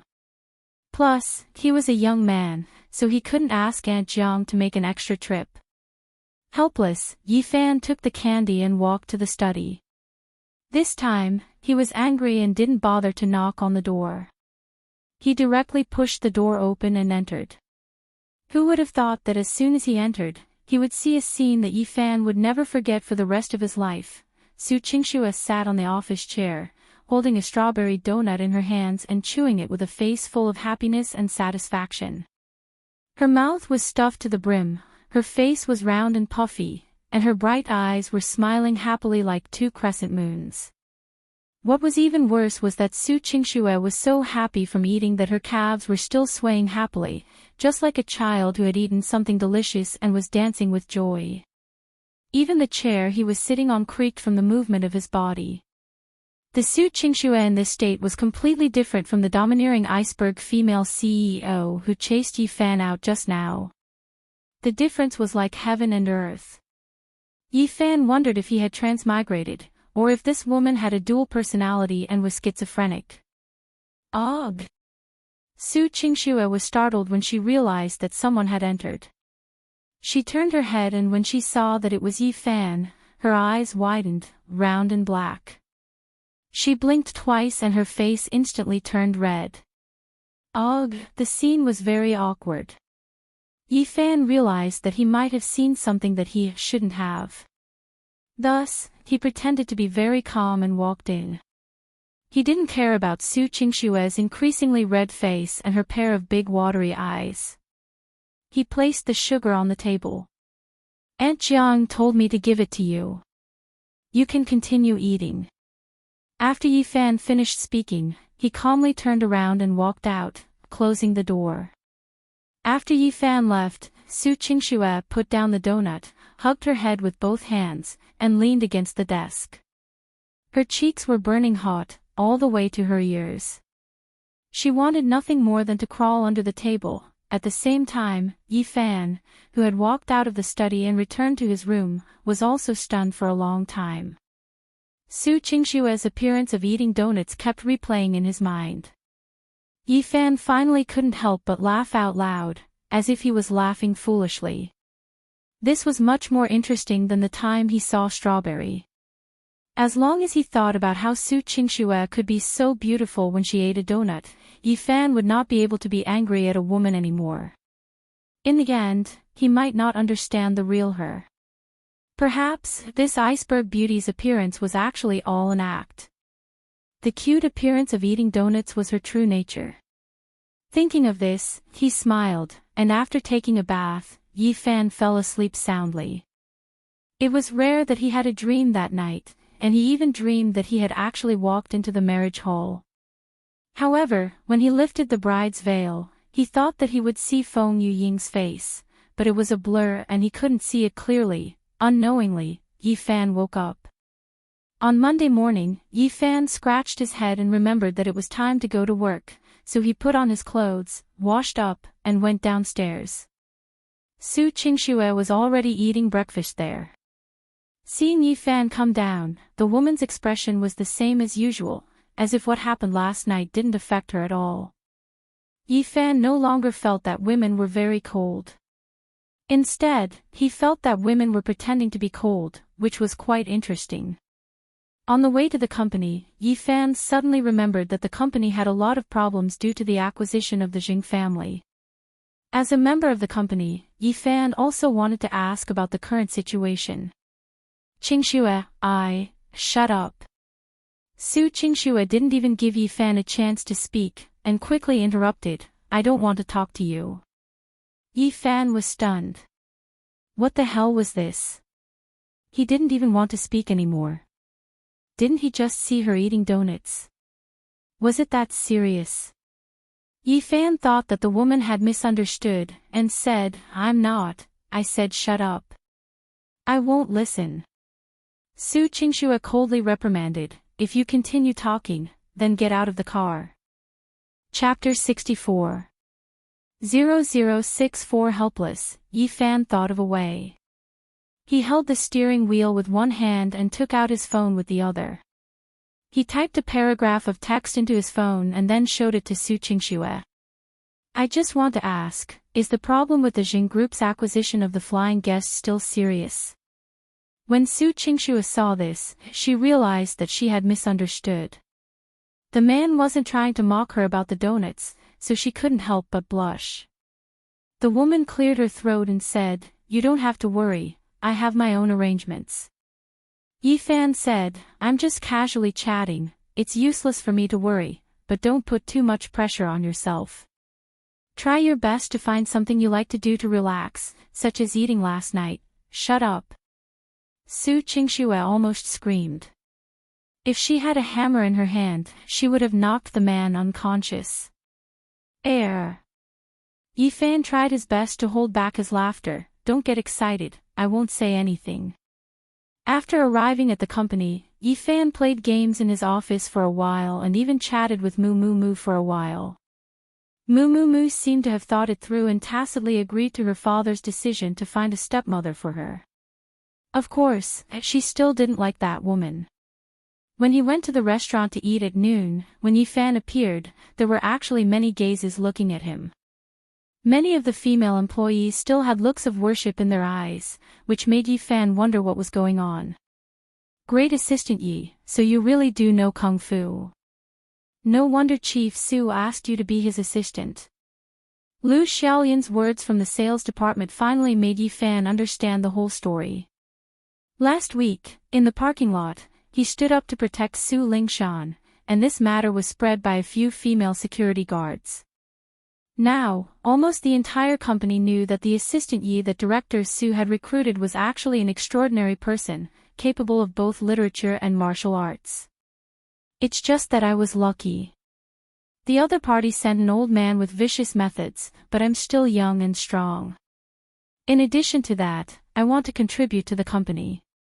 Seeing him bully our female compatriots, of course I'm not willing. Yifan patted his chest and said. Yifan, quickly tell us about it. I heard that old man knows some kind of eagle claw technique. Is there really such a skill in this world? Yu Yingying hurriedly asked. Yifan thought to himself that the eagle claw technique, 100-year-old ancient martial art, originated from the ancient elephant form fist. How could it be explained in a few words? However, a few female colleagues were looking at him curiously. He couldn't just not say anything. Therefore, he would shoot off his mouth and say how powerful the other party was. Then, he would be filled with righteous indignation and use his indomitable willpower to defeat the other party and so on. Towards the end, the few white-collar women could tell that this guy was clearly bragging. He even used Kamehameha. Pooh. I asked you to be serious. What are you bragging about? Let's go, Xiaolian, let's ignore him. Yu Yingying shouted, and the other white-collar women also giggled and dispersed. Yifan, on the other hand, was in the limelight, so it didn't matter if they listened or not. Receiving the attention of so many beautiful women, he couldn't help but feel elated. His back became straighter and his footsteps became lighter. After finding Su Lingshan's seat, Yifan walked over and sat face to face with her. He greeted her with a smile on his face. Hello, Captain Su. Why aren't you eating sausages today? Why are you eating fried pork chops instead? It's none of your business. Su Lingshan rolled her eyes at the man in annoyance. Look at how arrogant you are. Didn't you just defeat the Jing family's thugs once? What's so great about that? Yi Fan didn't mind at all. He chuckled and said, I know that you actually admire me a lot. You're just shy and embarrassed to say it. It's okay, I understand. Shong. I admire you. Unless I'm crazy. Su Lingshan angrily stabbed the fork into the pork chops. Just you wait. After I train hard for a while, I will definitely be able to beat you to the ground. It's just that I've been working for a long time and neglected my training. Yi Fan thought to himself, how could I not see how good you are? However, women were very prideful, so Yi Fan wouldn't expose them. Seeing that the man really became silent and started to eat, Su Lingshan felt uncomfortable in her heart. What I said is true. Su Lingshan frowned and said, my strength is not just that little. Yi Fan nodded, yes, I know. Captain Su is obviously very powerful. Su Lingshan said unhappily, you're just brushing me off. You must look down on me in your heart.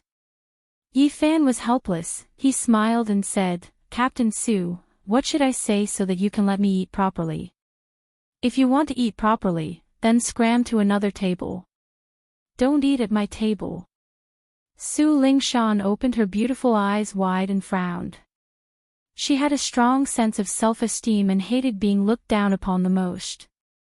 No, I want to be at the same table as you. Yi Fan insisted. There was a trace of doubt in Su Lingshan's eyes.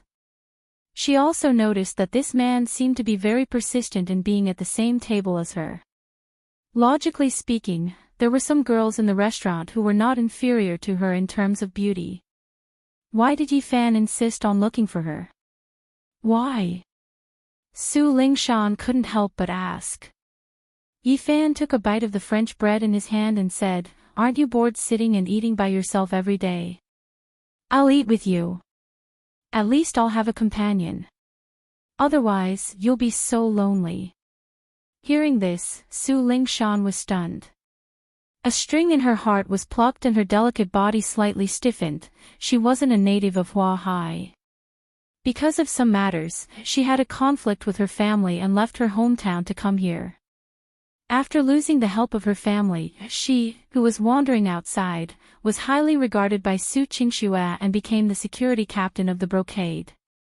However, the family atmosphere, education, and military environment she had received since she was young made it difficult for her to mingle with ordinary company employees. Even the female security team members didn't dare to approach her and only respected her. Living alone, working alone, eating alone, getting off work alone, day after day, she had been alone for 3 years. After eating in the company's cafeteria for so long, other than some men with special purposes who wanted to eat with her, no one who wanted to be friends with her had ever cared about whether she would be lonely or not. In everyone's hearts, they all felt that she was a very difficult person to get along with. Su Lingshan was very strong because she was once a female soldier. Even in the desolate Gobi Desert, she could still stay. But that didn't mean that she wasn't lonely at all. After all, she was also a young girl in her 20s. Some of her girl's nature hadn't been erased. Therefore, when Yi Fan said the word lonely, Su Lingshan's nose even felt sour for a short period of time, and her heart felt miserable. She turned her head away and took a deep breath, letting her moist eyes return to normal. She didn't want Yi Fan to notice the strong fluctuations in her heart, so she snorted disdainfully, "You're thinking too much, I just like to eat alone. Furthermore, I don't need a pervert like you to accompany me. Scram as far away as you can." Yi Fan could more or less tell whether the woman's words were true or false. He chuckled and didn't take it seriously, continuing to eat. Following that, Su Lingshan didn't chase Yi Fan away. She only ate thoughtfully, stealing glances at Yi Fan from time to time. After eating, Yi Fan took the box of fruits and returned to the top floor. Chapter 65. 0065 Vice President Zhu Wanghua, Wang Liren, Minister of Finance Chang Chen, Minister of Strategy Lu Baoquan, Minister of Marketing Qin Qing, and so on. What made Yifan's eyes light up was that the dignified and beautiful Feng Yuing, who was dressed as an OL, was also sitting on the sofa. However, Feng Yuing didn't dare to be too close to Yifan in the company. She only smiled and didn't greet him. Do you know the rules? Don't you know how to knock on the door when you enter the CEO's office? Zhu Wanghua scolded in dissatisfaction. Yifan ignored him and walked over to put the fruit on Su Qingshua's desk. Su Qingxua lightly said, "He's my assistant, he's helping me get food. If I want to teach him a lesson, it's not Vice President Zhu's turn, right?" Seeing that the woman was protecting Yifan, Zhu Wanghua said unhappily, "Director Su, this is a secret meeting of the company's upper echelons. This kind of assistant, it's better to let him out quickly." "Hee, I don't want to participate either. I'll be going out first." Yifan wasn't interested in listening to the matters of the business world. She still had to help Mu charge towards the king. However, Su Qingxua called out to him, "Yifan, stay here and listen carefully." Yifan was stunned, and the others also revealed surprised expressions. After all, this was not an ordinary treatment. This meant that Su Qingxua absolutely trusted Yifan and wouldn't reveal any company secrets. Even assistant number 1, Qinya, didn't have the chance to come in and participate in the meeting. Why was Yifan, an airborne soldier, so highly regarded? Yifan felt bitter in his heart. Hearing that they had no salary for the meeting, he might as well go and play a few more games. However, Su Qingxua wanted him to stay, so he could only obediently stand there in a daze. "Director Su, you suddenly called for this emergency meeting. Do you have any plans to deal with the matter of the flying guest being stolen by the Jing family?" Lu Baoquan of the strategy department asked. "Today, the flying guest has officially signed a contract with the Jing group. This acquisition is already set in stone and cannot be reversed," Su Qingxua said. Zhu Wanghua and Wang Liren both secretly mocked in their hearts, but their faces showed that they were very worried. Wang Liren said, "If that's the case, why did you call us here, Director Su?" Su Qingxua looked at the two vice presidents with a playful gaze and said, "I want to announce that we will immediately complete another purchase." "What?"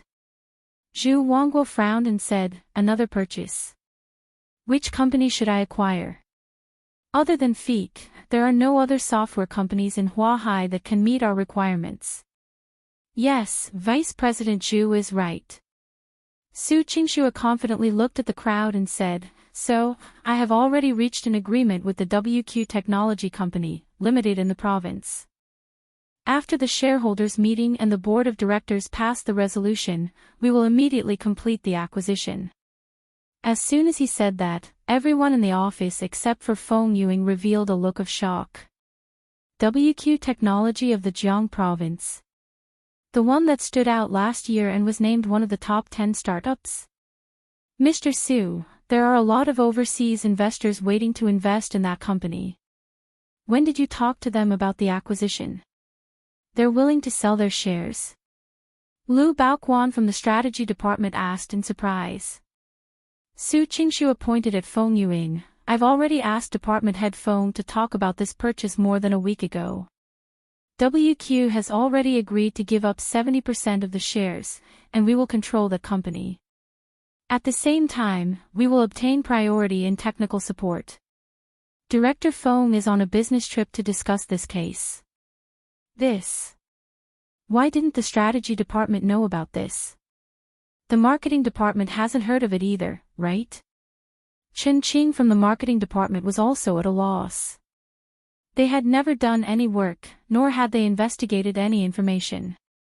Su Qingxua said, "In order to avoid unnecessary trouble, department head Feng and I will settle this matter in advance." Feng Yuing politely said to Lu Baoquan, "Department head Lu, because CEO Su told me to keep it a secret, I didn't inform you beforehand. I'm sorry." No, this is a great contribution from Department Head Fong.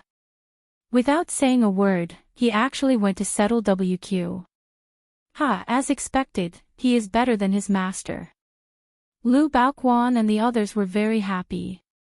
Department Head Lu, is that WQ company very powerful? Zhu Wanghua asked nervously. Lu Baoquan hurriedly nodded and said, of course. Although they don't have as many users and products as the Flying Guest Company, their technology is not inferior to that of the Flying Guest, and they might even be a little ahead of it. It was only because they were quite a distance away from Huahai and didn't have much contact with each other, and CEO Su was very obsessed with acquiring the Flying Guest from the beginning, so he didn't make them his first goal. When Zhu Wanghua and Wang Liren heard this, their foreheads started to sweat. In a trance, they had an ominous premonition. Sure enough, Su Qingxue lightly said, actually, from the very beginning. I planned to buy WQ, not Flying Guest. What? Everyone was shocked. Zhu Wanghua and Wang Liren's faces turned pale. Then why do you keep asking us to negotiate with Flying Guest? Lu Baoquan asked, puzzled. Is there a need to ask? Flying Guest. I purposely said it to the Jing family so that they could buy it. Yi Fan interrupted. As soon as these words came out, everyone suddenly came to their senses. Their expressions changed unpredictably. Some were dumbstruck, while others were looking at Su Qingxue with fearful gazes. Yi Fan stood at the door. He raised his head and looked at Su Qingxue with a complicated gaze. He smiled bitterly in his heart and thought, the woman in front of me is really different from the woman who ate donuts last night, 4 billion. We can't save this sum of money for the Jing family, and we only need to spend 700 million to achieve our goal. Moreover, the future prospects of WQ will be even better. Su Qingxue said. Lu Baoquan was pleasantly surprised, only 700 million. This deal was too worth it. Are there no other competitors? The only strong competitor is the Jing family, but they are already going to take out 4 billion to buy the Flying Guest. How could they have the money to fight with us for the shares of WQ? Director Su's move is to let the Jing family force us into a dead end, and then we can easily seize the target that we really need without any effort. Finance Minister Chang Chen also understood. Zhu Wanghua and Wang Liren, the two old vice presidents, were already sweating profusely. Didn't this mean that by helping the Jing family, they had actually harmed the Jing family? He borrowed a knife to kill someone, but he didn't expect that Su Qingxue was also borrowing them to kill the Jing family. Su Qingxue saw the two old fellows' expressions change drastically, and a sneer appeared on the corner of her mouth. She looked at the time, picked up a remote control board, and turned on a large wall-mounted TV in the office. The news in the province has started. Today, WQ should be announcing this news. Everyone, take a look. The group of upper echelons in the office all turned their heads to look at the news. In less than 2 minutes, the news anchor reported, WQ Technology has decided to sell 70% of its shares to a well-known private-listed company in Huahai. The outside world is rumored to be most likely to be the embroidery group. CEO Su, this move of yours is really wonderful.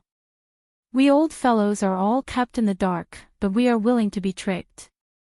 Lu Baoquan gave a thumbs up. Yeah, if the Jing family saw this news, I reckon that Chairman Jing Hongji would vomit 3 liters of blood. Ha ha ha ha. Chen Qing laughed. Chapter 66. 0066 Wang Liren's face was ashen as he stood up. Trembling, he pointed at Su Qingxue, you woman. From the beginning, you were using us to leak the news to the Jing family. You deliberately forced us into a corner. Su Qingxue. What a vicious heart you have. Zhu Wanghua also stood up in anger, his gums almost bleeding. The other upper echelons looked at the two of them in shock. Only now did they realize that no wonder the two of them were so opposed to buying the Flying Guest at the board meeting. So it was because they had betrayed Su Qingxue? Now, once the Jing family blamed the two of them, with the Jing family's background, they would definitely not let them off easily. Director Zhu, Director Wang, how can you do this? So it was you who leaked the company's confidential documents. Lu Baoquan and the others said in pain. Shut up. What do you know? This company was built by us, the older generation, through hard work. Now, this little girl has almost lost all of her savings. Zhu Wanghua, who had already gone crazy, had already started cursing. Su Qingxue, however, had a cold expression on her face. She picked up a cup of water, drank some water, and said, Vice President Wang, Vice President Zhu, the two of you are old people in the group. I was the one who set the trap, but the ones who stepped into it were you yourselves. What does this have to do with me? You're talking nonsense. From the moment you entered the company, you wanted to kick all of us old people out. So that you can do whatever you want. Su Qingxue said coldly and arrogantly, the company is not a welfare home, nor is it a nursing home. If you don't have enough ability, you have to step down, and not rely on your past qualifications to take advantage of your old age. Bullshit. You are a bandit. Don't think that we don't know that you can't wait to take away all the shares in our hands. You are just an illegitimate daughter of the Su family, a lowly girl born of a whore. Don't even think about turning a chicken into a phoenix. Zhu Wanghua roared. When Su Qingxue heard this, her face instantly turned extremely cold. You can scold me if you're angry, but you're not allowed to insult my mother. Pfft. I won't be working in the company in the future anyway, so I'll tell you the truth. Your mother is a whore who sells herself. Others might not know, but how could we old people not know? Zhu Wanghua's face was red as he shouted excitedly. Su Qingxue finally couldn't hold it in anymore and was about to smash the cup in her hand. However, a figure pounced over first, and a fist smashed into Zhu Wanghua's mouth, causing 2 front teeth to fly out on the spot. Yi Fan. Everyone present cried out in alarm, because Yi Fan's attack was too ruthless. Oh!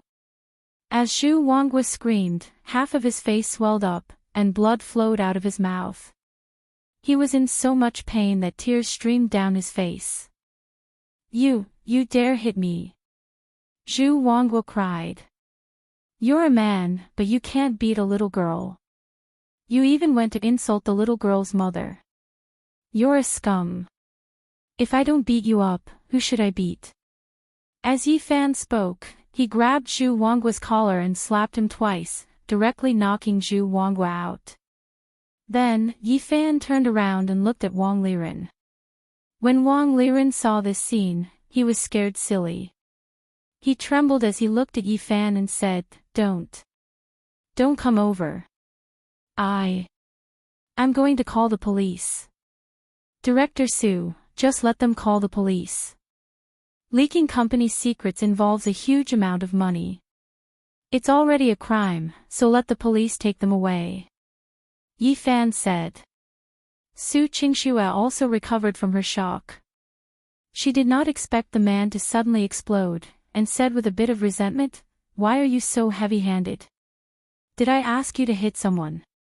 Yi Fan said in confusion, Didn't you ask me to stay here to take care of them? You don't really want me to listen to your meeting, do you? Su Qingxue had indeed planned to do so, and she had also expected that after Zhu and Wang found out the truth, they would either run away or go crazy, so she left Yi Fan behind to stabilize the situation. However, the moment Yi Fan made his move, he used too much force. That's not the way to clean it up. If you injure him, he can even sue you. Su Qingxue said. CEO Su, just ask a lawyer to help me settle this. This is called acting bravely for a just cause, justifiable defense. Yi Fan said. Su Qingxue couldn't do anything about the man, but when she thought about the scene where he stood up and said those words, she felt a wave of warmth in her heart. There's no need to call the police. Chinya is already waiting downstairs with the police. Let them come in and take these two away. I've already submitted the evidence. The lawyers and the people from the Defense Bureau will handle it. Su Qingxue said. It turned out that Su Qingxue had already planned everything out. Today, she was simply sentencing Zhu and Wang to death. Not long after, two policemen took Zhu Wanghua and Wang Liren away. Although the two of them were clamoring for a lawyer, it was obvious that they would not be able to return to the embroidery group. In the afternoon, Su Qingxue found out about the traitor and used a deceptive tactic to successfully deceive the Jing group. The news of the acquisition of the WQ company had already spread throughout the entire company. Even many local reporters in Huahai had heard some rumors and were preparing to publicize the news. Last week, the employees, who were still grieving over the failure of the company's acquisition of the Flying Guest, finally realized that all of this was planned by Su Qingxue. Su Qingxue had deceived everyone except Feng Yuing. Moreover, she looked so haggard and tired, and it was all an act. Although many people praised Su Qingxue's outstanding business skills, killing her opponent without bloodshed, and even buying the company she liked. But there were also more people who started to feel that Su Qingxue was indeed cold-blooded. Not only did she lie to the people outside, she even lied to the people inside the company, which made some people feel uncomfortable. At the same time, in the afternoon of the same day, in the chairman's office at the headquarters of the Jing Group, Zheng Hongji was like a madman, holding a golf club and smashing a pile of vases, sculptures, and various electrical appliances worth hundreds of thousands of yuan into pieces. Dad! Something big has happened. Zheng Junfeng pushed open the door and was about to say something when he saw the scene in front of him. His face paled and he said, You already know. Zheng Hongji's face was gloomy as he said viciously, Su Qingxue, that stinky woman. She already knew about us, Wang Liren, and Zhu Wanghua, so she purposely let them give us the information so that we can throw all our money at the Flying Guest. She's playing with us. Dad, what should we do now? Why don't we cancel the purchase of the Flying Guest right away? The contract has already been signed, and the news has already been exposed. Cancel. If we go to court, compensate, and lose our reputation, wouldn't that be exactly what Su Qingxue wants? Zheng Hongji said angrily. Zheng Junfeng said with a bitter face, then. Let's think of a way to get a loan from the bank and buy WQ. Idiot. If we buy two companies of the same type, what will others think of us? Zheng Hongji really wanted to beat his son up. Why was Su Qingxue so much smarter than his son when they were both young people? Zheng Junfeng said aggrievedly, then if this goes on, wouldn't we be able to overturn the brocade again? Our market in Huahai is constantly being compressed by the brocade. Sooner or later, Huahai will be surnamed Su. Even if I marry her, I will still be climbing up. Marry her. Zheng Hongji laughed sinisterly. This kind of woman is simply a snake and scorpion beauty. She absolutely cannot enter our Jing family's door. She had even deceived the upper echelons of her own company, completely ignoring the feelings of others. This cold-bloodedness and calmness was too terrifying. I've been in the mall for decades, but I've never met such a powerful woman. Dad, then what should we do? We can't just let the brocade continue to develop like this, can we? Our stock is already falling. It's obvious that everyone is not optimistic about our future prospects. Zheng Junfeng said worriedly. Zheng Hongji's eyes flashed. Since Su Qingxue, this woman, cannot be used by us, then what we can't get, we can only destroy. Chapter 67. 0067. When they got off work and returned home, Yi Fan and Su Qingxue took the elevator downstairs together. Halfway through, a few executives came in from the elevator. When they saw Su Qingxue, they all respectfully greeted her. However, there was a sense of distance in their eyes, which was even more obvious than before. Although the great reversal that happened today was very beneficial to the development of the company, it also made more people feel fear towards Su Qingxue. Everyone discovered that Su Qingxue was actually far more unfathomable than they had imagined. She was like a bottomless pool of cold water, completely unable to understand what a woman was thinking. Su Qingxue could naturally feel it, but she remained silent as usual, as if she didn't care what these people thought of her. On the way back to Egret County, the traffic was very heavy. Yifan was bored and wanted to see what the woman in the rearview mirror was doing. Unexpectedly, Su Qingxue was silently staring out of the window in a daze, her face filled with a layer of melancholy that could not be dispelled. Yifan thought for a moment, then chuckled and said, "Don't frown like that. When you live in this world, you can't expect everyone to like you, can you?" Su Qingxue was stunned, as if she didn't expect the man to say that. "How could I be so worried? Drive your car. Isn't this a red light?" "Qingxue, if you were an actor, you would probably be able to become a movie queen. A few days ago, when I saw your haggard appearance, I really thought that you were hit by Madame Zheng." Yifan clicked his tongue and sighed. Su Qingxue pursed her lips and asked curiously, "Aren't you angry with me?" "Angry? Why?" Yifan asked. "I lied to you too, didn't I?" Su Qingxue said. Yifan laughed. "What's there to be angry about? It's not like it's a matter of principle. It's just a matter of deception in the business world. Although some people might think that you are too unscrupulous, but you are also thinking about the company. If I were you, I would probably do the same. Just as I said before, you can't expect everyone to understand you. There will be gains and losses, and you can't do everything." "Do you really think so?" Su Qingxue's eyes regained some light. Yifan nodded. "Although I have lied to you quite a few times, these are all sincere words. Of course, the next time something like this happens, you can actually secretly tell me. I won't leak it out. Otherwise, wouldn't it be awkward if I thought you were really sad and went to comfort you?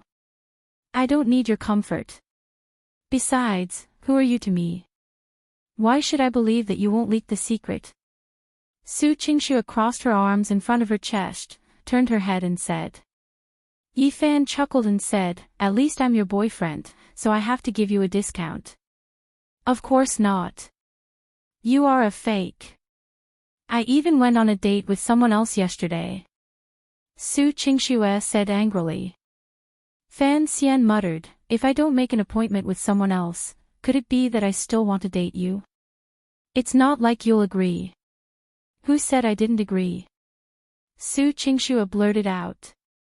But as soon as she finished speaking, the woman realized that her words were a little too suggestive. Sure enough, Yifan also turned around to look at her in shock. "Qingxue, you mean you're willing to go on a date with me?" The woman blushed and quickly corrected herself. "You didn't ask me." "Then let me ask you now, do you want to go on a date with me?" Yifan asked in anticipation. "Idiot. Of course not." Su Qingxue glared at him. Yifan was speechless. If he had known earlier, he wouldn't have asked. He was really asking for trouble.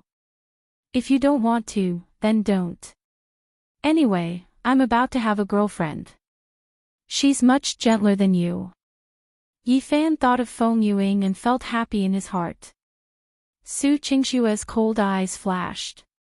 She grabbed her skirt with both hands and said unhappily, "A woman who likes you most likely doesn't have high taste." When Yifan heard this, he suddenly felt a little sour. He suspiciously asked, "Qingxue, you can't be jealous, right? Why is there something wrong with you ever since I said I wanted to talk to someone?" I'm jealous." Su Qingxue's voice rose by an octave and shouted, "Are you crazy? If you continue to spout nonsense, I'll deduct all of your salary for this month." Yifan hurriedly surrendered, Don't. I'm just joking. I know you don't like me, so I won't say anything." Su Qingxue was so angry that her chest was heaving up and down. She snorted lightly and looked out of the car window, not saying a single word. When he returned to Eager County, it was already very late. The traffic jam had been going on for too long, causing Yifan's stomach to rumble with hunger. It's all your fault. Talking a bunch of nonsense on the way back, it's already so late. As soon as Su Qingxue got out of the car, she started complaining about the man. Yifan was also very helpless. The car can't fly, so I can't be blamed for the traffic jam. It's all your fault. You are not allowed to refute. All right. You are the CEO, you have the final say. Yifan also didn't want to argue with a woman. As soon as he entered the house, he sat at the dining table and eagerly waited for the meal to start. Auntie Jiang, next time you can cook the dishes first. When we come back, we'll starve to death. Yifan said. Aunt Jiang smiled in the kitchen and said, Today is Monday. I know you guys will be stuck in traffic when you come back. The air conditioner is on in the house. I'm worried that the dishes will get cold. Yifan ran to the kitchen door and said, Aunt Jiang, how about I help you cook 2 dishes? Isn't there an induction cooker anyway? You know how to cook. Su Qingxue, who was watching TV in the living room, turned around and asked in surprise. Yifan nodded, yes, what's so difficult about cooking? Is it for people to eat? Su Qingxue's face was full of disbelief. Yifan clicked his tongue and rolled up his sleeves. If I don't show off my skills today, I'll be letting down my reputation as the head chef of a 5-star Michelin restaurant. The highest Michelin star is 3 stars, where did the 5 stars come from? Su Qingxue felt that men were bragging more and more. Yifan said embarrassedly, I'm just joking. I'll just make 2 casually and speed up Aunt Jiang. Aunt Jiang was also happy to have someone help her, so she asked Yifan to cook a plate of fish-flavored shredded pork and stir-fried cabbage.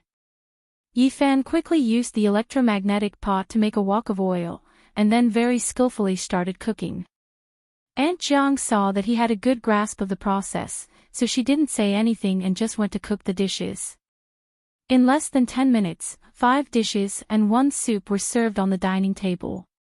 Su Qingxue smelled the aroma and also felt that it was very fragrant. She walked to the table and noticed that the 2 plates of fish-flavored shredded pork and cabbage were very eye-catching, both fragrant and beautiful. Miss, Yifan is really good at cooking.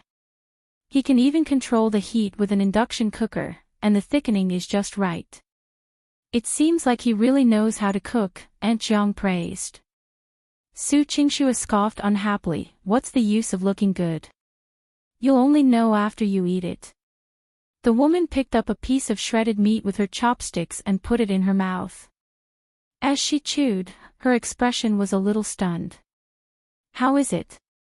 Not bad, right? Let me tell you, I'm a 5-star Michelin chef, Yifan said proudly.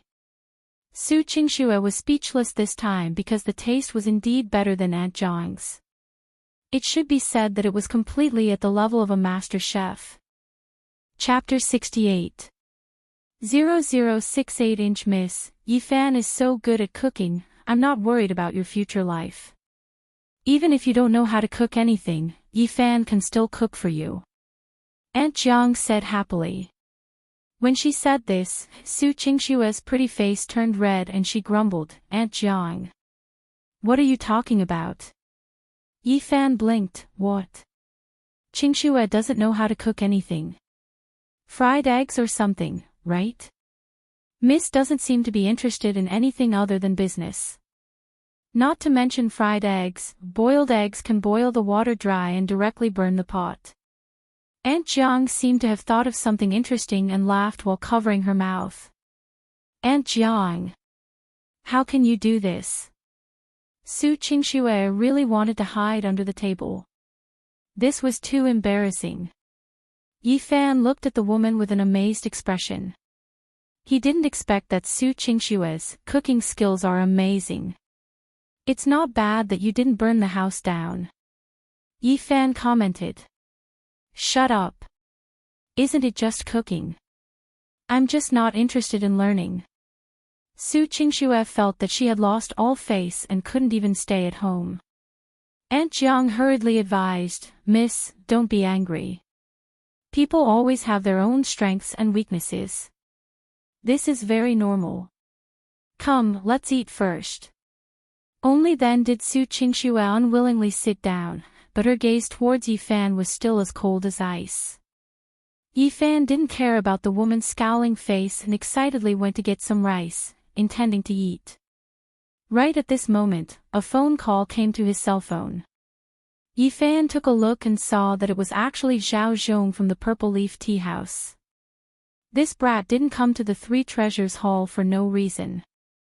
In order to prevent Su Qingxue from hearing anything, he specially walked out of the house and carefully picked it up. "Hey, little Zhao, what's wrong?" Yifan asked.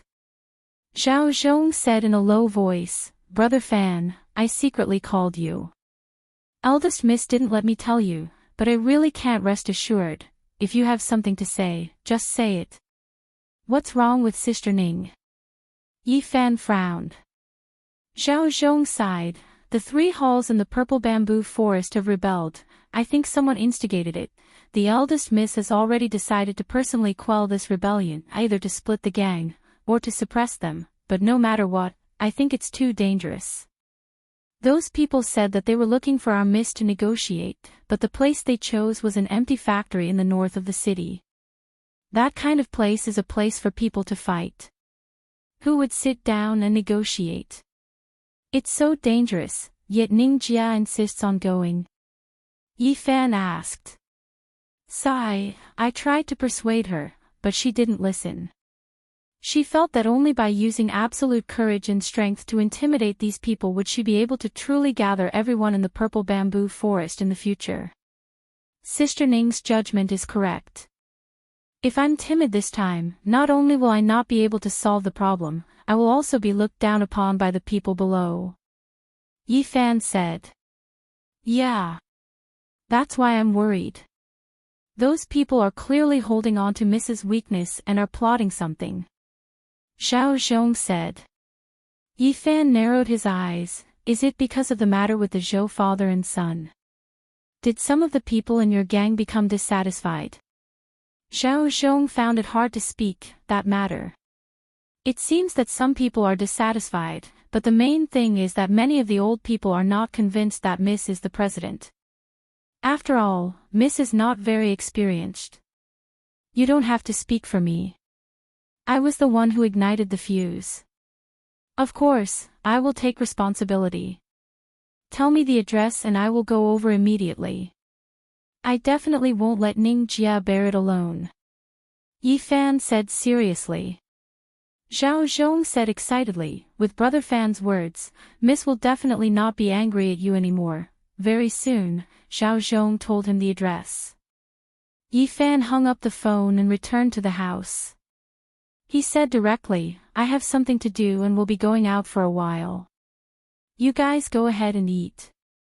After saying that, he ignored Su Qingxue and Aunt Jiang's astonishment and turned around and ran out. "Yifan, aren't you hungry?" "Why?" Aunt Jiang shouted twice, but Yifan had already driven away. Su Qingxue said angrily, "Aunt Jiang, don't care about him. Starve him to death." Even though she said that, there was a hint of doubt and worry in the woman's eyes. On the other side, Yifan was driving his car, and at a much faster speed than usual, he got on the road. He rolled down the window and lit a cigarette, his eyes filled with thoughts. Although he had always wanted to avoid getting involved with the matters behind Ning Zimo's back, when Ning Zimo was in danger, he couldn't stay out of it. At the end of the day, the woman had already occupied a place in his heart. It was just that Yifan wasn't willing to face all of this calmly. Thinking back to the day when Ning Zimo angrily chased him out of the car, Yifan couldn't help but feel a little regretful. He should have gone over earlier to apologize to the woman. Sighing and shaking his head, Yifan smiled bitterly and rubbed his stomach. He didn't even get to eat and ran out again. He was really hungry. I wonder if there's any food to eat over there. Yi Fan muttered to himself. In a machinery factory in the north of Huahai City, because it was on the verge of bankruptcy, no one had taken care of the factory for more than 2 months. But tonight, there were dozens of cars parked outside the factory. Many of them were vans and commercial vehicles, and they were filled with people. Inside the factory workshop, the atmosphere was heavy, and everyone was in a state of panic. Over 100 people were divided into 2 camps. On one side, it was naturally Ning Zimo, Xiao Zhong, and the other subordinates. On the other side, it was the 3 hall masters of the Purple Bamboo Forest and their respective subordinates. One by one, the thugs and the gang all carried weapons on their bodies. Some had steel rods, some had knives at their waists, and some even had nunchucks, military thorns, and other weapons. As long as his boss gave the order, the scene would definitely be a bloody battle. Even a river of blood would be unavoidable. Ning Zimo was wearing a black sleeveless tight top and a pair of black tight jeans. Her black hair was tied into a neat ponytail. This kind of attire, which was purely outlining the lines, perfectly displayed Ning Zimo's graceful figure. A wide brown belt was especially eye-catching. No one knew how many throwing knives were hidden inside. Ning Zimo's calm and dignified gaze swept across the 3 hall masters who claimed that they wanted to leave the gang and said, "Old Wu, Uncle Zhang, Aunt Qing, the 3 of you are all elders of the gang. The one who joined the gang the latest, Aunt Qing, has already been in the gang for 21 years. Now, you want to take the lead in betraying the Purple Bamboo Forest. I, a junior, am the president. You guys are not convinced, or did I mistreat you? Ning Zimo, we will not betray the Purple Bamboo Forest.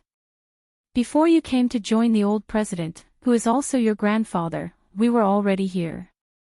Our feelings for the Purple Bamboo Forest far exceed yours. The Purple Bamboo Forest should be surnamed Zhu, not Ning." The hall master of the Plum Blossom Hall, Old Man Wu Zhen, said. "The reason why grandfather handed the Purple Bamboo Forest to me is because the one with the surname Zhu no longer has any descendants worthy of his trust." Chapter 69. 0069 These things are already in the past, there's no proof. How would we know if you were pretending back then? A bewitching middle-aged woman laughed evilly. It was Aunt Qing of the Green Radish Hall. Ning Xuemo said, "Are you bringing up these old matters to split the Purple Bamboo Forest?" "Of course not." Zhang Xiu of the Orchid Hall held a folding fan in her hand and shook her head as she said, "We don't want to split the Purple Bamboo Forest. What we want is to bring the Purple Bamboo Forest back on track. Not to let an outsider like you sit in the president's seat and do whatever you want. Make the Purple Bamboo Forest a mess." Xiao Zhong, who was at the side, couldn't take it anymore and shouted, "3 hall masters, speak with your conscience." Ever since the young miss became the president, the Purple Bamboo Forest's position had risen to become one of the 3 great gangs in Huahai. Furthermore, their relationship with the White Dao has become even closer. When the brothers have tasted the sweetness, they all say that the young miss is good. Impudent. Xiao Zhong, you're just a dog that Ning Zimo picked up from the outside, what right do you have to talk to us? Aunt Qing glared at him. Xiao Zhong still wanted to refute, but was stopped by Ning Zimo. Ning Zimo laughed mockingly, "I'd like to hear how I can do whatever I want. Could it be because I executed Zhou Haiyang and crippled Zhou Can? This is just an example of you abusing your authority as the president. What right do you have to hurt old Zhou and his son for a brat who has nothing to do with the gang? Could it be because he's a pretty boy you raised?" Wu Zhen asked. Zhou Haiyang and Zhou Can have repeatedly used the reputation of the Purple Bamboo Forest to bully and humiliate the common people outside, discrediting all of our brothers and sisters. I wanted to punish them a long time ago, that was just an opportunity. As for that man, his name is Yi Fan. All of you better show some respect, otherwise, don't blame me for being impolite. Ning Xuemo said with a face as cold as ice. Ha ha ha ha, you've finally revealed your true nature. For an outsider, you're so ruthless to the hero of our purple bamboo forest. If we don't chase you down, won't the old brothers of the purple bamboo forest suffer? Zhang Xiu laughed. Ning Zimo placed one hand on the belt around her waist. If you want to kick me off the stage, you can try. Seeing the woman put her hand on her belt, as if she was going to take out a throwing knife, the people from the 3 halls all became alert. Ning Zimo, don't be anxious. We still have some important VIPs that haven't arrived yet. Aunt Qing stroked her hair and smiled. As soon as he finished speaking, someone pushed open the door and walked in. However, the 3 hall masters discovered that it was not the person they were waiting for, Yi Fan. Brother Fan. Ning Zimo looked at the man in astonishment, while Zhao Zhong and the others who knew Yi Fan all revealed expressions of joy. Yi Fan Xian touched his hair that had been messed up by the wind. Seeing that no one had made a move yet, he smiled. Good thing there wasn't a traffic jam. I made it in time. Are you okay, Ning Jie? Ning Zimo didn't seem to have completely forgiven the man. She snorted lightly, then turned her gaze towards Xiao Zhong. Little Xiao, I told you not to call him, didn't you understand? Eldest miss. You can punish me however you want when we get back, but Brother Fan and I are both worried about you, Xiao Zhong said. Ning Zimo looked at Yi Fan and knew that the man had rushed over in a hurry. She felt a little less angry and said, didn't you not want to get involved in my matters? Hurry up and go. Yi Fan Xian giggled and walked forward. Sister Ning, I'm already used to drinking the tea you brewed and eating the food you prepared for me. Without you, wouldn't I be unable to eat or drink? You're in danger, how can I not care? Ning Zimo's mind flashed with all sorts of past events.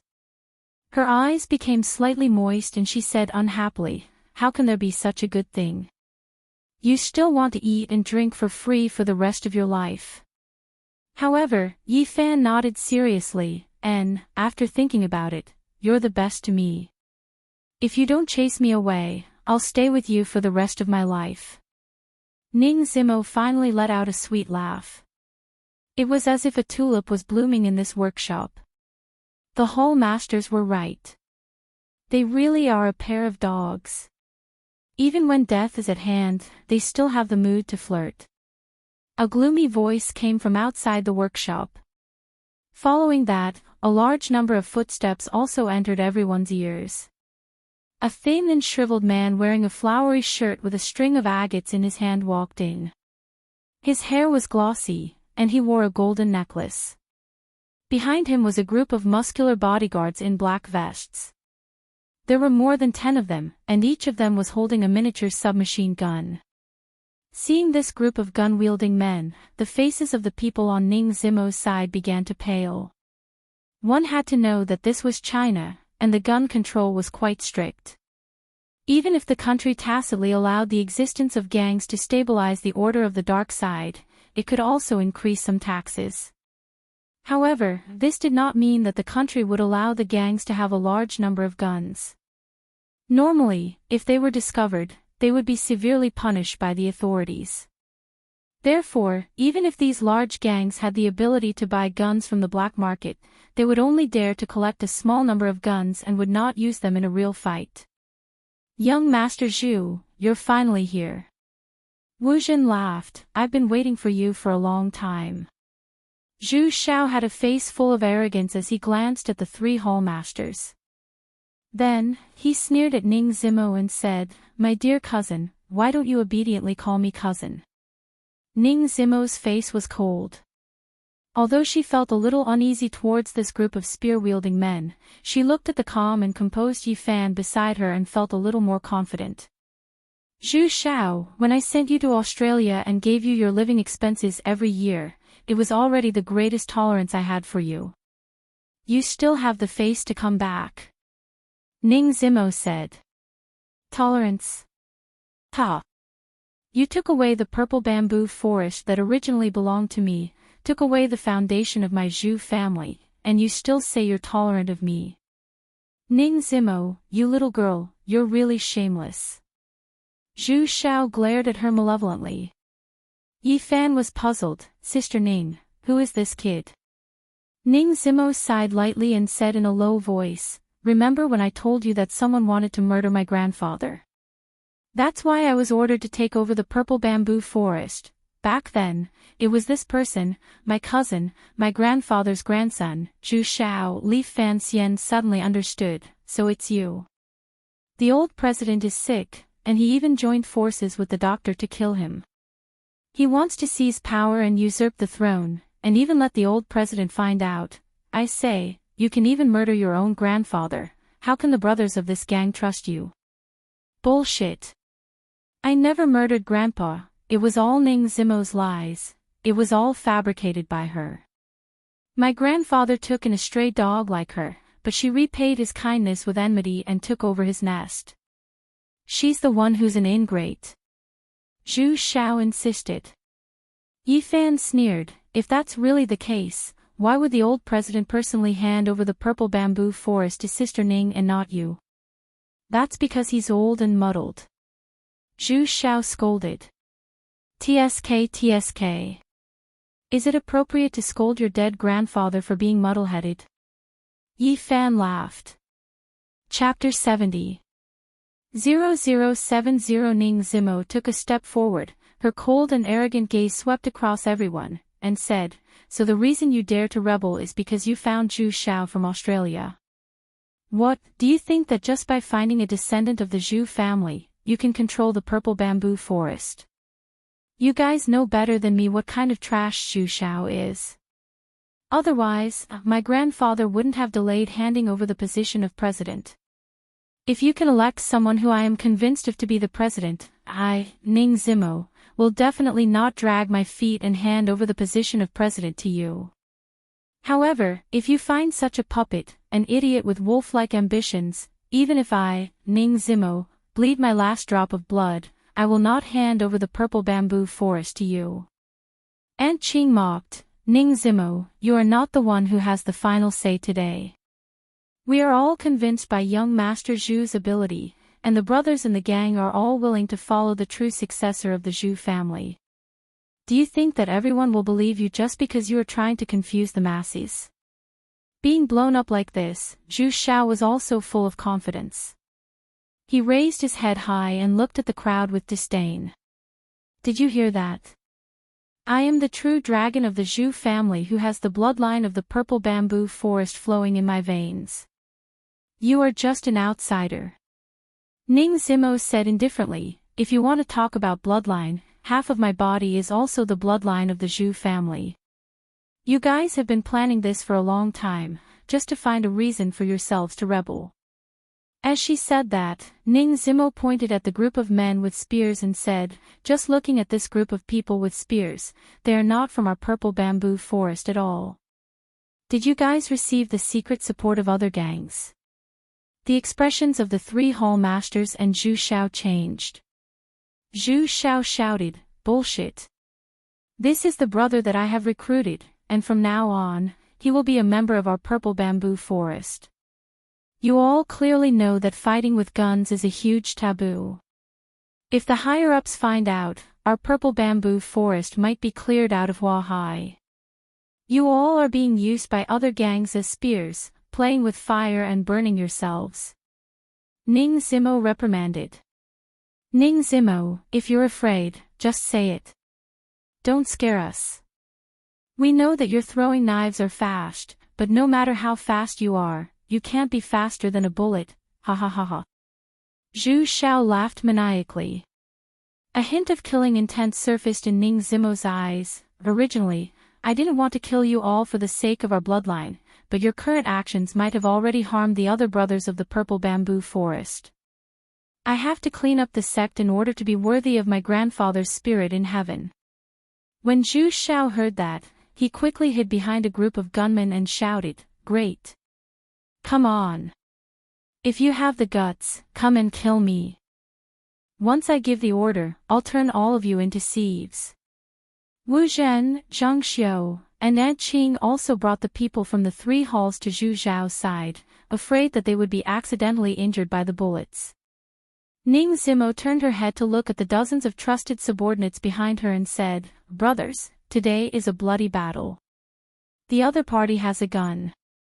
If you are worried that you will die for nothing, then leave immediately.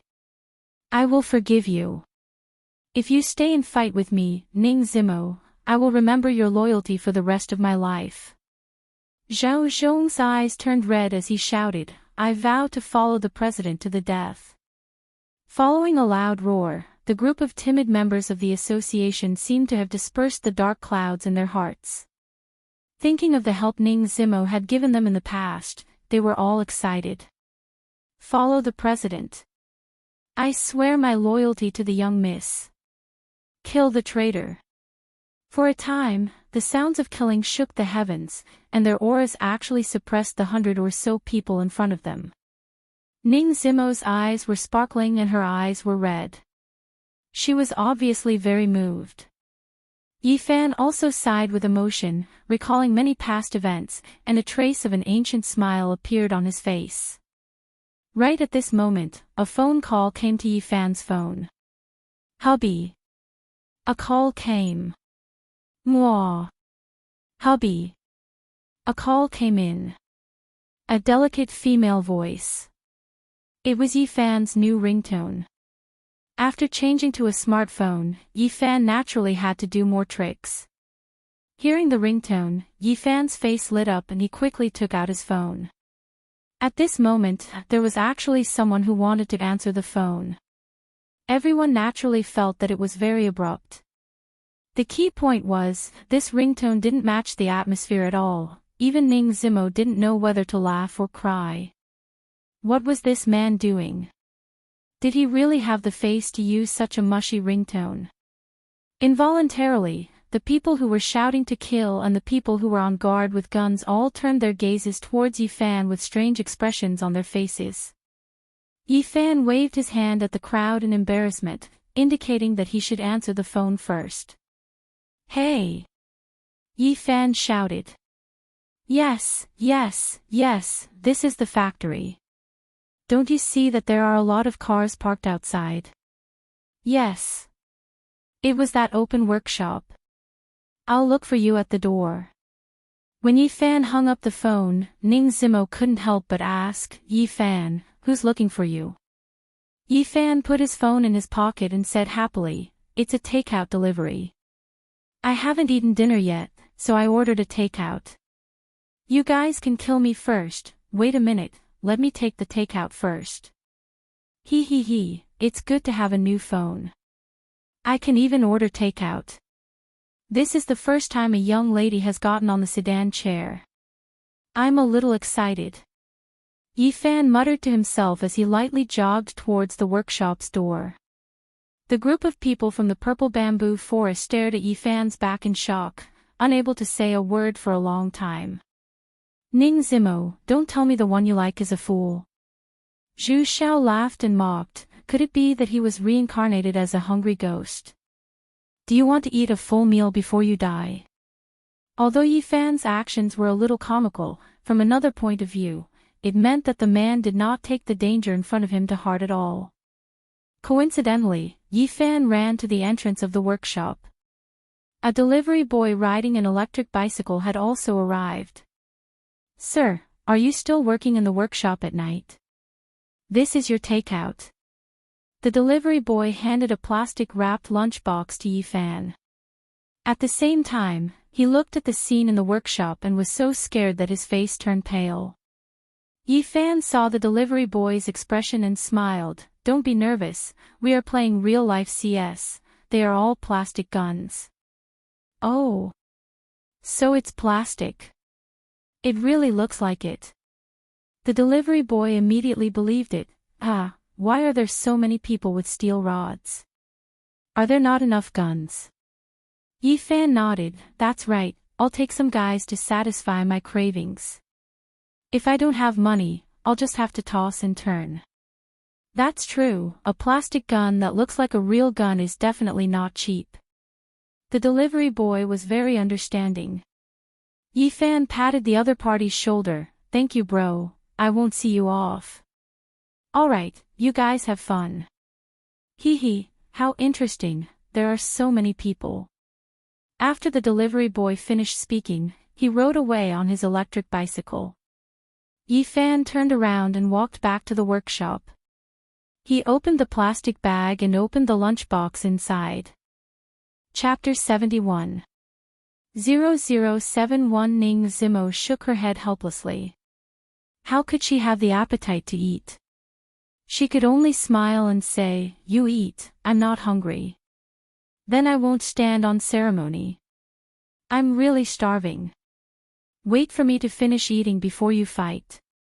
Don't worry, I eat very quickly. As Yifan spoke, he casually found a machine tool and sat down. Then, he began to wolf down the dumplings one by one. Not long after, his mouth was filled with oil. It's just that there's too much fat. As expected, there's no such thing as good stuff when it's cheap, but it's fine. While eating, Yifan was still muttering to himself with relish, causing many people to almost forget what was going on, as if he was really at a restaurant. When Zhu Xiao saw that Yifan was still eating heartily as if nothing had happened, he couldn't help but fly into a rage out of humiliation. Damn it, are you retarded? Can't you see how many submachine guns I have? Yifan chewed the dumplings, raised his head and vaguely said, I eat dumplings, what does it have to do with you having a gun? Brother Fan, eat your food. We'll go take care of these traitors. Zhao Zhong took out his metal finger gloves and put them on. His entire person exuded a murderous aura. Across from him, Zhang Xiu lightly tapped her palm with her folding fan and said, Zhao Zhong, even though the name, Blood Claw, has some fame in the underworld, do you really think that rotten hand of yours can stop a bullet? Stop joking. That's right. For the sake of the old president, if all of you disarm and surrender, we can still give you a way out. Aunt Qing chuckled. Zhu Xiao teasingly said, Zhao Zhong, if you really want to help your master, then advise her not to struggle on her deathbed, hee hee. Otherwise, she will die beyond recognition, and it will be ugly when she is buried. Zhao Zhong snorted coldly. Wishful thinking. If it weren't for eldest miss, I would have been betrayed by my accomplices and thrown into prison. It was eldest young miss who gave me a chance to turn over a new leaf. My name, Zhao Zhong, was bestowed by first miss, and my life was also given by first Mississippi. In life, I belong to first miss, and in death, I will be a ghost by first miss side. Zhao Zhong's words also made the group of loyal subordinates in the back extremely excited. Brother Zhao, we'll go with you. If we're going to die, let's die together. Seeing that none of these people were willing to betray Ning Zimo, Zhu Xiao gritted his teeth and shouted, Great! Since all of you want to die. Then he would accompany Ning Zimo in death. Kill! Zhu Xiao shouted. The dozen or so armed men in black vests walked forward and lined up in a straight line. He picked up the gun and opened the safety. A dozen or so black muzzles were aimed at Ning Zimo and the others at the front. Brothers! For the young miss, for the purple bamboo forest, kill with me. Zhao Zhong faced death with equanimity and was about to lead the charge. But at this moment, a black shadow rushed out first. Eldest miss. Ning Zimo's vigorous steps were like a black gust of wind. She moved like a snake from left to right, approaching the group of men in black. Whoosh whoosh. Two rays of cold light shot out from Ning Zimo's hands. They were two throwing knives. Pu. The two gunmen at the front had a knife stabbed into their heads out of thin air. The two gunmen didn't even realize what was going on before they died on the spot and fell to the ground. The people from the three great halls, Zhu Xiao and the others, were all scared silly. No one had expected that Ning Zimo would actually dare to throw a throwing knife in the face of so many guns and over 100 people. Don't just stand there. Hurry up and shoot before she gets close. Zhu Xiao shouted anxiously. Only then did the group of gunmen react. It was only 2 to 3 seconds later, but the distance between them and Ning Zimo was less than 20 meters. If the woman approached them again, they wouldn't be able to casually shoot. 222. The fire snake of the submachine gun suddenly appeared. Of course, Ning Zimo couldn't be faster than the bullet, so she rolled in advance and hid behind a machine tool. Ding ding ding. Bullets rained down on the machine tool like a storm, colliding with the metal and producing an intense sound of metal clashing.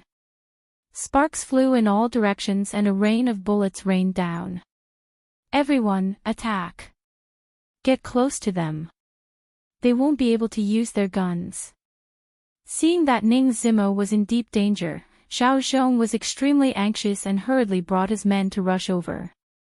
However, at this moment, a figure suddenly appeared in front of them, blocking their path. It was Yi Fan. Brother Fan. Xiao Zhong and the others didn't know what Yi Fan meant by this. Ning Zimo hid behind the machine tool, not daring to go out. Seeing Yi Fan stand up, her beautiful face paled as she said, "Yi Fan. Don't stand there. Danger." Yi Fan was standing right in the middle of the two groups of people. If the bullets were to be fired at Xiao Zhong and the others, the first to be hit would definitely be Yi Fan. Yi Fan burped and said unhappily, "It would be great if I could fight after I finish eating. I really don't know how to pick a time, Brother Fan. I know you're good at martial arts, but don't be impulsive. They have guns, we have to go up together and break through their formation." Xiao Zhong shouted. "No need." Yi Fan straightforwardly said. "Why?" Xiao Zhong was stunned, thinking to himself, could it be that men have other good ideas? Without waiting for them to ask, Yi Fan suddenly moved. Unexpectedly, Yi Fan did not rush to the other side. Instead, he turned around and ran in front of Xiao Zhong. "Brother Fan, you..." Just as Xiao Zhong was about to ask, he suddenly felt something in his hand. He lowered his head and saw that it was a box of half-eaten dumplings, and a chopstick. Xiao Zhong was flabbergasted. So Yi Fan turned around and ran over to let him take the dumplings. When he raised his head again, Yi Fan had already swaggered towards the enemy camp with his head held high. Yi Fan's footsteps looked very natural, it didn't seem like he was facing a dozen or so submachine guns. "Brother Fan, be careful." Xiao Zhong and the others shouted. Ning Zimo's heart was also in her throat. She wished she could run out and fight with the man, but she was afraid that the man had some kind of plan and that she would disrupt his rhythm the moment she went out. "This guy. Is he looking down on us?" When the gunmen saw Yi Fan walking over so directly, they all laughed sinisterly. However, just when they thought that Yi Fan was here to die, Yi Fan began to speed up. "He's running over. Shoot him. Shoot." No one knew who shouted, but the gunmen began to shoot at Yi Fan. The bullets immediately flew towards Yi Fan like locusts. No matter how one looked at it, the dense rain of bullets had already surrounded Yi Fan. But for some reason, Yi Fan's movements were not affected in the slightest. The bullets were like a drizzle, without any lethality, allowing him to pass through them. In the blink of an eye, Yi Fan's figure had already appeared in front of everyone. Yi Fan's face was cold and indifferent, just like a divine general. He looked down at the group of men with guns. The group of people were all frightened by Yi Fan's ghost-like speed. How did he arrive at their side in the blink of an eye from 20 to 30 meters away?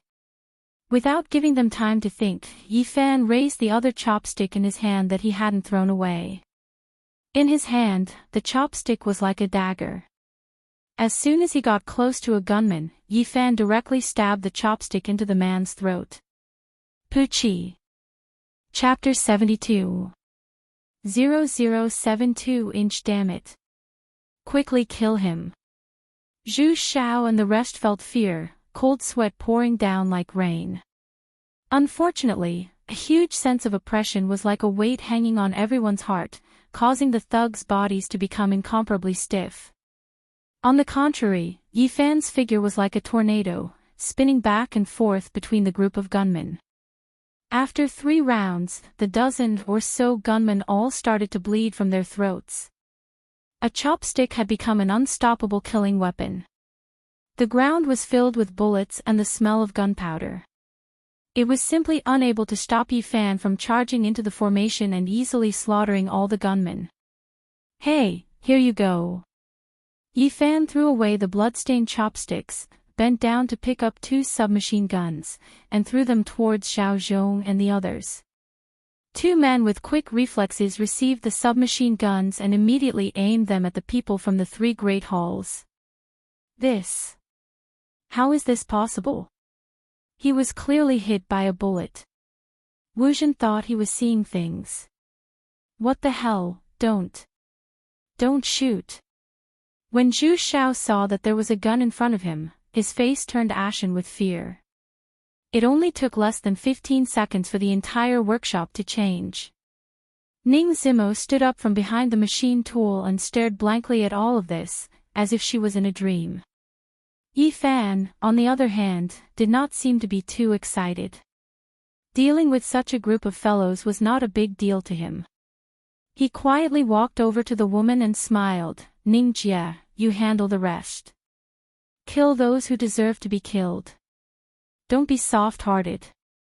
Ning Xiuma's bright eyes flickered as she stared at the man, unable to shift her gaze away. She knew that Yifan was very strong, but she never thought that Yifan would be this strong. More than a dozen submachine guns were pointed at him and surrounded him. The bullets were so dense, but he was still able to move around freely. He even killed all the gunmen with a bamboo chopstick.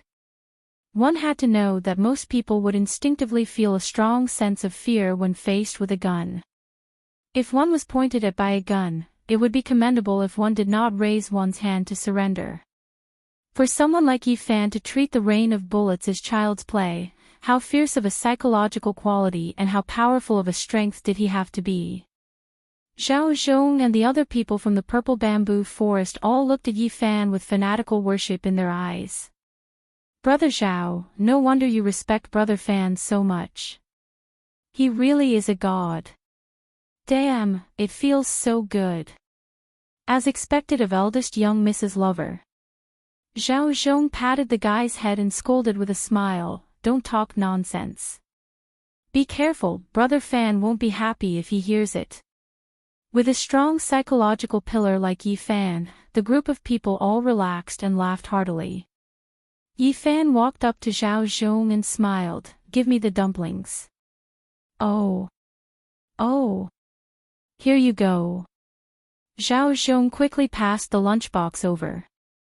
Yifan used the remaining chopsticks to pick up a dumpling and continued to eat. Killing more than 10 people did not affect his appetite at all. At this time, Ning Zimo walked to the center of the arena and said, "Plum Blossom Hall, Green Radish Hall, and Orchid Hall, these 3 halls have assisted the trader Zhu Xiao in dividing the purple bamboo forest. According to the gang's rules, Wu Zhen, Zhang Xiu, and Yu Shaoqing, the 3 traders, had the option to commit suicide. Zhu Xiao, you attempted to murder the previous president and have long been a heinous scum. Today, I must personally execute you." The moment they heard that they were going to be killed, Wu Zhen trio naturally panicked and shouted, "Don't just stand there. There was a gun on the ground. Quickly pick it up and fight with them." However, the gang members of the 3 halls were all trembling in fear. With terrified eyes, they looked at Yifan. Yifan was eating the dumplings, smiling slightly as he looked at them. His gaze was indescribably deep and cold. "President. We were wrong. Spare us. Guild leader, we were confused for a moment. Forgive us." Several gang members directly knelt on the ground and began to surrender to Ning Zimo. With someone taking the lead, the other gang members naturally surrendered one after another. They let go of the things in their hands and wished that they could kowtow to Ning Zimo. Ning Zimo also didn't want to kill too many people. After all, most of them were just following the boss to make a living and didn't have much of an idea. Those who pledge allegiance to me on the spot will be dealt with lightly. Those who stand, those who want to die with them, do as you please. Ning Zimo coldly said. As soon as these words came out, almost all the gang members of the three halls knelt down. No one was willing to die for nothing. Wasn't the reason why they came out to support their families? This was the same logic as going to work.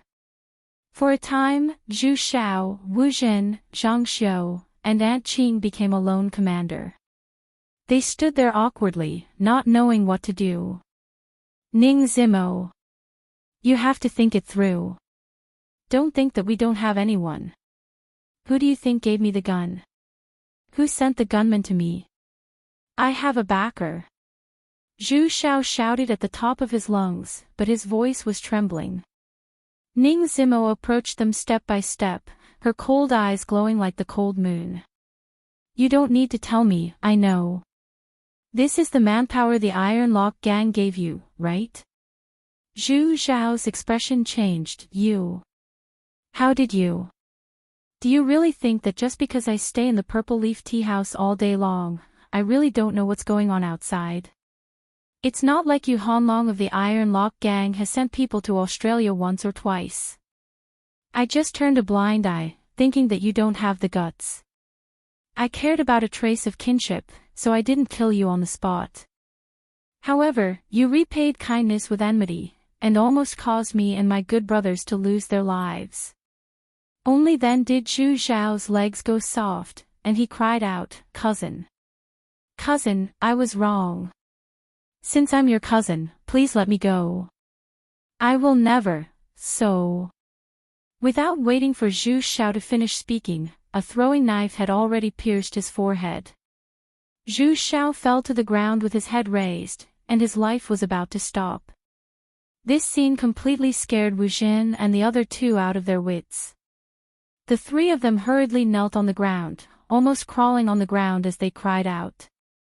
President. I, Old Wu, have suffered a lot even if I don't have any merits. Please spare my old life.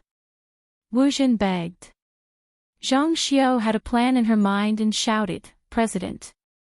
I know what's going on between Zhu Xiao and the people from the Iron Lock gang. I can make up for my crimes. Ning Zimo replied with an, oh, comma, tell me about it.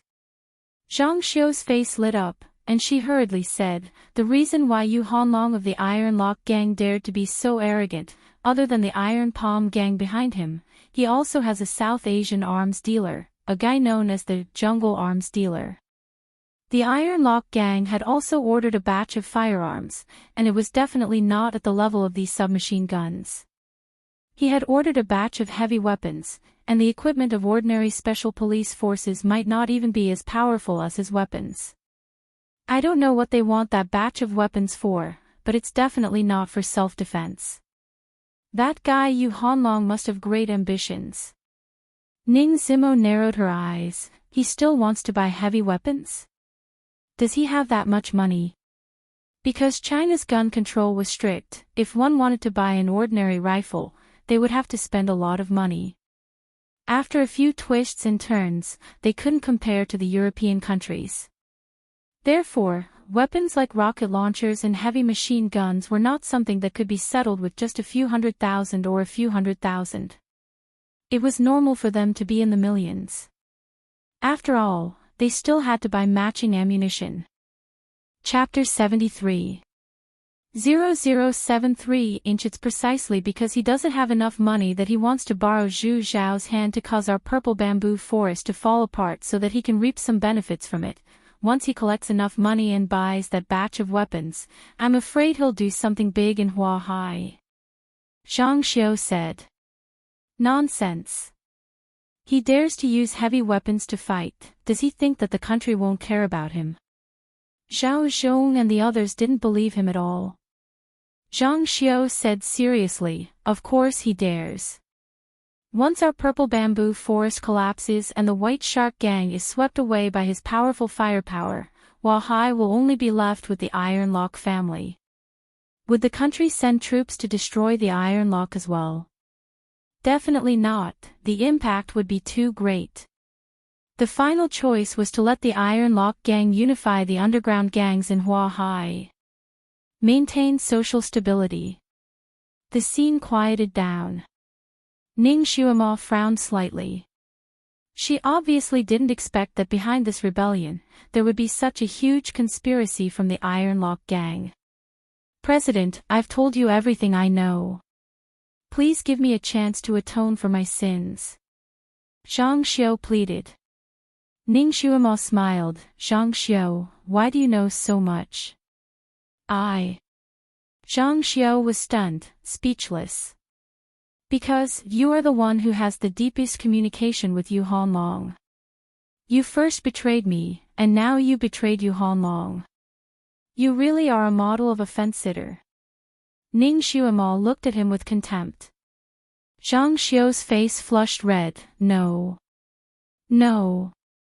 Ning Xuemo was no longer interested in listening to his words. She swung her hand 3 times in a row, and 3 throwing knives took away Zhang Xiu and the other 2 at the same time.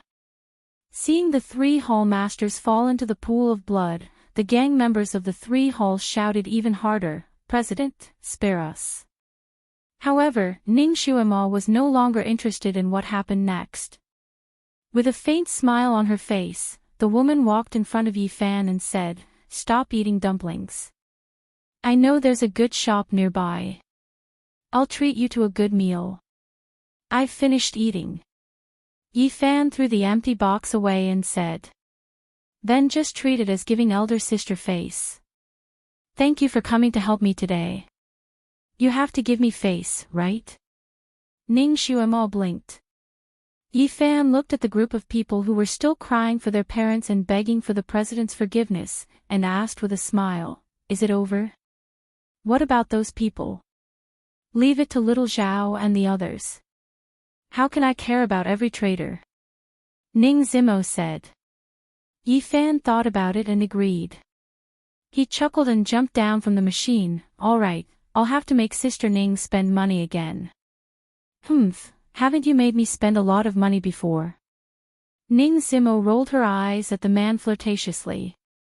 She stepped forward and grabbed Yi Fan's hand, then walked out. Yi Fan felt a little weird being held by Ning Jia. He said, "Sister Ning, it's usually guys who hold girls' hands. When has a girl ever held a guy's hand? Just treat it as if I want to pick you up, can't you?" Ning Zimo said. Fan Xian didn't know whether to laugh or cry, but as a man, how could he be seduced by a woman? He pulled the woman closer to him, then wrapped his arm around the woman's waist and gently supported her slender waist. "I'm not a pretty boy. If you want to soak up someone, you have to let me soak up you. Did you hear that?" Yi Fan lowered his head and whispered into the woman's sparkling ears. Ning Xuemo blushed and a trace of sweetness appeared in her eyes. This was the first time a man had taken the initiative to be so close to her. And Ning Xuemo replied happily. 10 minutes later, Yi Fan and Ning Xuemo arrived at a very simply decorated night stall. Although it wasn't time for supper yet, there were already quite a few people sitting here. Most of them were gathered in 2s and 3s, drinking beer and chatting happily. After finding a small table to sit down, Ning Xuemo quickly ordered some dishes. The 13-spice crayfish here isn't bad. The kebabs are also quite tasty. This was all told to me by some of my subordinates, Ning Xuemo said. Yi Fan wasn't full either. The dozen or so dumplings weren't enough for him to eat, so he was looking forward to it. "Sister Ning, your brothers told you where to eat?" Yi Fan asked with a smile. Ning Xuemo's face revealed a trace of helplessness. "They all think that I always stay in the tea house and have to go out for a walk, so they always tempt me to tell them where it's fun and where it's delicious. But I don't want to run around by myself." "You can bring little Zhao and the others along," Yi Fan said. "What's so good about being with them? We can see each other every day and even eat together." Ning Xuemo glared at him. I just want to be with someone, but it's a pity that someone doesn't like me and doesn't even want to bring me out to eat. Yi Fan was embarrassed and embarrassed. He was indeed hiding from Ning Xuemo on purpose, but after thinking it through, he patted his chest and said, "Don't worry, there will be plenty of opportunities in the future." Are you for real? Are you really not going to hide from me in the future? How could I lie to you? Either I don't agree, or I promise you, I will naturally do it, Yi Fan said. Ning Xuemo supported herself on the table with one hand and supported her cheeks with her beautiful eyes as she stared at the man. Yi Fan, what's wrong with you? Didn't you say before that you don't want to get too involved with me? Yi Fan took out a cigarette and lit it for himself. He puffed out the smoke and squinted his eyes. Sister Ning, I was indeed tired before and wanted to have a good rest. I don't want to care about anything else. I just want to rely on the most ordinary of labor to earn some money, then use the money to help those children in the orphanage. Although the things I do are small, I feel very fulfilled. However, some things have happened recently, and I've realized that I'm still too young in some areas. The tree wants to be quiet, and the wind doesn't stop. What should come will come sooner or later. Instead of hiding, I might as well be frank and not care so much. You're the first person I met when I returned to China, and the first person I got to know. You're really important to me. Ning Xuemo pursed her red lips emotionally. Her eyes were a little misty as she sniffed and said coquettishly, "Am I just the first person you know? Don't tell me that's all I have in your heart." Yi Fan scratched his head and said in all seriousness, "This portion is quite heavy. Didn't you see that I was worried about you and ran over without even eating dinner?" Pfft. Ning Xuemo rolled her eyes at him. Seeing that the waiter had just arrived to serve the dishes, she said, "Foodie, the crayfish is here.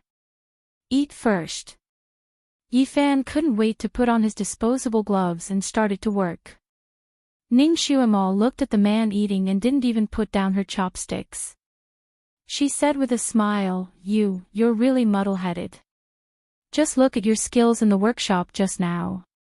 How can someone like you live a completely ordinary life? The more capable you are, the more capable you are. Gold will always shine. There's always someone better out there. This little bit of ability of mine is nothing. Sister Ning, this world isn't that simple. Yi Fan shook his head as he peeled the crayfish. At least you're the strongest person I've ever seen. This is the first time I've seen someone walk through so many bullets. Chapter 74. 0074. Yi Fan licked his lips, a look of reminiscence appeared in his eyes. The strongest expert. I don't even know what her name is, but she looks like a fairy, so I call her Big Sister Fairy. Big Sister Fairy. Ning Zimo said unhappily, "What are you talking about in your sleep? Don't tell me you've taken a fancy to some beauty." Yi Fan didn't know whether to laugh or cry. He shook his head and said, "Let's not talk about it, I'm also confused. I only met her once, and then it was as if she disappeared from the world. I don't even know if she's a deity or not. You're so paranoid, I don't know if you're lying to me." Although Ning Zimo said this, she believed it in her heart because Yi Fan's expression was very serious. Not long later, Yi Fan had almost finished a small plate of lobsters. Seeing that Ning Zimo hadn't moved her chopsticks, Yi Fan couldn't help but ask, "Sister Ning, are you really not going to eat?" Ning Zimo seemed to have something on her mind and said, "You can eat, I'm not hungry." Yi Fan thought for a moment and said, "Are you worried about the Ironlock gang?" Ning Zimo faintly sighed and did not deny it. The Ironlock gang has the Iron Palm gang behind them. Now that they've bought a batch of firearms, it's getting harder and harder to guard against them. That's nothing, isn't there a Golden Eagle sect behind the White Shark gang? I haven't seen them being that powerful. Yi Fan said as he bit the lamb skewer. No, the White Shark gang and the Golden Eagle sect are only related to each other in the previous generations. In this generation, there isn't much contact between them anymore. But Yu Hanlong of the Iron Lock Gang is the disciple of the Iron Palm Gang's leader. Their relationship and support are completely different. Ning Zimo began to explain to Yi Fan. In this era, the ancient martial arts sects had already faded out of the public eye, and were not as prosperous as they were in ancient times. However, these ancient martial arts sects that were hidden behind the scenes also needed to raise disciples and pass on the incense. Naturally, they needed a large amount of money. Some of the famous sects relied on their mountain gates to develop tourism, set up companies, and build up their brands. Then, they flourished. While earning money outside, he recruited disciples and secretly passed on his martial arts. However, there were also some small sects like the Golden Eagle sect and the Iron Palm sect. Although they had the foundation of ancient martial arts, they did not have a sect, nor did they have any connections or resources. If the country chose an elite martial artist to join the army, it would not be their turn. They couldn't earn much money on the white path, so they could only walk the path of the underground gangs. As a result, there were many gangs in various places, and they all had the backing of some ancient martial arts practitioners. No wonder this Iron Lock gang rose to power so quickly. Yi Fan nodded, as if he had heard a story. Ning Zimo said worriedly, if it's just the Iron Palm gang, I'm not afraid. After all, the Iron Palm gang doesn't dare to support Yu Hanlong too much. However, if Yu Hanlong buys a few heavy weapons from the jungle arms dealer, then it'll be hard to handle. Yi said. What? Xian said, Fan, he said, Sister Wen Fan, of. Ning Zimo asked curiously, why? Do you think he doesn't have enough money? At critical moments, this man was reliable. Oh right, come with me to the Purple Leaf Tea House after you're done eating. I need your help with something. What is it? It's already so late. Yi Fan was puzzled. Ning Zimo smiled mysteriously, you'll know when you get there. Come, eat more. At around 10 p.m., Yi Fan drove back to the Purple Leaf Tea House with Ning Zimo. At this moment, the tea house was closed for business. There were 2 rows of stern-looking men standing outside the door. All of them were strong and young. They looked to be in their 20s or 30s. Zhao Zhong brought his men and bowed at the door, young miss. Hello, brother Fan. Ning Zimo asked, little Zhao, have you dealt with the corpses? Don't worry, young Mississippi. They are all packed in bags. If the stones sink into the river, they will be washed into the sea. They will be carried far away by the ocean currents. There won't be any problems, Zhao Zhong said. Then, the people I asked you to choose are all here. Ning Zimo swept her gaze across the 20 or so powerful subordinates present. Zhao Zhong nodded his head, yes, eldest miss, these people have all been on the battlefield, chopped down people, and are loyal to the purple bamboo forest in Yu. Those who are too old have all been eliminated, and most of these brothers have been in the army before, or have mixed into the society early, and have fought fiercely. Very good, now let's go to the backyard of the tea house. Yes. Young miss. The group of people answered. Yi Fan was puzzled, Sister Ning, what are you doing? Ning Zimo said, I feel that the situation is getting more and more dangerous, so I plan to choose a group of people and focus on raising their fighting strength to deal with future challenges. At this time, under Ning Zimo's lead, everyone arrived at a small garden at the back of the tea house. There was also an empty space made of green bricks, which didn't seem to be of much use. But in reality, this was a place where some of the martial artists in the purple bamboo forest sparred. Ning Zimo asked Yi Fan, what do you think of the strength of these brothers? Yi Fan roughly guessed the woman's intention in looking for him. He thought for a moment and said, it seems like one person can defeat 7 or 8 ordinary people, not bad. This is a small group of our purple bamboo forest's most elite brothers, and you only think it's not bad. It seems like we are really too weak. Ning Zimo said unhappily. Yi Fan was very straightforward in this aspect. I said it's not bad, and I've already given them face. Actually, I just feel that they're just a little stronger, and they're no different from ordinary people. When these words were said, the 20 or so strong men present were a little unconvinced, but because Ning Zimo was there and the other party was the powerful Yi Fan, they didn't dare to open their mouths. However, Ning Zimo could see that they were unconvinced, and smiled. Yi Fan said that you guys are very ordinary. Do you guys want to prove yourself? Yes, sir. A few men shouted. Alright, I'll give you guys a chance. All of you come up now and surround Yi Fan. Don't show any mercy. If you hit Yi Fan, I'll reward you with 1,000 yuan. Ning Zimo ordered. When Yi Fan heard this, why didn't this woman give him any time to prepare?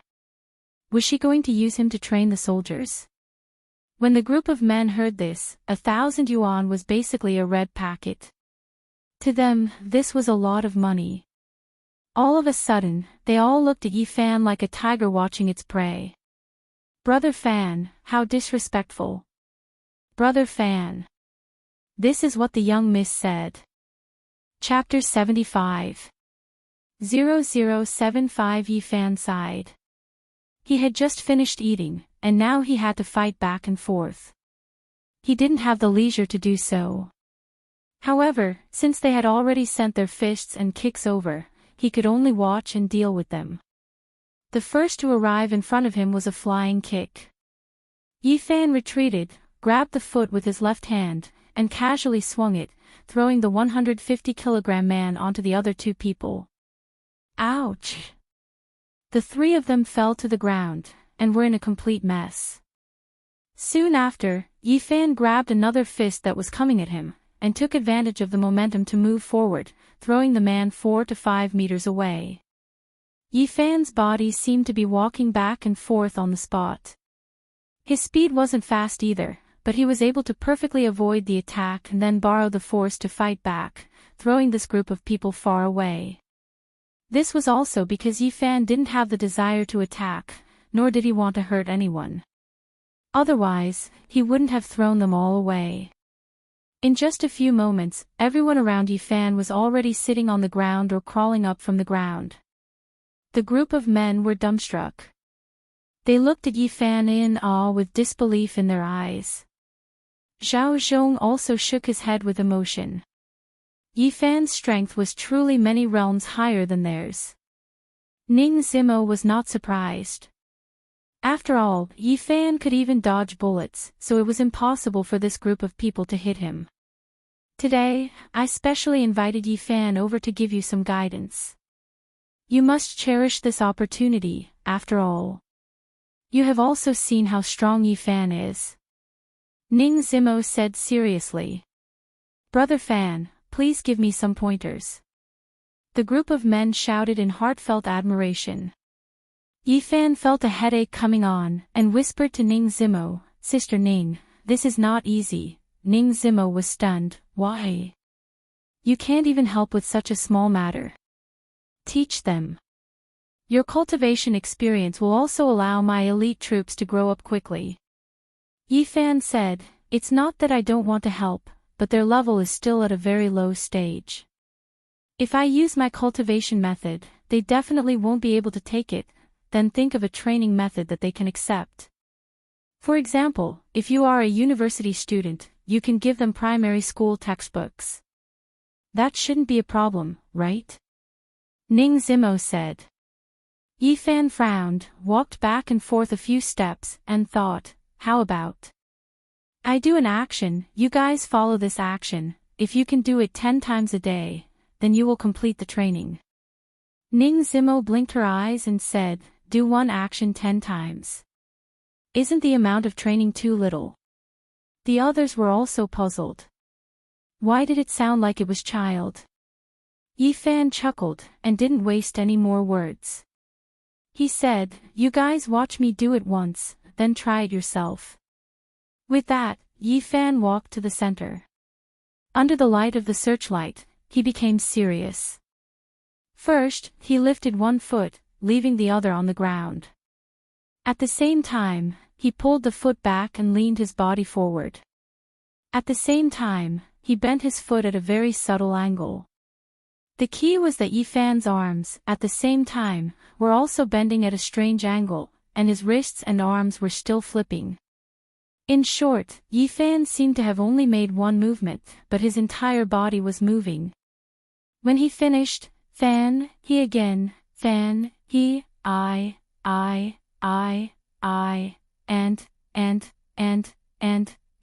and, how is it? Do you remember? The group of men were all at a loss. On the other hand, Ning Zimo's martial arts foundation was not bad. After all, she was a flying dagger cultivator in the ancient martial arts. Her memory was not ordinary either. She nodded and said, "Let me try first." As the woman spoke, she walked to the center of the field. She did the same thing and began to follow Yifan's posture in her memory. She landed on one foot and lifted the other. That's not right. The hands didn't stretch out at the same time, and the feet didn't bend at the same time. If this action doesn't change all the details at the same time, it won't be effective. Yifan immediately pointed out. Ning Zimo frowned. She tried a few more times, but found that she would miss some details every time.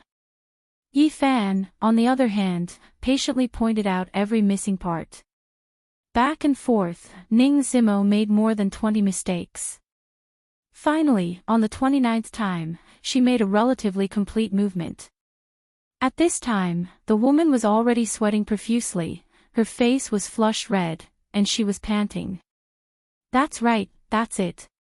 Seeing that Ning Zimo had successfully finished, Yifan smiled and nodded. As soon as Ning Zimo relaxed, she almost staggered and fell to the ground. She looked at her trembling hands and her somewhat light legs in shock. She muttered, How is this possible? Even if I run 15 kilometers in half an hour, I wouldn't be this tired. Brother Fan, what's going on? Can this action actually be so strenuous?" Zhao Zhong asked from the side. Ning Zimo was also confused. She gasped for breath and said, "Why do I feel like I'm going to collapse? I didn't do any intense exercise." Yifan saw a group of people looking at him blankly, but he wasn't in a hurry to reply. He first lit a cigarette for himself and found a stone stool to sit on. Hearing that the scene was completely silent, he threw out a question, "Do you know how many muscles we usually have?" Everyone looked at each other and shook their heads to show that they didn't know. 639 pieces. Yifan glanced at the crowd and patiently said, "These 600 muscles are made up of 6 billion muscle fibers. The longest fiber is 60 centimeters, and the shortest is only 1 millimeter. The difference is very big. Each of us has muscles that take up about 40% of our weight. In other words, if you want to increase your strength, training your muscles will take up 40% of your weight. And relatively speaking, muscles are the easiest to train." Ning Zimo thought for a moment and said, "You mean this action is used to train muscles? To be exact, it's used to master muscles."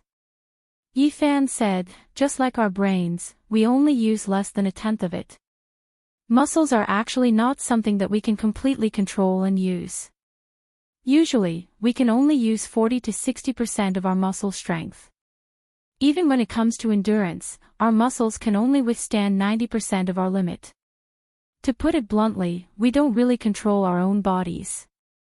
Most people don't know what's going on with their bodies for the rest of their lives. If you want to strengthen yourself, you have to at least understand what kind of body you have.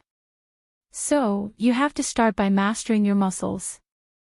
Yifan finished smoking a cigarette, stepped on the cigarette butt, stood up and said, "This movement of mine is a simplified version of the movement that I use for my own cultivation.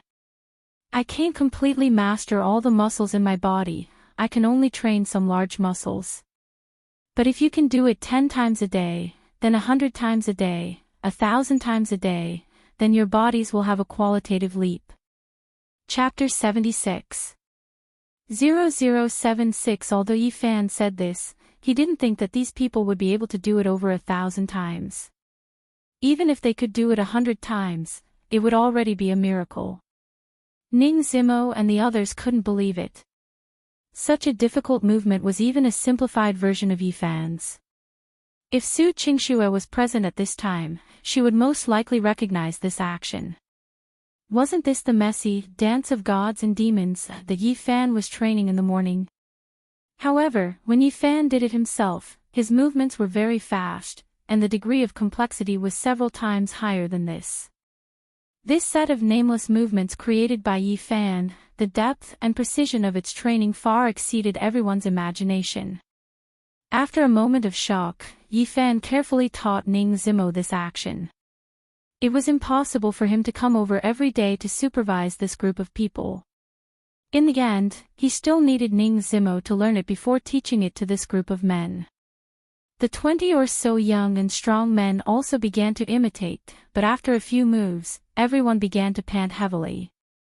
They finally believed that what Yifan said was true. It turned out that there were too many areas of their muscles that had not been grasped. In the early hours of the morning, Yifan was ready to go back, but Ning Zimo urged him to stay. "Don't go, it's so late at night, can't you stay at my place for the night?" "It's not like Big Sister will eat you," Ning Zimo said with some resentment. Yifan smiled bitterly in his heart. He wasn't afraid that you would eat me, but that I would eat you. But after careful consideration, going back so late at night really hurt Ning Zimo's heart. He might as well drive back early in the morning and bring Su Qingxue to work with him, Yifan thought. Although he had eaten a lot of meals at the Purple Leaf Tea House, Yifan had never stayed here before. The tea house was quiet at night, and the air was filled with the faint fragrance of tea and solid wood. Ning Zimo brought him to an antique room and pushed open a door. Inside was a large bathtub, and even the bathwater was ready. "I got someone to put some sea salt and Chinese herbs in it. I wonder if you like it?" Ning Zimo asked with a smile. Yifan smelled the smell of the bathtub and happily said, "Actually, I just need to take a simple shower. It's so exquisite that I can't bear to soak in it." Ning Zimo smiled sweetly. "What's there to be reluctant about? If it wasn't for your help today, our purple bamboo forest would have been destroyed. If I don't give you this small reward, my brothers will all scold me." Yifan said, "Don't say such words in the future. We're all on the same side, there's nothing to help or not." "Who's on the same side as you? You're trying to get close to me." Ning Xuemo chuckled, then turned around to leave the room. But just as he was about to leave, Yifan grabbed the woman's hand and pulled her into his embrace. The two of them stuck close to each other. The woman tilted her head slightly and raised her head, just in time to see Yifan looking down at her. Yifan smiled evilly. "Ning Jia, since you're not one of us, then this bathtub of water isn't enough to reward me." Ning Xuemo's charming face started to turn pink as she asked, Then how are you going to reward me?" Yifan didn't say much. He just hugged the woman tightly and walked towards the bathtub with large strides. After knowing what the man was going to do, Ning Xuemo's heart pounded like a deer. Her delicate body twisted and begged, "Yifan, don't. What? You were the one who took the initiative to ask for it in the past, why don't you want it today? Could it be that you were lying to me when you wanted me to stay?" Yifan lowered his head and asked in a low voice. "Of course not." Ning Xuemo panted and bit her lips. I mean, I'm still wearing clothes. It doesn't matter. When I go into the water with my clothes on, I'll be translucent and look even sexier." Yifan blinked. Ning Xuemo's face was extremely hot. Her phoenix eyes were filled with spring water as she muttered, "Little scoundrel. You actually wanted to do this a long time ago, right?" Yifan was silent for a moment, then suddenly sped up to the bathtub and threw Ning Xuemo in. Plop! Water splashed everywhere and the woman's entire body was instantly drenched. Even her head was submerged in the water. Annoying. What are you doing? Ning Xuemo got up from the water and shook off the water droplets on her head. Just as she was about to complain that a man didn't know how to show mercy to the fairer sex, she suddenly saw Yi Fan's hand supporting himself on the edge of the bathtub, looking at her from a close distance. As their eyes met, Ning Xuemo was stunned. She didn't know why the man was so deep. One of Yi Fan's hands gently pushed the woman's wet hair away from her forehead and caressed her white and rosy cheeks. The man's technique was very exquisite, full of pity and love, causing Ning Xuemo to subconsciously open her red lips, revealing a delicate and pitiful expression. You ask me why I'm enduring it. Yi Fan suddenly smiled, then stuck his head out and gently kissed Ning Xuemo's red lips. Ning Xuemo felt as if she had been struck by lightning, and her delicate body stiffened. This was the first time Yi Fan had kissed her. Yi Fan moved closer to the woman's ear and said, because, when I decided to do this, it meant. You will always be my woman, until the day you die. The room was silent. Ning Xuemo held her breath as she listened to the man's words. She felt a strong emotion that seemed to want to overwhelm her thoughts.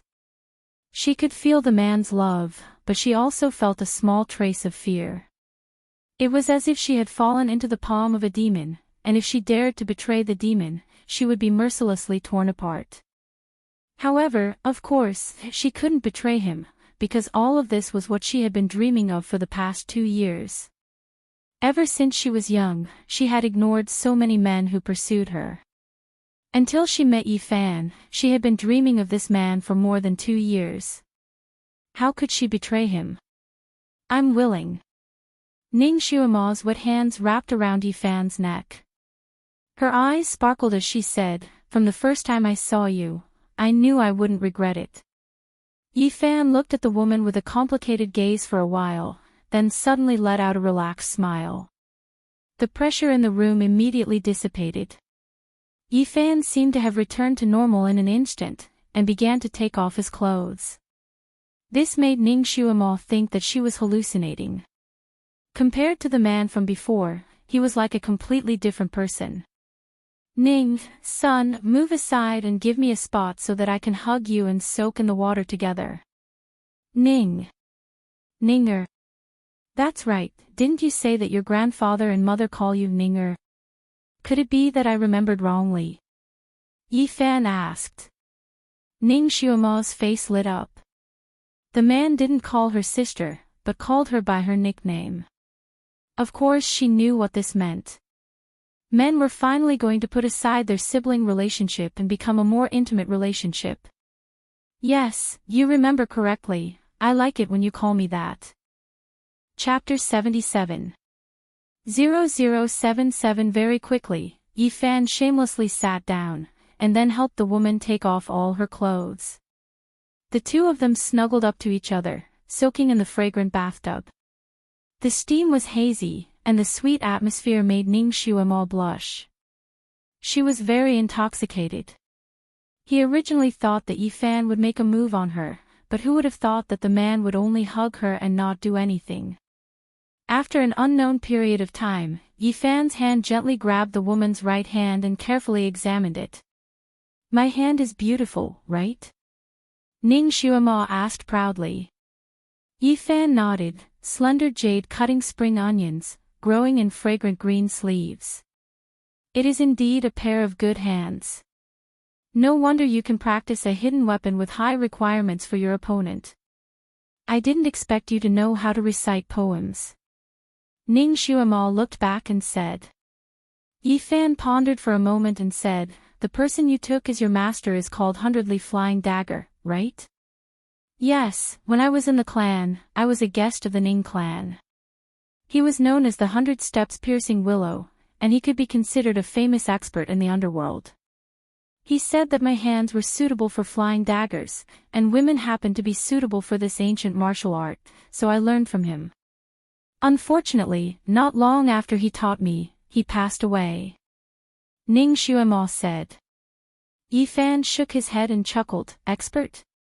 At that level, how could he be considered an expert? Ning Xuemo wanted to refute, but when she thought about Yi Fan's skills, she felt that what the man said was right. Do you think everyone is as powerful as you? In my eyes, my master is already an expert. Ning Xuemo resentfully asked, why did you suddenly bring up the matter of throwing knives? Yi Fan lightly evaluated, although this throwing knife of yours looks gorgeous, it lacks lethality and explosive power, and there are too few changes.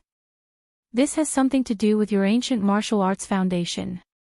If you want to go further, you need to change it again. In addition, you also need to follow up on your internal energy. Only then will you be able to completely display the erratic nature of a hidden weapon like a throwing knife, which is hard for gods and ghosts to guard against. Ning Xuemo suddenly realized something and looked at the man in surprise. Inner force. You want to teach me inner force techniques? Since you're my woman, of course you have to improve your treatment. Ning Xuemo pouted, so you didn't treat me well before. Cultivating is not an easy task. I just want you to protect yourself better in the future. How is it, do you want to learn? Yi Fan asked with a smile. Ning Zimo immediately said, of course I want to learn, but I heard that most of the internal energy techniques in this world are incomplete. Furthermore, every internal energy technique is extremely precious, and none of the sects or families dare to easily pass it on to outsiders. Fan Xian nodded and said, that's right, but the most fundamental reason is that most people can't practice inner force at all.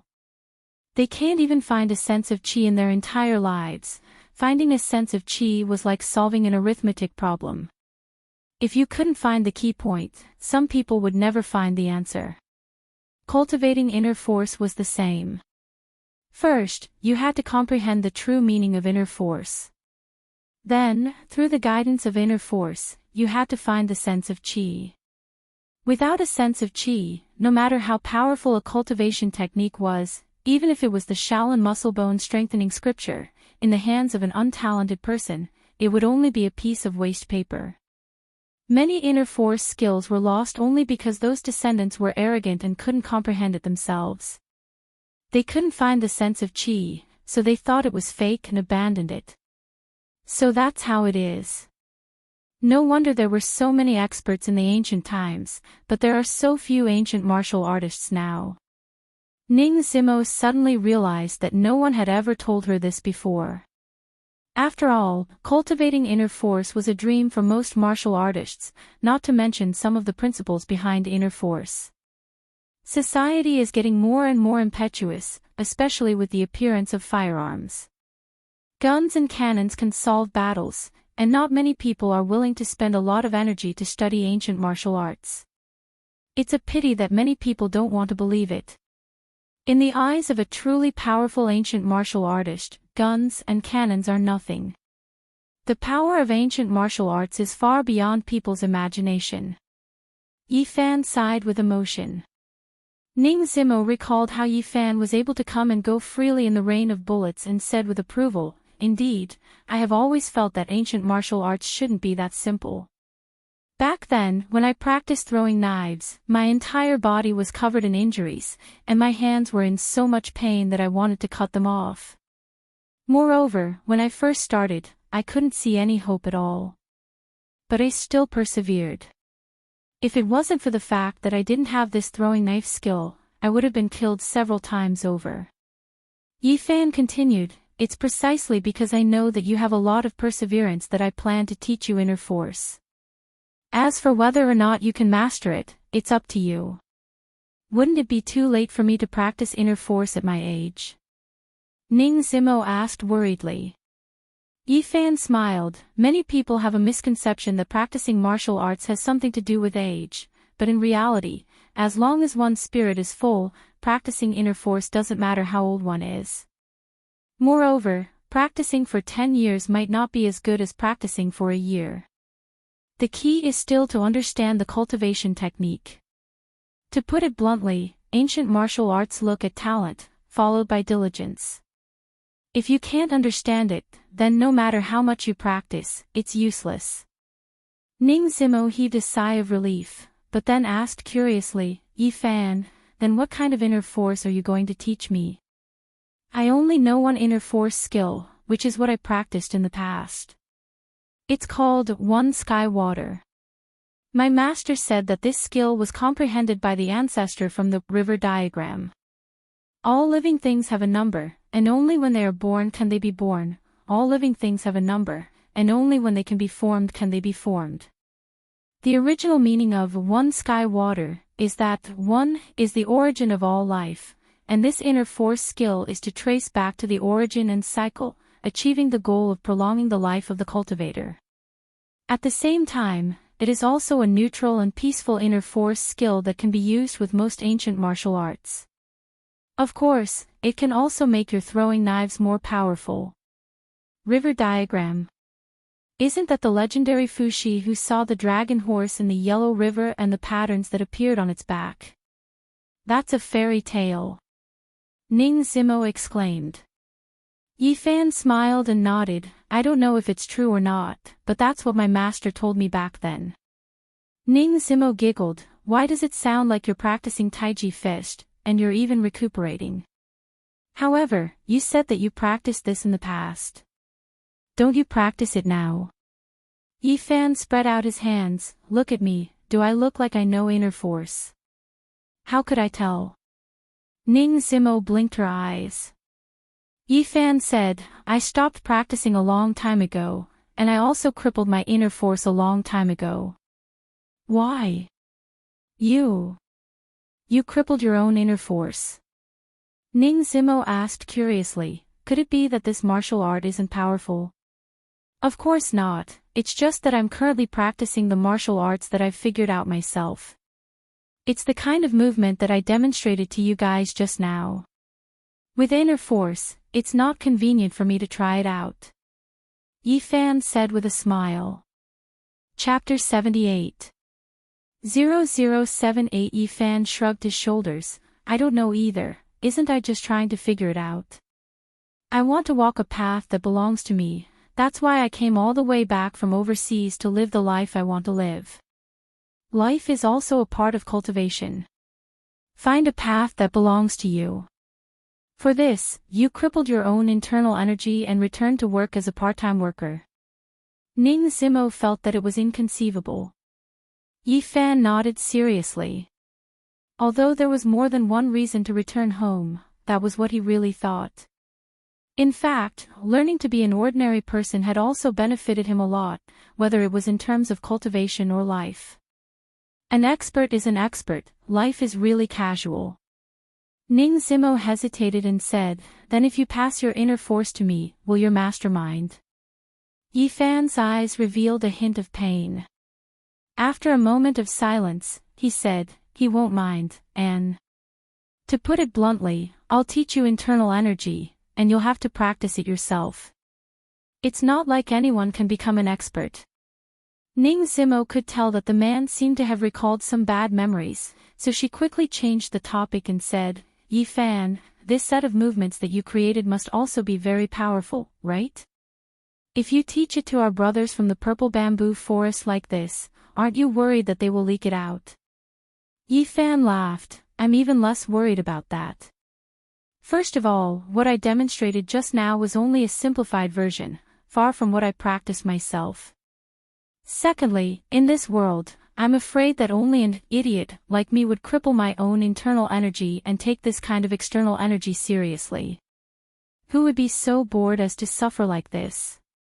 Ning Zimo thought for a moment. That was indeed the case. She had only done a simplified version of the movements, and she was already quite tired. Yifan did the original movements, adding on to the entire set of movements. She didn't know how much stamina he would need. The key was that a man definitely wouldn't just do it once. It could be seen from the moment he opened his mouth to do it 10 times. This set of movements of yours is specially designed to train muscles? Ning Zimo asked. Yifan shook his head. Muscles are only a part of the human body. I actually also train my bones. If my muscles are strong, then my bones won't be able to support it. Bones can also be trained. Don't bones not even have nerves and can't be controlled? Ning Zimo was stunned. This was the first time she had heard of such a thing. Yifan said, in theory, that's the case, but in reality, there are some nerves in the bone marrow cavity and periosteum. It's just that they're not developed enough. Moreover, bones are also a part of the human body. They are derived from an embryo and should be the same as our flesh and blood. It's just that it's difficult for ordinary people to control them. If he were to tell the woman that he was still researching how to train the blood in his body, the woman would probably think that he was going crazy. Hee, Ninger, you're really good here. Yifan felt that it was more important to first have a taste of his hands. Only then did Ning Zimo react.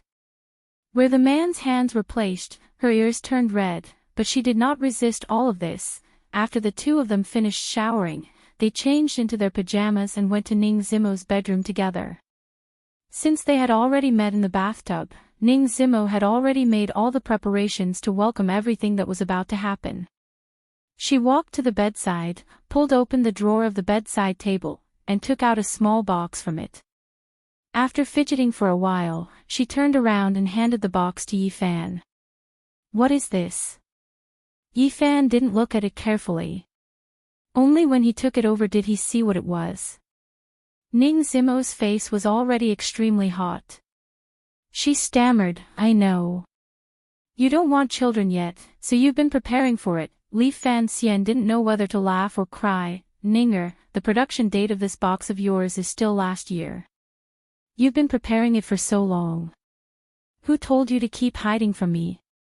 Otherwise, you would have used up several boxes long ago. Do you know how much effort I have to put in to buy such a thing without being discovered by the people below? Ning Zimo was angry just talking about it. She didn't know how many times she had shamelessly begged a man to accompany her.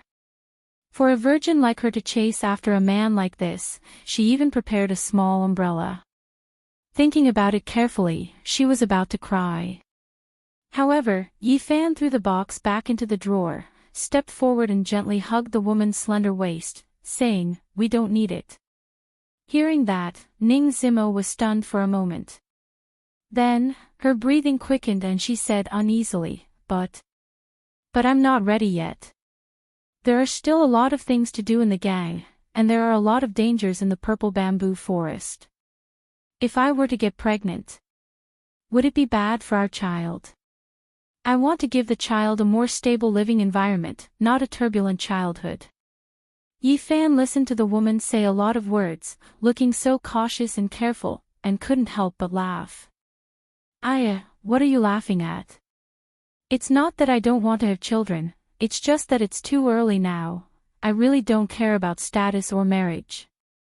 I'm willing to give birth to a child for you, even if I don't get married. I originally just wanted to be your woman in silence.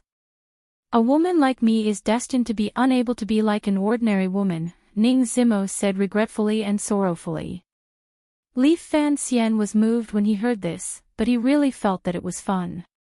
He gently touched the woman's face and said, Darling, I actually just want to tell you that I don't need this box of condoms because we won't do that tonight. Her face became redder and redder. She couldn't help but pound Yifan's chest with her pink fists. You little scoundrel. Why didn't you say so earlier? Do you think I'm funny? Yifan laughed and hugged the woman, kissing her cheek a few times. All right, be good. I just feel that I should get along with you more and get to know each other better. We don't have to go through the motions, but we have to let nature take its course. We can talk about our feelings to a certain extent before we do it, okay? Ning Zimo looked at the man in surprise and felt a trace of joy in her heart. You? Do you really think so? Of course, why would I lie to you? Do you think there's something wrong with my body? Yifan laughed. I thought you didn't care about love at all. Ning Xuema said shyly and happily. Although she was the president of the Purple Bamboo Forest and had grown up in an underground family, it didn't mean that she really didn't care about romance. She also had a woman's romantic fantasy. She also wanted to have a beautiful relationship with the man she liked. Yifan sighed with emotion. In the past, I really didn't think that there was any need to fall in love with a woman, but some things that happened recently. It made me realize that my previous thoughts were wrong. Hearing that, Ning Zimo immediately thought of something and said bitterly, "Is it with Feng Yuing? Or did you talk to Su Qingxue? Did you fall in love with some woman?" Chapter 79. 0079 In Huahai's most famous iceberg beauty, a business genius. How could I not know about your current company's boss? However, I heard that this woman is notoriously difficult to approach. Otherwise, with her beauty, the young masters chasing after her should be lined up from Huahai to the capital. For you to be able to stay by her side, it seems like your relationship is quite good. Ning Xuemo said sourly. Yifan clicked his tongue and slapped the woman's butt. "You're not allowed to check my situation like this in the future. If you continue like this, I'll be angry." Ning Xuemo opened her watery eyes in grievance. "I don't expect to marry you in the future. Can't I even check your current situation?" Yifan smiled as he helped the woman sit on the bed, letting her sit on his lap, and said, "Even if I marry another woman, it doesn't mean that I will leave you, because you are already my woman." Selfish, overbearing. Ning Xuemo said angrily. Yifan didn't deny it. He used his finger to lift the woman's chin and laughed evilly. "I am such a man, so I always told you to stay away from me. But what a pity. You stupid little rabbit, you still delivered yourself to my big bad wolf's mouth." Ning Xuemo was being toyed with, and she was a little unwilling to admit defeat in her heart. She suddenly lowered her head and kissed Yifan heavily. Her charming eyes were like silk as she said, "I'm willing, I'm determined to rely on you." Yifan swallowed his saliva and looked at the beautiful rose. He used his pair of bright crystal-like eyes to look at him. His nose and mouth were still filled with the delicate fragrance of a woman. It was not an easy task for him to endure it. In the room, the heavy breathing of the two continued for a long time. Yifan stabilized his emotions, then put the woman down and said, "I'll write down the inner force technique first, then I'll explain it to you. It shouldn't take much time." Ning Xuemo saw that the man really didn't plan to do anything to her. She was both happy and a little disappointed, but she still meekly went over to get the pen and paper. Yifan came to a small desk, and as he wrote, he explained the basic principles of the sky life water. As for how to comprehend it, it would depend on Ning Xuemo herself. After all, the human body was completely different. Every inner force skill required a different understanding for each person. The two chatted until 3 in the morning before lying on the bed and sleeping soundly. Early in the morning, around 5 o'clock, Yifan, who had only slept for 2 hours, quietly got up again. He actually didn't need to sleep much, but Ning Zimo was exhausted yesterday and slept soundly. Yifan covered the woman with a blanket, then got up and put on his clothes. His clothes were not washed yesterday, but Ning Zimo had already thoughtfully prepared a new set of clothes. When the sale left, Zhao Zhong was already waiting at the door, respectfully sending him off. "Goodbye, brother Fan. Come often," Zhao Zhong said with a smile. Yifan patted him on the shoulder before driving back to Egret County. When they returned to the mansion, Su Qingxue was eating breakfast. When Aunt Jiang saw Yifan return, she complained, "Yifan, you didn't go home last night, why didn't you call home? Young Miss was so worried about you." Yifan was surprised. He had forgotten about this, mainly because he was alone in the past, and no one at home would wait for him. "Aunt Jiang, what nonsense are you spouting? Who was waiting for him?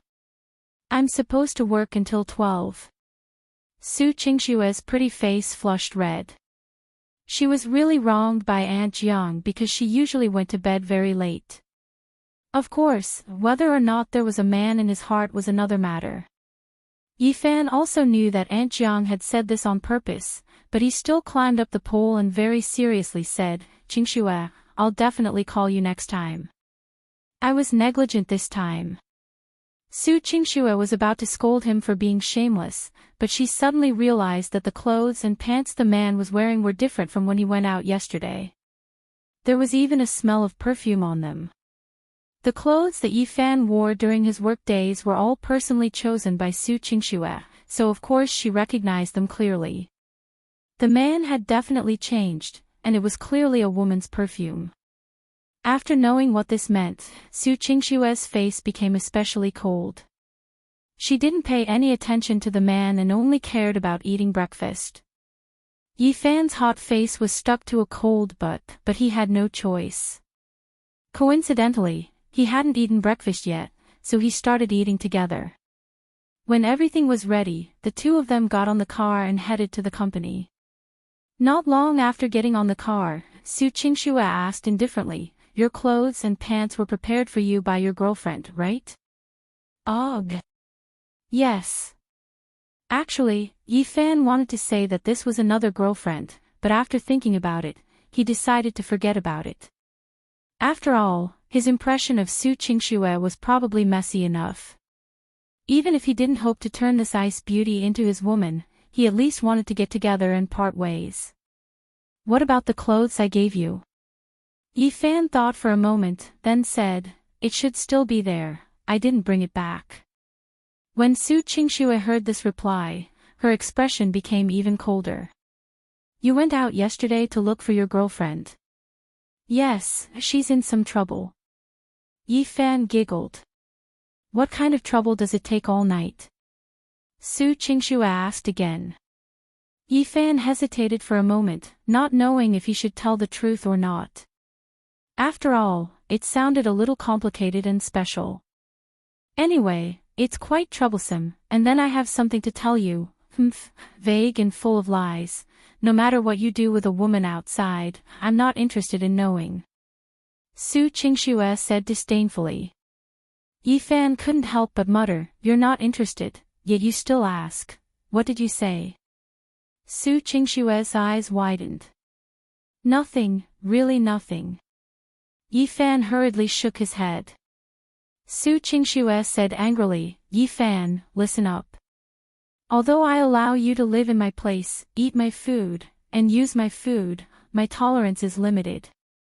Since the clothes you're wearing are worth that much money, if you have the ability, go buy your own car, buy your own clothes for work, then fill up your own gas and take your girlfriend around to play. From today onwards, you can't drive my car as you please, except with my permission, and during work hours. Do you hear me?" Yi Fan felt that it was strange. After all, wasn't it just a matter of wearing work clothes and driving? He just didn't need to drive, why was there a need to be so angry? Okay. I'll ride my bike myself, is that okay?" Yi Fan asked with a smile. "I don't care. Anyway, don't drive my car around dating women." Su Qingxue glared at him coldly, "Also, don't let the Jing family know about your messy things. If our contract is affected because of this, you can just wait to lose money." Yi Fan nodded repeatedly, sighing bitterly in his heart. It was early in the morning, why did it feel like a gas tank had exploded? Chapter 80.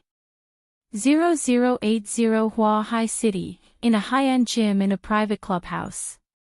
It was a muscular man who was about 1.85 meters tall. His muscles looked like they were made of bronze, and his 8 abdominal muscles looked like they were carved from rock. His face was as sharp as a knife, and his eyes were sharp. In the middle of his short hair, there was a knife scar that was shocking to see. Bang! Bang bang! Bang bang! The continuous punches landed on a huge leather sandbag, producing a heavy muffled sound. A relatively short middle-aged man in a suit, tie, and glasses stood behind him with cold sweat dripping down his back. "You said none of the gunmen we sent came back. All the guns are gone."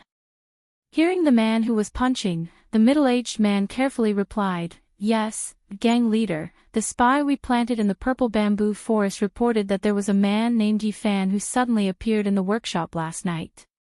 With his help, Ning Zimo subdued all the people from the 3 halls. The gunmen all fired, but in the end, they all died without injuring Ning Zimo. Yifan. Why do I seem to have? I've heard of this name. The man continued to punch, frowning. The bespectacled man said, it should be the assistant of Su Qingxue from the embroidery group. At that time, Jing Junfeng from the Jing family brought Ma Jinkuan to look for trouble. In the end, Ma Jinkuan was injured by Yifan. This Yifan, from the looks of it, is most likely someone from the purple bamboo forest. It is very likely that the embroidery group funded the purple bamboo forest. Ning Zimo. She really found a good helper. Yu Hanlong, have really underestimated her. Yeah, our Iron Lock gang has suffered a bit of a loss this time, especially that batch of guns. The bespectacled man was very distressed about the money. Yu Hanlong said, there are not many days left until the next batch of firearms is traded. How much money do we still need? The bespectacled man took out a calculator that he carried with him and quickly pressed it, saying, we're still short of 17 million. Can we raise it before the trade? If the plan to take down the purple bamboo forest succeeds, it won't be a problem. But now that the purple bamboo forest is under Ning Zimo's control again, I'm afraid, Yu Hanlong suddenly roared and slapped the sandbag with both hands. The entire sandbag seemed to explode as sand flew everywhere and the cowhide exploded. The tough gauntlet was pierced through by his fingers. Yu Hanlong turned around aggressively and walked up to the bespectacled man. He grabbed him by the collar and said, come up with a plan immediately. I want to take back all the guns that we lost. Then kill that bitch, Ning Zimo. That Yifan or whatever, accompany her in death. Looking at Yu Hanlong, who was like the king of hell, and his steel-like hand, the bespectacled man quickly nodded. Yes. I'll think of a way immediately. There won't be any accidents this time. Controlling the entire underground world of Hua Hai depends on that batch of firearms. I won't allow any mishaps. Before we eat the White Shark's gang, purple bamboo forest must fall first. Yes. Gang leader. At the embroidery group, the day's work was about to end. Yifan stretched lazily in the office and finally finished translating a pile of documents. It was only today that he found out from Chinya that the reason he wanted to read so much French information was because Su Qingxue planned to officially enter the European market. He wanted to create a brand of his own, selling clothes, bags, and even household items that were unique to China to the Europeans. It had to be said that in such a depressed economy in Europe, this woman's plan was very bold. Of course, if it was successful, it would be the same as some of the electronic products that had already made a name for themselves overseas. It would allow the embroidery group to become a world-class company. Yifan looked at the schedule. Today, he still had to participate in the last basketball training. Although he didn't want to go, he felt that Jiang Chao and the other security guards were not bad, so he treated it as a friend and went to participate. Thus, Yifan got up and went to Su Qingxue's office. He planned to ask for a leave of absence from the woman and not go back with her. But as soon as he entered the office, he saw Su Qingxue on the phone. The target was very special. It was actually her grandmother. Grandma, that is a once-in-a-lifetime opportunity. We were unable to come into contact with that doctor before. This time, she's here, so you have to come back to Hua Hai and let her take a look. Su Qingxue seemed to be very annoyed. She held her forehead with one hand and held the phone with the other. After talking for a long time, her grandmother still didn't seem to agree. Su Qingxue could only say, just treat it as me begging you. I know you're very sad that your grandfather passed away, but you have to take care of your own body. After persuading her for a while, it seemed that there was still no result, so Su Qingxue could only hang up. Yi Fan then asked, Director Su, what's wrong with your grandmother? Sick. Nonsense. Didn't you hear it all? Su Qingxue was in a bad mood and asked snappily, why are you looking for me?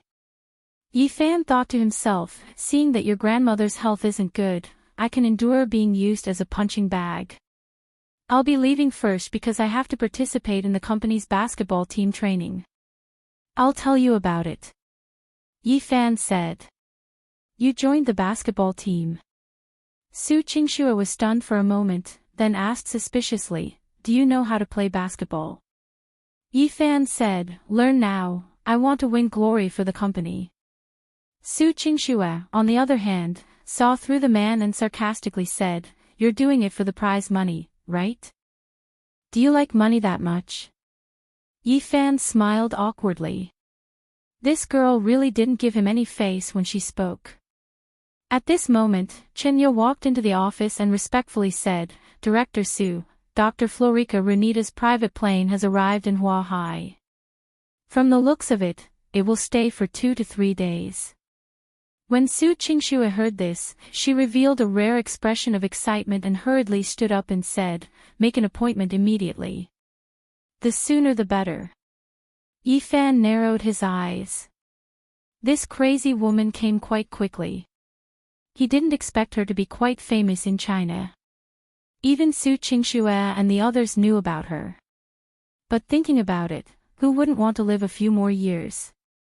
For a powerful doctor, of course he had to know more about him. However, Chinya had a troubled expression on her face, but Dr. Runita refused any appointment or meeting. Her spokesman said that she only came to meet an old friend and did not plan to treat anyone. Su Qingxue's excitement was immediately splashed with cold water.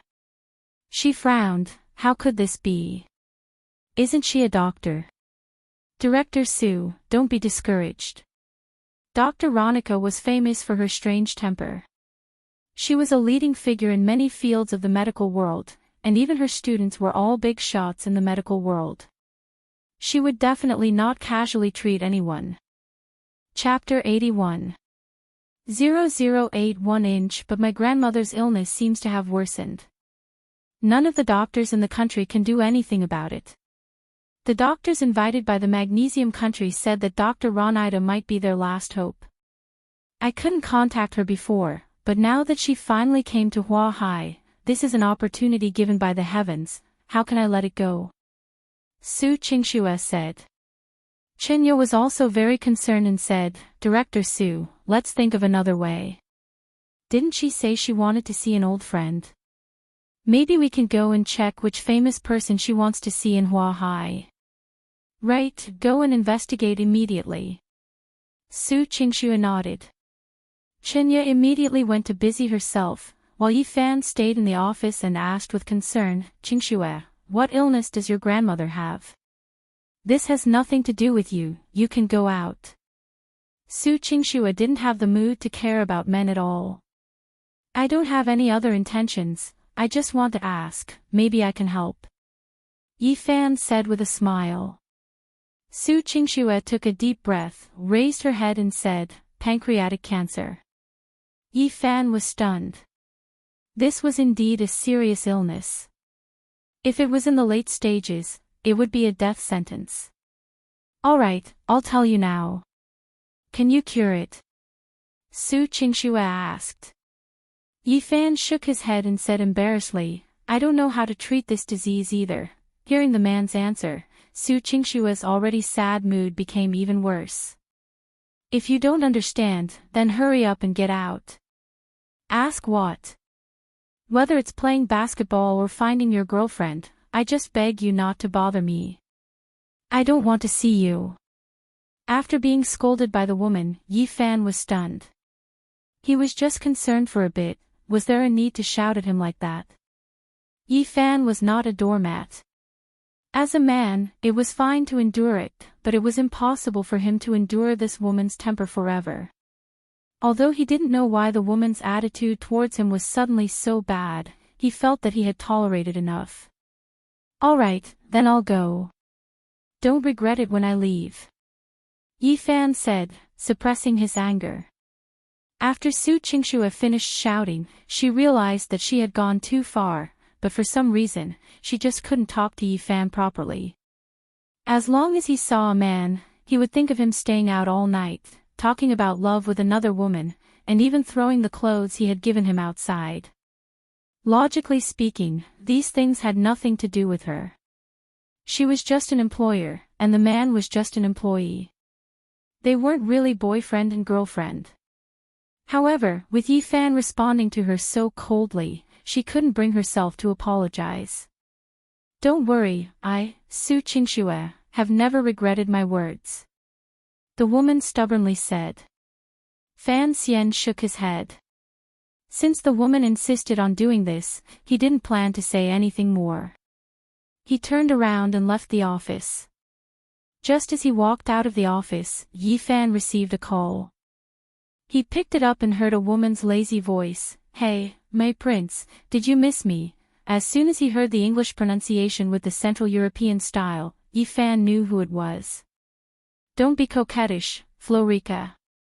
You're old enough to be my grandmother. How can I stand your coquettish voice? Yi Fan said with a smile. It's not polite to keep talking about a lady's age. Although you are my elder, you can't attack me like this. Florica said unhappily. Yi Fan sighed, since you know that I am your elder, then speak more seriously. Remember to call me Yi Fan, don't call me by my previous names. Got it, you've retired. Then, dear Yi Fan, where shall we meet? I haven't seen you for so long, I miss you so much. Florica couldn't wait. Yi Fan said, I have something to take care of. Let's have dinner together later. Pick a place and remember not to bring any bodyguards or anything like that. I don't want to attract too much attention. Florica hurriedly said, I saw that there's a McDonald's not far from my hotel. Let's go eat. You really are a loyal fan of junk food. Aren't you tired of it yet? Yi Fan said helplessly. How could I be tired of it? You don't know how pitiful I am. When I was in the magnesium country, my assistants and my family didn't let me eat. I was already so hungry and thirsty. Florica swallowed her saliva. Yi Fan wanted to roll his eyes when he heard this, but he just let her be. He asked for the location of the hotel, and after agreeing on a time, he hung up. After that, Yi Fan directly went to the sales department and entered Feng Yuying's office. The woman obviously hadn't gotten off work so early and was dealing with some work. Seeing Yi Fan come in, she stroked her messy hair and said, Why did you suddenly come over? Don't you need to drive for Director Su? Yi Fan took advantage of the fact that no one was present to walk over and hold the woman's face, kissing her tender and beautiful red lips. Don't be like this. What if someone comes in? Feng Yuying's face was dyed pink. Yi Fan chuckled and said, I missed you after not seeing you for a day, so I wanted to kiss you. I don't think so. Didn't you have a good meal with Captain Su at noon? I heard from Lu Xiaoyan and the others that you eat at the same table as Captain Su every day at work, but Captain Su is really pretty, right? Feng Yuying looked at the man meaningfully. Yi Fan hurriedly said, That's not as good-looking as you, Ying. I saw that Captain Su was eating alone and felt lonely. Let's make friends and have a meal together. How about you come and eat with me in the future, Ying? I'm not going to be your light bulb. I'm often outside at noon and don't really go to the restaurant to eat. Feng Yuying said. Yi Fan secretly heaved a sigh of relief. Otherwise, if they really sat together, wouldn't it be hard for him to look around? Why are you looking for me? Feng Yuying didn't probe further. In her heart, she still trusted Yi Fan more. Moreover, Su Lingshan wasn't the kind of woman who would act recklessly. Yi Fan said, Didn't I find a doctor friend from the magnesium country to come over? She's here today. We'll go over together later and have dinner with her. The doctor is here. Then why didn't you say so earlier? I'll hurry up and book a better restaurant, we can't mistreat her, Feng Yuing said anxiously. Yi Fan waved his hand, don't, just come with me later. I've already arranged everything. You just have to be the patient's family member and go meet them and have a chat. Feng Yuing hesitated and said, is that okay? Wouldn't it be impolite for you to entertain them? She won't mind this. If you find her a big restaurant and eat delicacies, she'll definitely be angry. Feng Yuing was confused when she heard this.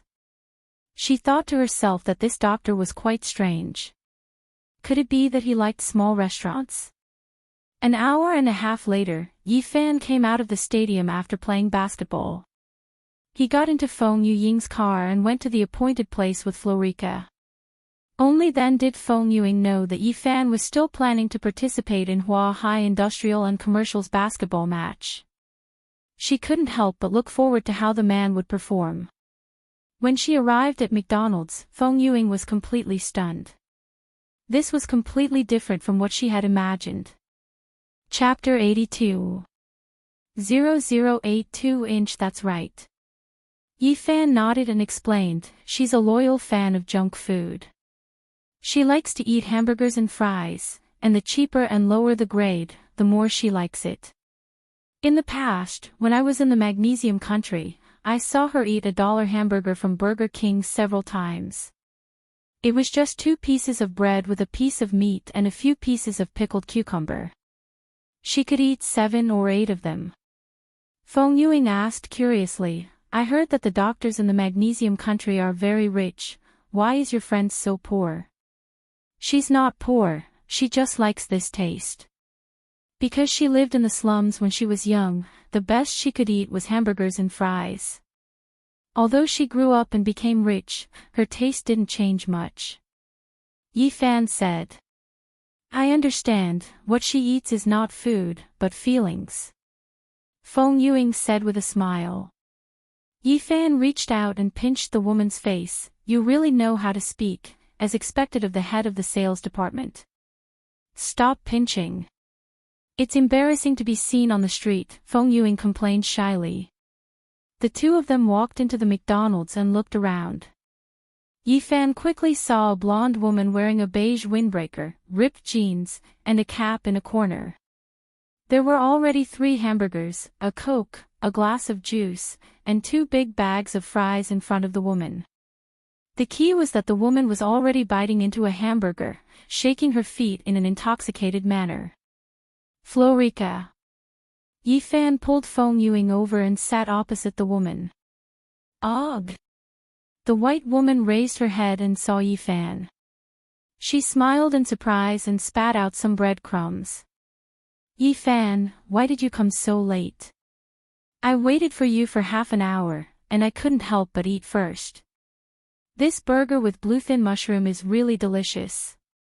What kind of nonsense is this? I've never heard of it before. Yi Fan usually didn't eat hamburgers, so he had no idea what the woman was talking about. He pulled Feng Yuing to Florica and directly introduced her, come, let's get to know each other. She is the Feng Yuing I mentioned before. Her brother, Feng Xiaowei, is the patient you want to treat. Feng Yuing was looking at Florica carefully. She realized that this woman looked quite unique. Her facial features were filled with the 3-dimensional feeling of a Western woman. She had a high nose bridge, a sharp chin, and a pair of blue-brown eyes. Walking on the street, she was definitely a Caucasian beauty with a high number of heads. Hello, my name is Feng Yuing. Nice to meet you, Dr. Ronida. Just as Feng Yuing entered, she asked the female doctor's name. However, Feng Yuing didn't know that this woman who looked a little sloppy and was eating cheap Western fast food was a giant in the medical world that countless rich and famous people could not see. Just call me Florica. You're Yi Fan's girlfriend, so there's no need to be polite with me. Florica bit her hamburger and licked her lips. Feng Yuing blushed and rolled her eyes at the man. Yi Fan must have said that to him. Since when did I become his woman?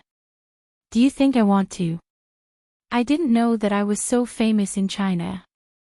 There were more than a dozen appointments, saying that they wanted to see me. I don't have time to care about them. If you didn't call me, I would still be doing my new research in Rochester, Florica said. Hearing that, Feng Yuing frowned and whispered into Yifan's ear in Chinese, "Why didn't you tell me that Florica was such a famous doctor? I thought she was an ordinary doctor who treated patients with plants. Does it matter if she is famous or not?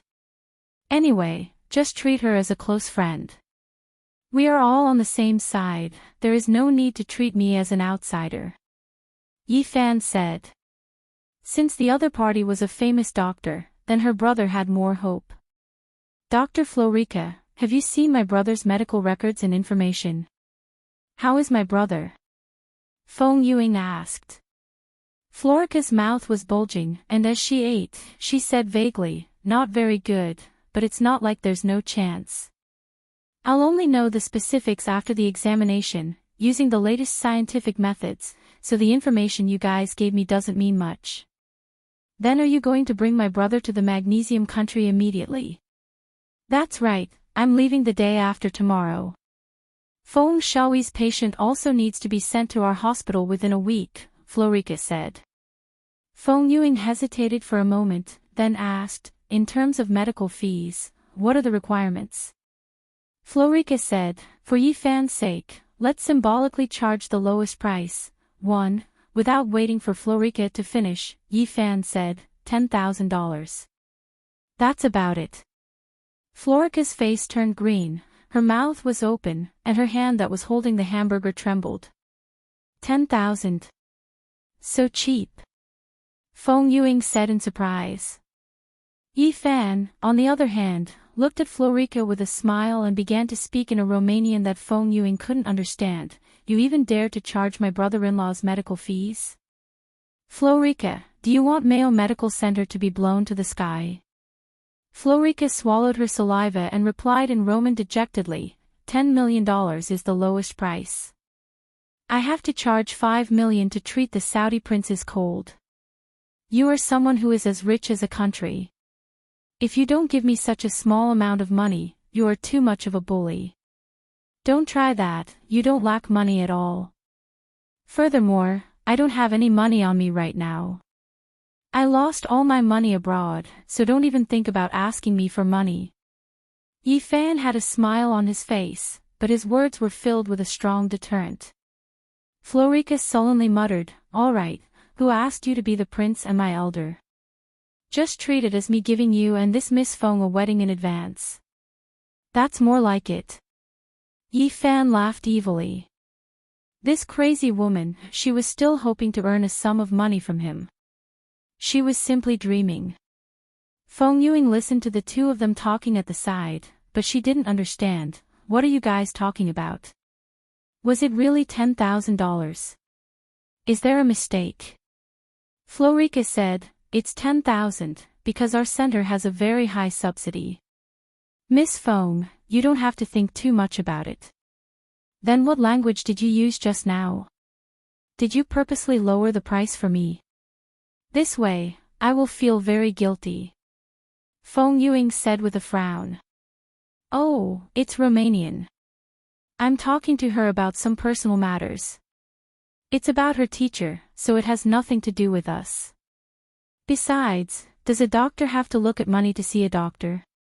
This is my duty," Yifan said with a smile. Although Florica's heart ached, she still said, "Yes, Miss Feng, don't worry too much about money." Although Feng Yuing felt that this matter wasn't that simple, she couldn't say much since Florica had bitten down on $10,000. Chapter 83. 0083 Fan said vaguely, "I don't know either, I've never calculated it before. Anyway, language is just a tool, it's the same as holding a few wrenches and screwdrivers in your hands, there's nothing special about it." Feng Yuing glared at him, knowing that the man didn't want to talk about these things, so she didn't ask any further. However, thinking that Florica was going to treat her brother in the future, Feng Yuing felt that she should get to know more about this famous doctor. "Dr. Florica, you look so young.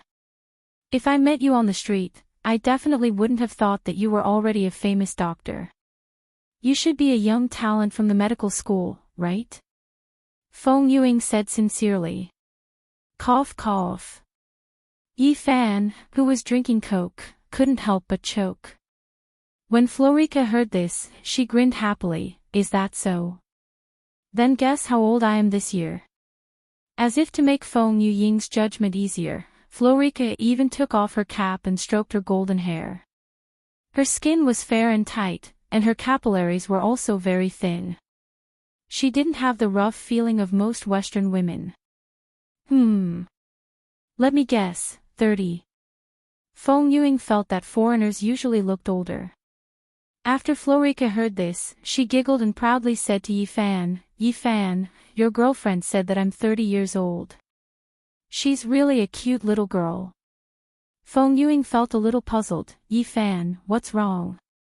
Am I wrong? Yi Fan felt that the woman couldn't be blamed, so he replied, she's 63 this year. What? Feng Yuing cried out in surprise, causing the surrounding people to look over, thinking that something big had happened. The woman covered her red lips and looked at Florica in surprise. It was hard to imagine that this beauty in front of her, who looked to be in her 30s, was actually in her 60s. Don't be envious. If you also have professional medical knowledge and advanced maintenance methods, you can be like her. Of course, you also have to be very rich. Yi Fan said.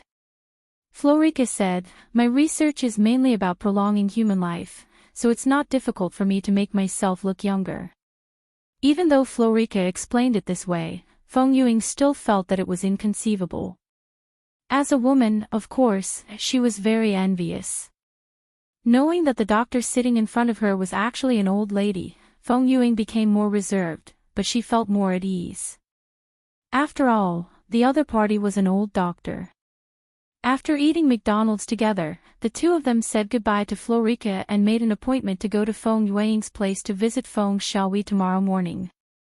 Feng Yuing drove the car and brought Yi Fan back to Egret County. On the way, the woman's mood was also complicated, and she would glance at Yi Fan from time to time. Although your boyfriend is very handsome, there's no need to keep looking, Yi Fan said. TCH, I haven't agreed to be your girlfriend yet, Feng Yuing said. It's useless even if you don't admit it. In any case, you've already tacitly agreed in your heart. Feng Yuing bit her lower lip, her face was hot. After a moment of silence, she said, Yi Fan. Thank you. There's no need to thank me. When are you going to cook for me? Yi Fan blinked and asked. Feng Yuing giggled and said, let's do it this weekend. Come to my house and we'll go buy some groceries to cook. Then it's a deal. Yi Fan was happy in his heart. Going to a woman's house, in the world of two, he could do something to close the distance. However, after Feng Yuying's smile disappeared, she still seemed to be deep in thought. It was as if there was a trace of worry that couldn't be dispelled condensing in her eyes. Yi Fan was puzzled. Ying, do you have something on your mind? Worried about my brother-in-law going to the magnesium country? Feng Yuing shook her head and forced a smile. No. Although Dr. Florica looks different, I can feel that she is definitely a responsible good doctor. It's just. When I saw her today and talked to you in Romanian, I suddenly felt. It seems like I can't enter your world at all. Yi Fan was stunned. He didn't expect Feng Yuing to think of all these things so meticulously. He naturally understood what the woman meant. You're worried about my past? Yi Fan asked. It's not that I'm worried, it's just. I suddenly feel a sense of distance. Feng Yuing smiled indifferently. Just as Fan Xian was about to advise the woman to not let her imagination run wild, he suddenly felt that something was wrong. The car was driving on a straight road, and there was a traffic light intersection in front. However, a large truck suddenly ignored the red light and charged straight at them. Feng Yuying's reaction was slightly slow. She didn't seem to think too much about it, but Yi Fan instinctively sensed that this was definitely not some careless traffic violation. Ing. Stop the car. Ah. Hurry up and pull over. Yi Fan shouted again. Only then did Feng Yuing realize that the situation was not good. She hurriedly slowed down and wanted to pull the car over. However, the truck suddenly sped up and crashed into them. Ah! Feng Yuing screamed. Her pretty face turned pale and her body stiffened. Seeing that the Audi was about to be hit in less than 3 seconds, Yi Fan quickly unbuckled Feng Yuying's seatbelt with one hand, opened the car door with the other, and picked up the woman with both hands. In the next moment, Yi Fan jumped off the car with the woman in his arms. Although the car still had inertia, Yi Fan didn't even need to take 2 steps to stabilize himself. The driver of the truck seemed to have noticed that Yi Fan and Feng Yuing had already gotten out of the car. He actually turned the truck slightly, and in the blink of an eye, the truck crashed into the edge of the flower bed where the two of them were. Although it was dark, there were still some passers-by who saw this scene under the light of the streetlights. Many people cried out in alarm, thinking that someone was going to die. Feng Yuying's entire body went limp in the man's arms. She only felt that there was a blinding light in front of her. She didn't dare to imagine what would happen next, and her mind was completely blank. Yi Fan's gaze was like a knife, his expression was extremely calm. In that instant, he carried the woman and moved horizontally. At the same time, he pushed the side of the truck with one hand. A medium-sized truck that weighed 6 to 7 tons, with just a touch from Yi Fan's hand, the tires directly left the ground. Bam! With a loud bang, everyone thought that the truck was going to crush this pair of miserable lovers, and that their corpses were going to be strewn across the street. However, what was puzzling was that not only did the truck not hit the two of them, it even flipped over and directly crashed into the flower bed, causing it to be deformed. Feng Yuing only heard a loud sound and a strong gust of wind, but nothing happened. When she carefully raised her head, she realized that Yi Fan was looking at her with a gentle gaze. "It's okay, I'm here." Yi Fan smiled. Feng Yuying's eyes immediately turned red. Her delicate body trembled as she choked with sobs, but she couldn't cry. Chapter 84. 0084. Many passers-by gathered around. They clicked their tongues in wonder because they clearly saw that the truck was about to hit the two of them. Why was it as if it was an illusion and the two of them were safe and sound? Yi Fan gently hugged the woman and comforted her. Then, he walked to the side of the truck and opened the already distorted door. The driver inside was covered in blood, and his chest seemed to have been pierced by a rib. He had died on the spot. Fan Xian looked at the driver's figure and his hands. He realized that he was a martial artist, and there were clearly traces of him holding a gun. He couldn't help but frown. Killer. Yi Fan muttered to himself. He was puzzled. Just who was it that wanted to kill him? After all, it would be more convenient to kill Feng Yuing when the woman was alone. At this time, a passerby ran over and asked anxiously, "Brother, are you okay? This driver deserved to die. Who drives like this? Let's hurry up and call the police. This couple is really lucky. Something almost happened." Someone else discussed. The crowd naturally thought that this was an ordinary car accident. Yi Fan was too lazy to care if someone called the police, because he thought of a very bad situation. If this was an assassination arranged by the Jing family, then it would be a big deal, because Su Qingxue was most likely alone at the moment. The Jing family was schemed against by Su Qingxue and bought over the flying guest, causing the stock price to Waterloo and being forced into a corner. At this time, if they were to fight to the death, it was very likely that they would directly find the killer. Thinking of this, Yi Fan's heart was burning with anxiety. He quickly took out his phone and called Su Qingxue, but after calling twice, no one answered. Fan Xian became even more apprehensive. Could it be that after he left for a day, something happened to the woman? He immediately called his home in Egret County, and Aunt Jiang picked up. "Hey, Yi Fan, what's the matter?" "Aunt Jiang, did Qingxue go back?"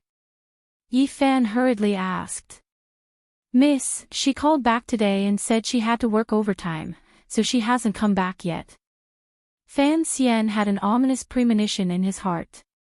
He quickly hung up the phone and ran to Feng Yuing. "Ying, take a taxi back first. I want to go back to the company." Because Feng Yuying's Audi didn't stop just now, it had already crashed into the roadside and was basically wrecked. But at this moment, Feng Yuing couldn't care less about her beloved car and asked, "Could it be CEO Su?" Yi Fan nodded and didn't say anything else. He turned around and ran towards the direction of the company. Looking at the man's anxious and worried look, Feng Yuing felt a strange feeling in her heart, but she didn't say much and watched the man leave quickly. Yi Fan's body was like a black shadow, passing through the streets and alleys at night. From time to time, he would jump on some roofs and walls. With almost an absolute straight line, Yi Fan ran back to the brocade building. He ran into the first floor and happened to run into Jiang Chao, the male security captain on duty. He grabbed Jiang Chao's collar and asked, "Is CEO Su off work?" Jiang Chao was shocked. Just as he was about to ask why Yi Fan had returned to the company, he heard this question and blankly shook his head. "All right. I don't think so. You're working overtime, aren't you her assistant?" When Yi Fan heard this, he anxiously rushed into the elevator. When he reached the 66th floor, Yi Fan quickly ran to Su Qingshue's office and pushed open the door. In the office, the lights were brightly lit. Su Qingxue was holding a pen and working seriously. When she heard a loud noise, she couldn't help but frown. When she raised her head and saw that it was Yi Fan, she frowned even more. "Why is it you again?" Su Qingxue said impatiently, "Didn't I tell you to leave first?" Yi Fan acted as if he didn't hear the woman's complaints. With a calm face, he walked to the woman's desk. He picked up Su Qingxue's phone and looked at it. There were 2 missed calls, both from him. "Why? Why didn't you answer the phone?" Yi Fan asked in a low voice, his gaze sharp and dignified as he stared at the woman. Su Qingxue suddenly felt that the man was a little unusual at this moment. He was emitting an aura that made her heart tremble. It was as if a lazy cat had suddenly turned into a fierce tiger, making her very uncomfortable. However, with her stubborn temper, how could she be suppressed by a man? She lightly snorted and said, "I don't want to take it, do I need a reason?" "If you don't want to pick it up, then don't pick it up. You're really willful." Yi Fan sneered. Hearing this, Su Qingxue felt a little guilty, but she still retorted, "If you have something to say, then just say it. Why are you acting so weird? It's against the law not to answer your phone." Yi Fan looked at the unconvinced woman, his face revealed a strange evil smile, and slowly approached the woman. Seeing that the man's expression and gaze were becoming stranger and stranger, Su Qingxue couldn't help but feel a little afraid. She timidly said, "You. What are you going to do?" Yi Fan didn't reply at all. He suddenly made his move and picked the woman up from her seat. Then, with a flip, he made Su Qingxue lie on the table. "Ah! You! Are you crazy? Stop!" Su Qingxue cried out, her face pale from fright. However, Yi Fan didn't listen at all. He pressed down on the woman's back with one hand and lifted the woman's skirt with the other. Hand up, hand down. Paw! A crisp sound rang out. She felt that her shameful place had been hit, causing Su Qingxue to feel a sharp pain from behind. Then, a burning sensation spread throughout her entire body. Su Qingxue was stunned. She opened her big round eyes wide and her entire body froze there. She couldn't believe that she was actually pressed down on the desk by a man and beaten up. That part, Yi Fan. Are you going to die? I want to fire you. I want to deduct all of your salary.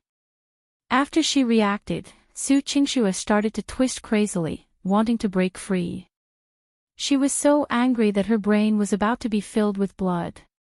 But Yi Fan ignored her, and continued to hit her. Paw, paw, paw, he hit her a few times. Ugh! Ugh! Ing! Su Qingxue felt that place go numb. Tears welled up in her pitiful eyes. Ever since she was young, she had never been treated like this. Yi Fan stopped and asked, "Speak, in the future, do you want to answer the phone?" Su Qingxue pursed her lips and held back from making a sound. Paw! With another hit, Su Qingxue was in so much pain that she wanted to cry. But she refused to admit defeat. She gritted her teeth and said coldly, "If you want to beat me to death, then I'll definitely make you regret it." She just didn't answer the phone, and a man had to treat her like this. Su Qingxue felt extremely wronged. She absolutely could not forgive all of this. Yi Fan felt helpless. This woman was really stubborn. He shook his head and said, "Do you think this is just a matter of answering a phone call?" After hitting the woman so many times, his anger had dissipated quite a bit, so he also let go of Su Qingxue. Su Qingxue immediately stood up and felt a burning pain on her back. She couldn't help but want to curse, "Pervert. Sadist. What's so great about a man hitting a woman? Is there any other reason besides answering the phone?" Chapter 85. 0085 Su Qingxue wanted to continue scolding and fire this guy, but seeing that it was Feng Yuying's call, she could only pick it up first. "Senior sister, what's the matter?" In private, Su Qingxue would often call Feng Yuying senior sister. "Oh. Thank the heavens, Director Su, it's good that you're fine. Did Yi Fan go over? Did you see him?" Feng Yuying asked. "What do you mean it's good that you're fine? What happened?" Su Qingxue heard a trace of strangeness and looked at Yi Fan in puzzlement. Feng Yuying explained, "When I sent Yi Fan back just now, a truck came to hit us. Yi Fan suspected that the Jing family wanted to send people to deal with us, so he hurriedly ran back to look for you." "Oh right, Director Su, why didn't you answer the phone just now?" "Yi Fan called you but couldn't get through, we were all flustered." Su Qingxue stood on the spot in a daze, looking at Yi Fan in a daze. Feng Yuying's voice on the other side was almost inaudible. The anger in her heart suddenly dissipated, leaving behind only shyness and guilt, and a trace of indescribable sweetness and joy. No wonder he was so angry, so that's what happened. Su Qingxue muttered in her heart. "Senior sister, are you all right? How is it over there?" Su Qingxue adjusted her thoughts and asked. Feng Yuying sighed, "The car was destroyed, but I'm fine. Luckily, Yi Fan brought me out of the car in time and avoided the truck. The truck driver was also dead. I was so scared that I almost fainted. It was too scary. If these are all assassins sent by the Jing family, then you must be more careful, Director Su." Su Qingxue replied, but then she thought of something that she didn't understand.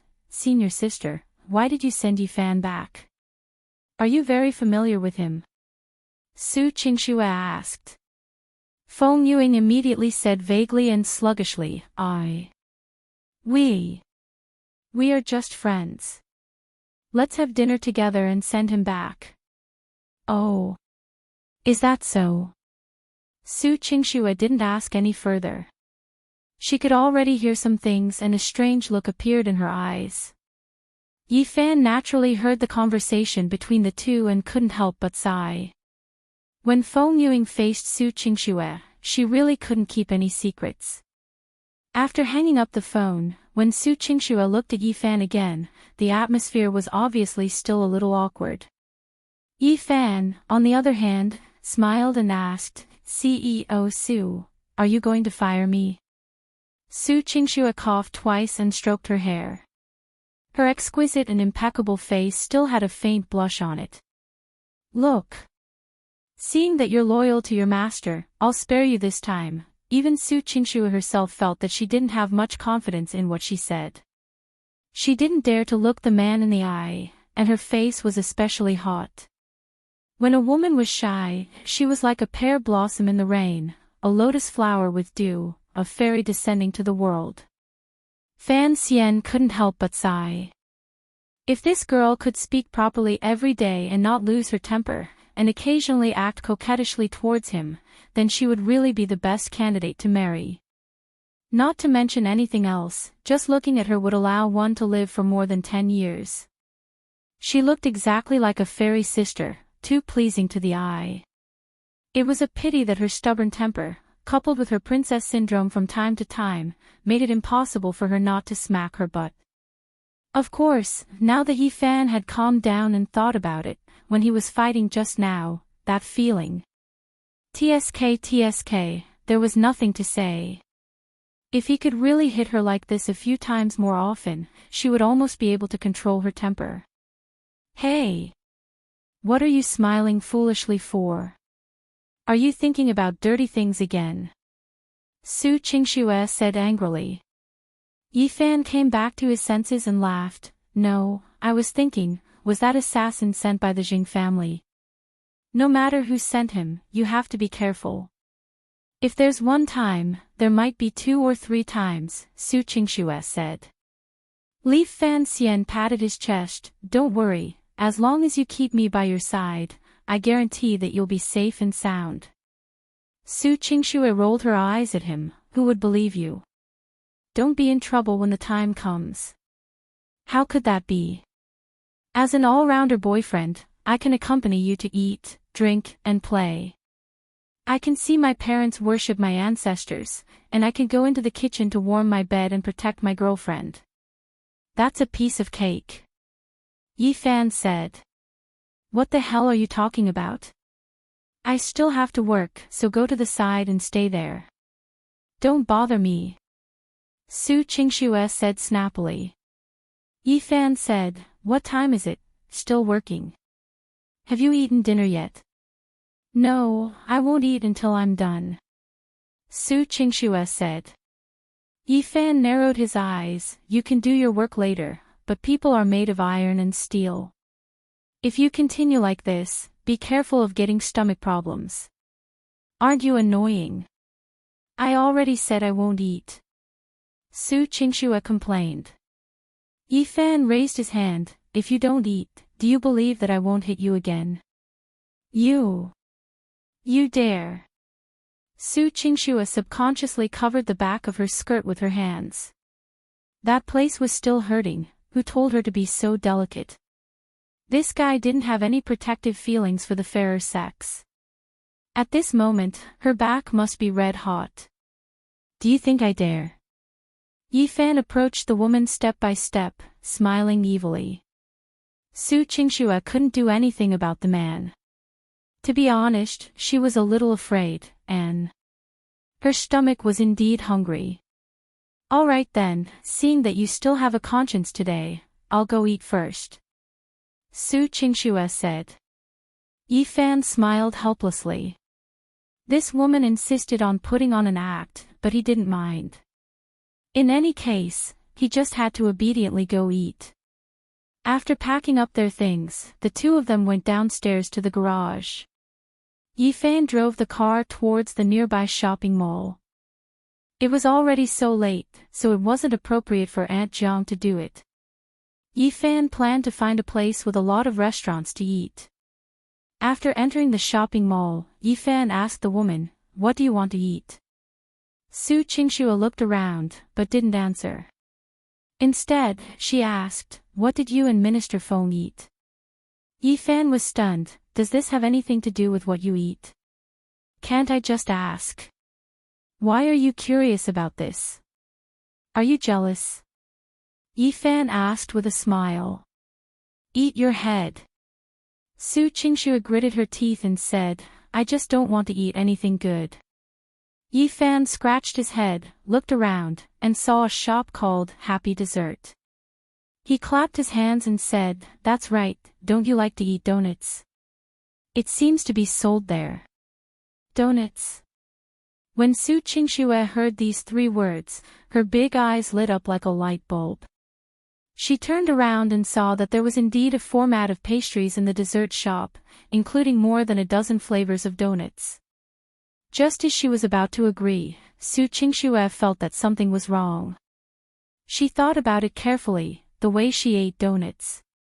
Last time, a man saw her, would he think that she was stupid? What if he laughed at me? I can't be tricked by him.